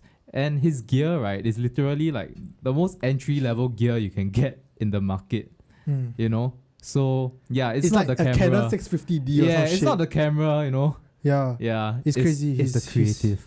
He has one lens. I still remember. He has one lens. It's a 51.8 and that's it. And it's like the cheapest lens you can get for $100. And he does amazing stuff. I think I'm very proud of my intern badge. I'm sorry guys, but like I'm gonna flex my intern badge. If you want to flex, I'm very proud of my intern badge. I think Gabriel converted DSL full time, and now he recently did a very cool commercial for Realme. He strapped the Realme phone to his drone and flew the drone. Oh, he did? Yeah, he strapped it. He just like he scotch taped it. So he injured his leg. He was about to film the video on foot and like his friend like dancing and stuff. Yeah. I think he was going to go out also lah. But then he's like he injured. Then he's on a wheelchair. So the next thing he thought was I'm gonna strap my phone on a drone and fly the drone and act as me. So he filmed his friend dancing using a phone on a drone. And like it honestly looks great. Like That's so ghetto. so it's like super janky, and I think that's great. And I mean Ned wonderful for portrait photographer. Welin got on Vogue. Dago doing his thing on YouTube.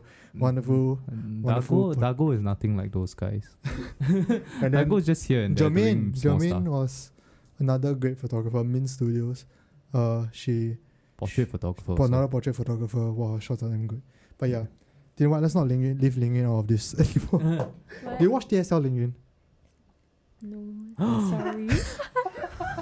Oh man. But you know that I don't watch much anyway. Yeah. Yeah. Okay, so you only watch Nikki Sushi. Yeah, like You watch Alistair Pang. I heard it's not bad, sometimes. Yeah, I'm a subscriber lah. Okay, what's your favorite Huh? Episode. What's my favorite? of mine? Damn, putting her in a spot. No, I think I really like. Okay, I fully watched the Ben King one. Oh shit. Okay. Yeah, I okay. was really impressed. I think you managed to make people like really vulnerable Hmm. in your interviews, and I was like, whoa, like this is really like a very vulnerable side of Ben. Ben King. Yeah. Dago, what's your favorite? What? What's your Of favorite video? Of yours? Yes. Um, Have you watched any video of mine other than your own? I don't watch the videos. I listen to the podcast. Oh, you listen to the podcast? I listen on Spotify. Oh shit. Yeah. What's your favorite podcast? I don't know. All of them are chock full of content, you know. Yeah, Okay. like John's insights and like, you know, the way you probe people. It's really just very That sounds insightful. very wrong.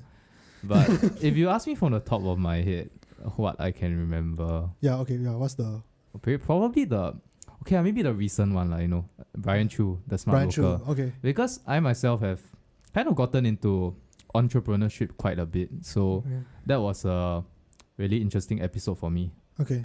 Yeah, because I wanted to know like the insights of like running inner a workings of it, business. right? Yeah. Because even though I'm studying computer science, I'm not gonna I'm not gonna be doing software engineering in the future, man. No thanks. Okay. So what? Why don't you just switch major? Because I see the value in computer science skills. It's like a backup lah. How do I put this? I'll probably get into the field of like UX design. Have you heard of that? Oh, okay, yeah. Yeah, so it helps to know like the computers and come on, I'm year 3 already, you know. Yeah. So yeah, it really helps to have that level of computer science knowledge. And yeah, I wouldn't say I'm the worst in school, but I'm just not the average. And I also know I don't like it. I don't like it I don't like it enough to be a full-time job, and that's why I'll still persist to the degree, you know. It's because like 1.5 years left, but in the future Sem 1 is over. yeah, Sem 1's over. Chow, what's your favorite video of mine? Other than your own video. I'm pretty sure it's not your favorite lah, but I'm a bit buzzed. she said I'm a bit buzzed, by the way, guys. I mean, you can read comments. She's drunk. Josh, That's why I'm like quiet. but- Joshua says okay, never mind. You do you have a? No, go. I was just reading the comment. Okay, Joshua said the HTG with Joyce was the video that I found on Lester's channel actually. Yeah, that was the first video that went viral. Okay, the funny story is that I uploaded that in March and it got 7,000 views, which is pretty good. That's good. That's amazing for like, I think at the time I had 100 subscribers at most. So it was crazy. But after that, right, suddenly one day I kid you not, in the middle of my finals, right, suddenly my subscribers shot up and suddenly the Joyce video views shot up and now it's like 100k on YouTube. So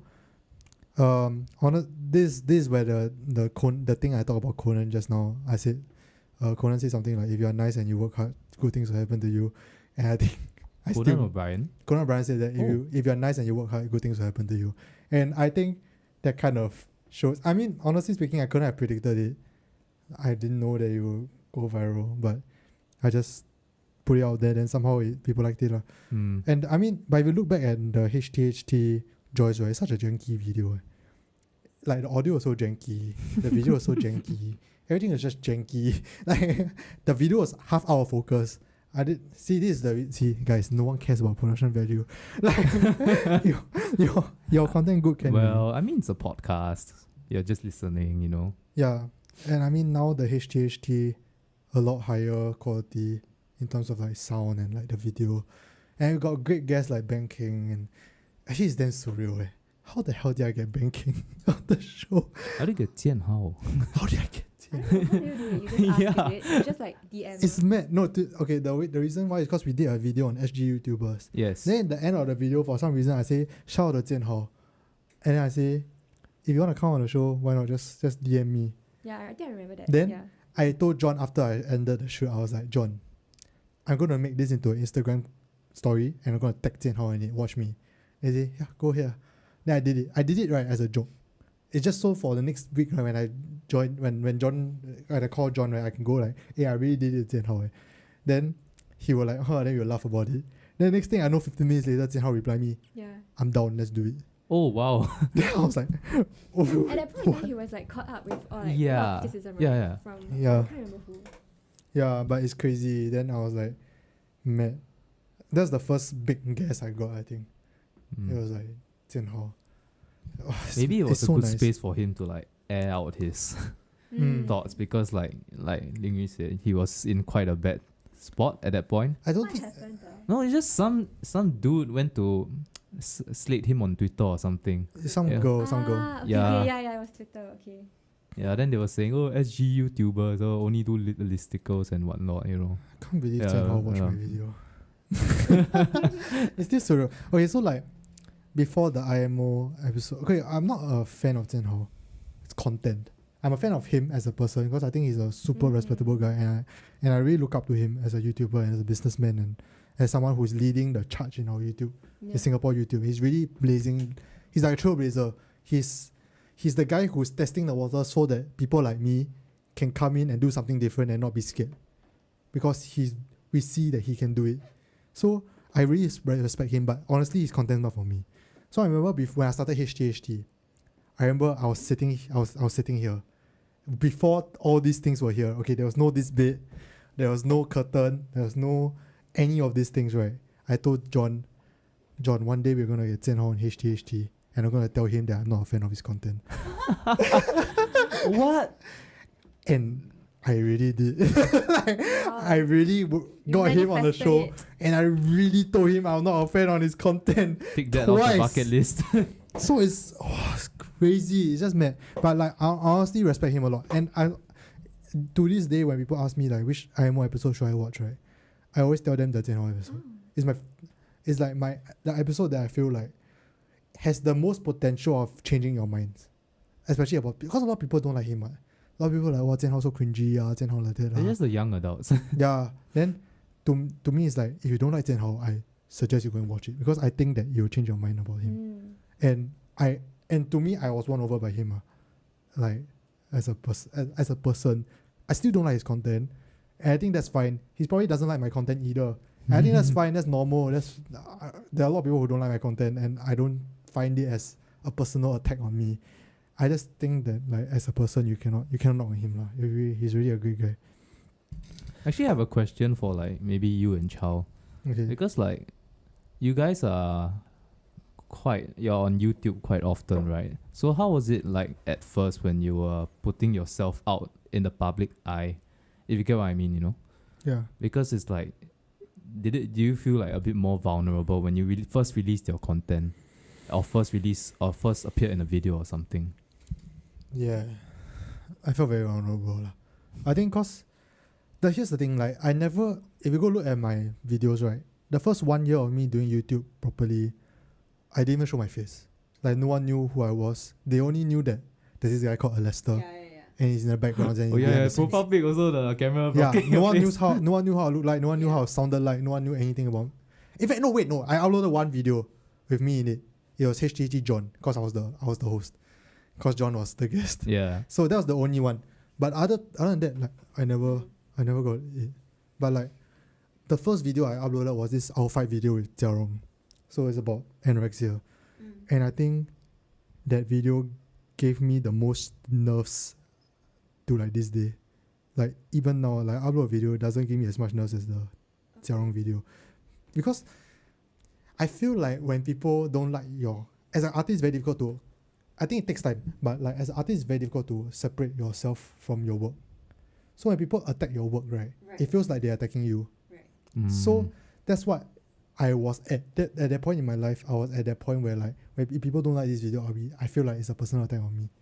But now I don't give a shit lah. now like audio sucky never mind camera turn off and on, never mind no one cares, guys. Once again, daily reminder, no one cares. But I think nowadays I'm a lot more I let go a lot easier, because to me having a weekly show helps. Because it's like, okay, this week the video sucks, the audio sucks, the probably the topic sucks, the video angles, maybe some of it, my color grading not very good, that kind of thing. Then to me it's like, okay, but in 3 days time I'm filming the next one already. Like that's it. Like I have to move on, you know. I can't be like bogged up by this one video and how bad it is, because in like 3 or 4 days I have to film the next one and I have to do better. So I think it's about me understanding that, okay, there are some days that the video is going to be shitty, but just move on.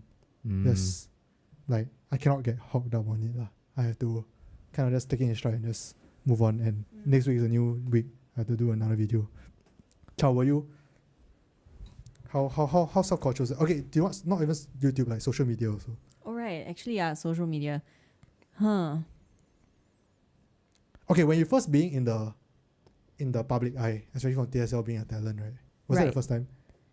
I would consider that, I guess. Okay, so like, yeah, I guess. How scared were you? I think it grew very gradually, and because it was gradual, it wasn't an instant overnight feeling that I felt. It wasn't like from one day it was 100 followers and the next it was 1,000, you know? If that was the case, I think I would have been quite afraid at the spike, but there was never a spike. Okay. It was just a gradual increase. And for the most part on social media, I was just being myself. And I kind of learned this skill when I was on exchange because I didn't really have a lot of friends on exchange. So I ended up talking to myself on Instagram stories a lot. Floatings. Lot. Yeah, floatings. Floatings very often. That's where floatings grew from, by the way. If you want to scroll back on my highlights, you'll find out that I have like stories from days when I was in the US. That's where this whole talking to yourself shit began proper. Yeah. But I think I was really just being myself, and I was okay with that. I was okay with putting a true version of who I was online because I thought that I was just talking to my friends, right? Yeah. And also I think it's a bit of my personality that I would just make friends with people I speak with. So at the end of the day, even for the people that I meet on the internet who maybe are people who comment on my stuff all the time, right? I just feel like they are just my internet friends, and I would very gladly just talk to them as I would my regular friends. Yeah. And because of that, it doesn't make me so nervous anymore. Yeah. Mm. But there are definitely moments whereby I feel like, am I being Scared. scrutinized? And when I get hate comments, right? But I think it's this understanding that like people are irrational and people will always have bad things to say. Yeah. Always. You cannot run. There will always be Yeah. someone that hates you for no reason. Yeah. That hates you for merely existing. But if you're gonna sit there and be like, oh shit, this person hates my existence and I therefore should not exist, then what the heck, man? I didn't even want to exist, and then now you want to let others. Who said I want to exist? I dropped the bomb. Yo, who said I want to exist, bro? And Psych. then you want to like One step scold ahead of me? you. I also don't want to exist. But end of the day, it really is like there's no point, law. It's really no point taking what they say to heart. And I think there are a lot more positive comments than there are negative ones. And you use Definitely. just use that and be rational about it also. Know how to process the comments and just stay grounded. I think the best thing that I can say for anyone who wants to kind of put themselves out on the internet, right, is to just stay grounded and be true to who you are. It's hard to go wrong if It's you hard to are. go wrong. Yeah, It really is. hard to go wrong if you are. You don't let shit get to your head. You know, if you do well and stuff, just stay grounded, Stay and grounded. it'll help you. Do you know what I'm very grateful for friends Sorry, like can I Ling Yun and like I'm very grateful for friends like Ling Yun and friends like Dago that like who know me from before I started a YouTube channel, because no matter I remember the week that I was filming after I filmed JianHao, right, the JianHao episode, I video called a few friends, 3 friends from Hwa Chong, so we were just talking, and like we did not bring up the JianHao thing until like 3 hours into the talk. Then he's like, oh, Alistair, how was your week? And I'm like, oh yeah, I talked to JianHao. He's like, oh, cool, how was that? Then I was like, that was when it hit me, like, oh, friends like this that don't care that you're a YouTuber, like the best friends you can have, because like these people just really don't give a shit, and that like really grounds me, because I was like, dude, I top higher, like I go and I interview JianHao, yeah, walao eh, and then then the next thing I know, I video call 3 people who really don't give a shit. That's so important, you know. It just reminds you that you know you're just doing your thing. Yeah, is I think it's very important to have people like this that like don't treat you like different. Then it really makes you think that like, oh, this is very normal. By the way, it's 12:05 now. I think we will keep going until we are tired. Yes. Maybe now 10 more minutes. 10 more minutes, guys. Okay, I'm gonna make moves soon. 10 minutes lah. Then we talk. Stay 10 minutes. See how. Don't look at me like that. you see the grab. Yeah, she's like, already on the Grab booking. She's already page. on the grab. Press in 5 minutes. Press in 5 minutes. No, because I actually had to be somewhere like 1 hour ago. Oh shit. What? Okay, okay, what? then go. That's why. Sorry, that makes a Chow. lot more sense. Sorry, Chow. No, it's okay. So Lester, when are you having your Twitch stream? Because you took the Elgato back from me. But okay, it was yours I'm using in the the first Elgato place. now. Oh, what? You're using it now? Yeah, As to well? stream from here. Ah, But I had a Twitch. I streamed Animal Crossing? Dragon Quest Builders and Animal Crossing also. I streamed Animal Crossing. If you guys want to see me stream games, then just go ahead and tell me. I will stream games. Lester, pro gamer. I'm not a pro gamer. I suck at games. Okay, most of the time when I play games, it's like more HTHT than me playing the game. Then once in a while, I'll be like, wow! Then after that, I will stop and then I'll do HTHT again. But yeah, I think being I think is what scares me about being like having a platform is that when I see people who are younger comment saying that I love your stuff and I think you are like I really Or agree they what you say. idolize They feel you. responsible. or Yeah. Yeah. Oh jeez. And that's what scares me. That scares me more than anything. In fact, it scares me more than hate comments. Like, but I think it's a good thing and I'm happy about it. But like when people Rebecca is a Hwa Chong girl. Okay. So I don't know if she's still on the stream or not, but just now she was on.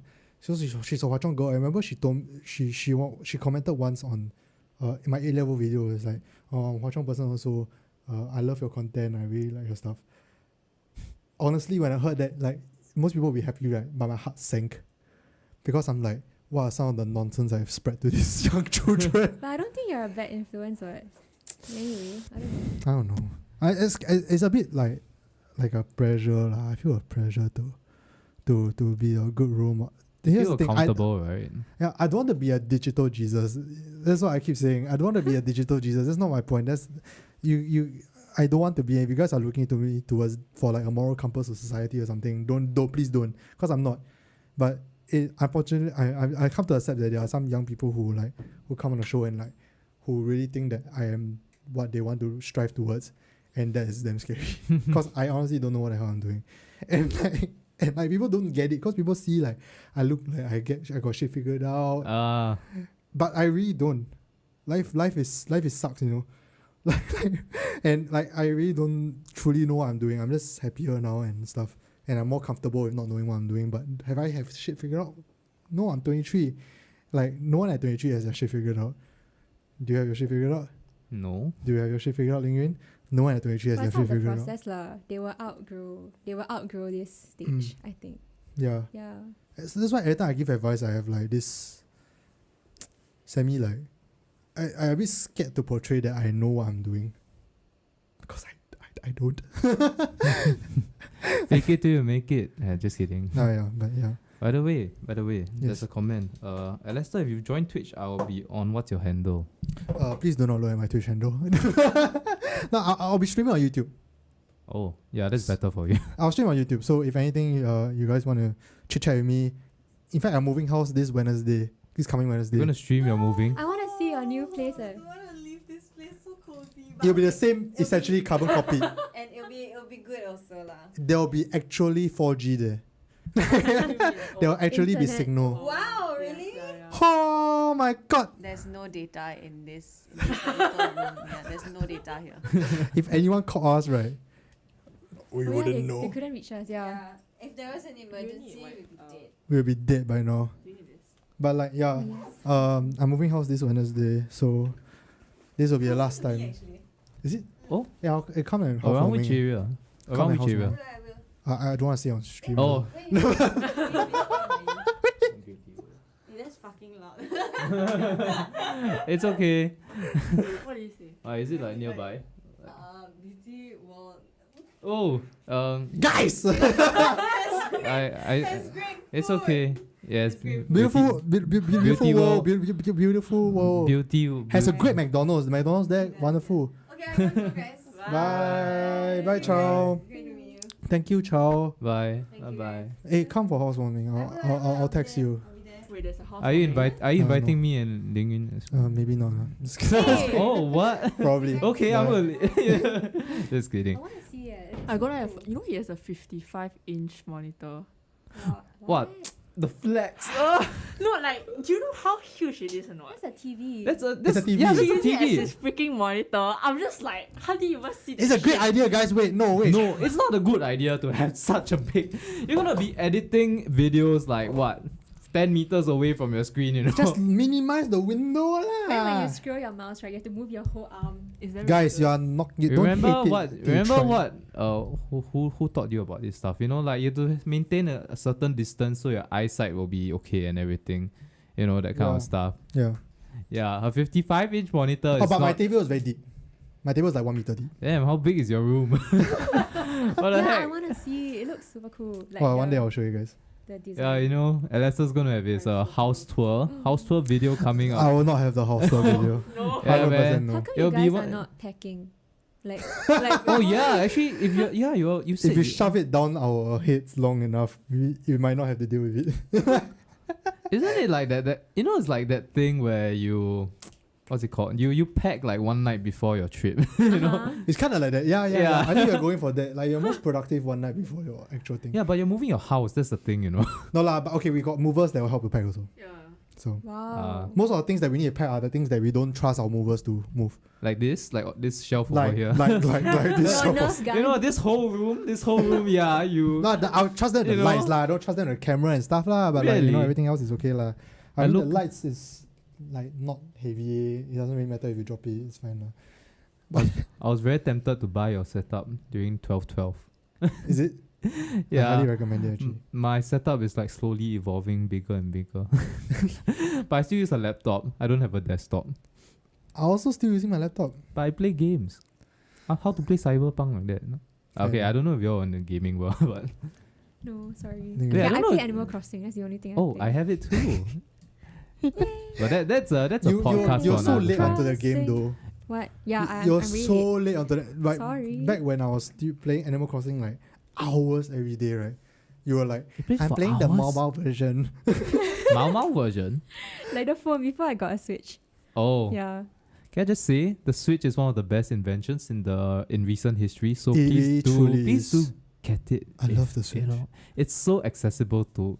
Yeah, actually, you know what? Gaming can be it can be for another time. I Another have so episode, much right? to say for that. You know. Hey guys, we have 3 more minutes left in this stream. Wait, I have a question. Yes. Actually, why don't we ask one last question, Dago? Well, actually, no. I just wanted to ask like, I don't know whether it was covered before. I just wanted to ask like, like, how has Alester evolved from like last time? Was it covered just now? Oh, think so. okay, I'm just okay, very okay. curious. Evolve, to I know. think different lah. 'Cause I know you from like 16, right?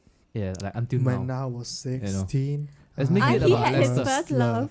Nobody compared to my baby. And Nobody can be close or ever come above. She Continue. got me Oh going. my goodness, so millennial. Like knowing "Baby" by Justin Bieber is something It's a that good like song. Gen Z will not know. What? Okay. Baby is a good song. Okay, wait, continue. Yeah, how have I Okay, so developed? like at 16, right? Lester was like a really outgoing person, like really funny, like the joke of the center of attention lah in the room. Like he'll walk in, then he'll be like he has this like he had an American accent around the Americans. What? You had an accent? He supposed to had be like that. among the Americans, like cause we had American people with Oh. us. Then he was like, Atas. "Yo man, I don't know what shit lah." Like I don't remember that, man. It's shoved in Okay, deep then- memories that I don't want to remember. after that, then like he went through this like introverted phase. Yeah. Like really like very different from what he was like at 16. Mm. And then now he's going back to like the extroverted phase. I'm not extroverted though. You know this. Am I extroverted? Your MBTI is still I, what, right? Yeah, I know. If as in I'm like, not wrong. as in like, okay, when you first met me, I was quite. I guess you could say you were a bit timid. Yeah. A bit more nervous when you talk to people. Right, you know? that was his like closed off phase, right? I think. I guess, yeah. I think I still am like that though. Less really. I don't know. No. Same. Okay, either way, you're easy to talk to. A lot of people like you at Hey, thank DSL. Oh, 就是这样。Popular 就是这样。Not kidding. Yeah, it is the kind of things. No lah. That as is in, true like, though. When I'm comfortable with someone, I'll be very Mm, open, but generally I'm not. I'm quite closed off lah. I'm quite quiet. okay. like very open on like everywhere else. You know, you're talking about your vulnerabilities and everything. So sweet. I don't feel it as much though online. Really, honestly speaking, I don't feel like I'm streaming now. It feels like I'm talking. It doesn't feel like 85 people just watch our show. It was 100 just now. It was 100. Maybe yeah. it dropped because Chow left. I'm kidding. I'm kidding. No, okay, but we're ending soon. Anyways, why don't you have like some final thoughts? I mean, first of all, thank both of you for coming down. Not just for today, but for like the last 2 times you guys came on IMO. Like Dago came on the university show, you came on the Talk Show Artist show, and like you guys were on the show before anything happened. You know, like before I was like anyone. Not that I'm anyone now, but like before I was. When you're a new channel. Yeah. What? I only came a few months ago though. No, but it wasn't blown. It's not that I blew up now also lah, but like I was like still significantly less subscribers. Ah. Okay lah, but like I'm very happy. How many subscribers are we at now? Yeah, 4.9 something, if I'm not wrong. No lah. I went to Not check so just high. now. 4.9 something. So high. Yeah. Oh, 4.2 already? Oh, it's 4.2. 4.2 or 4.92. Oh, I think it's 4.19 for. Ah. But like, it's. Thank you guys so much lah. Like, is this whole thing is to, like, kind of thank you guys and like interact with you guys more, because I don't know how else to do it. Okay, guys. One day you'll see IMO on like top 10 Spotify podcasts in Singapore. You wait for that day. It was on. It got to 140. Ooh. It got to 140. Yeah. It's slowly climbing. How many? How I know? 141. Actually, I think a lot of podcasts include like those that are overseas. So, Yeah. Includes overseas So also. in hindsight, like 140 in Singapore. It's not bad lah. Not bad. As in, You like, cannot see the number of streams. Can you see the number of streams? honestly speaking, I never really look at Spotify.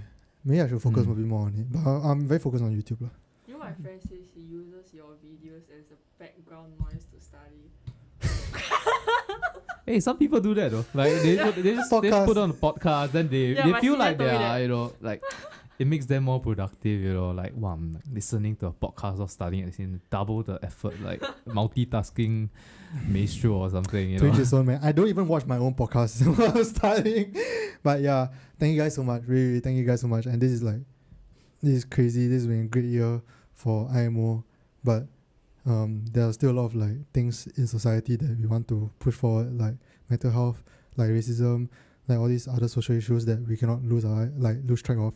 But while we're celebrating right now, let's just thank you guys for a great 2020 and Wow. 2021. Let's not jinx it. Hopefully better lah. But like, Let's all get vaccinated. yeah, Yes. and hopefully we'll give you guys better content, more consistent content. Hope you guys stay with us for the ride. We've been doing YouTube for 2 years already. It's very long, and only 4.2k subscribers, but to me it's still crazy lah. So hope you guys stay. Hope you guys continue supporting, and see you guys in 2021. Let me just add something. Anyway, since the A-levels are over, right? Like, I think they're just over, is it? Yeah. They just ended. About a month. Almost And A-level results half are a coming month. out. Oh. Yeah, as in next year lah. Oh, okay. Yeah, Yeah. so there's gonna be a bunch of people who get straight A's. And they suddenly decided to do like courses that they didn't actually intend to do lah. Because they suddenly got a good grades and they decided to go for it lah. Oh But my gosh, relatable. relatable really? Computer science. Really? Okay. A No, bunch as of in like people. I just think it's not very worth it lah. Like, do not do it just because you think you got the grades enough to do that course, because you're gonna freaking regret it when you go in lah. As in, because I do have friends that like join courses that are prestigious because their parents forced them to, and then they really regret it up to now lah. So Yeah. just do what you want. Don't make your decision based on what you get for your grades. Yeah. Yes, and with that, thank you guys so much. I don't know whether I'll upload any other videos for 2020, but I think I kind of want to take a break for Christmas. Have to spend a bit more time with close friends and family and loved ones, and I'm going to move house.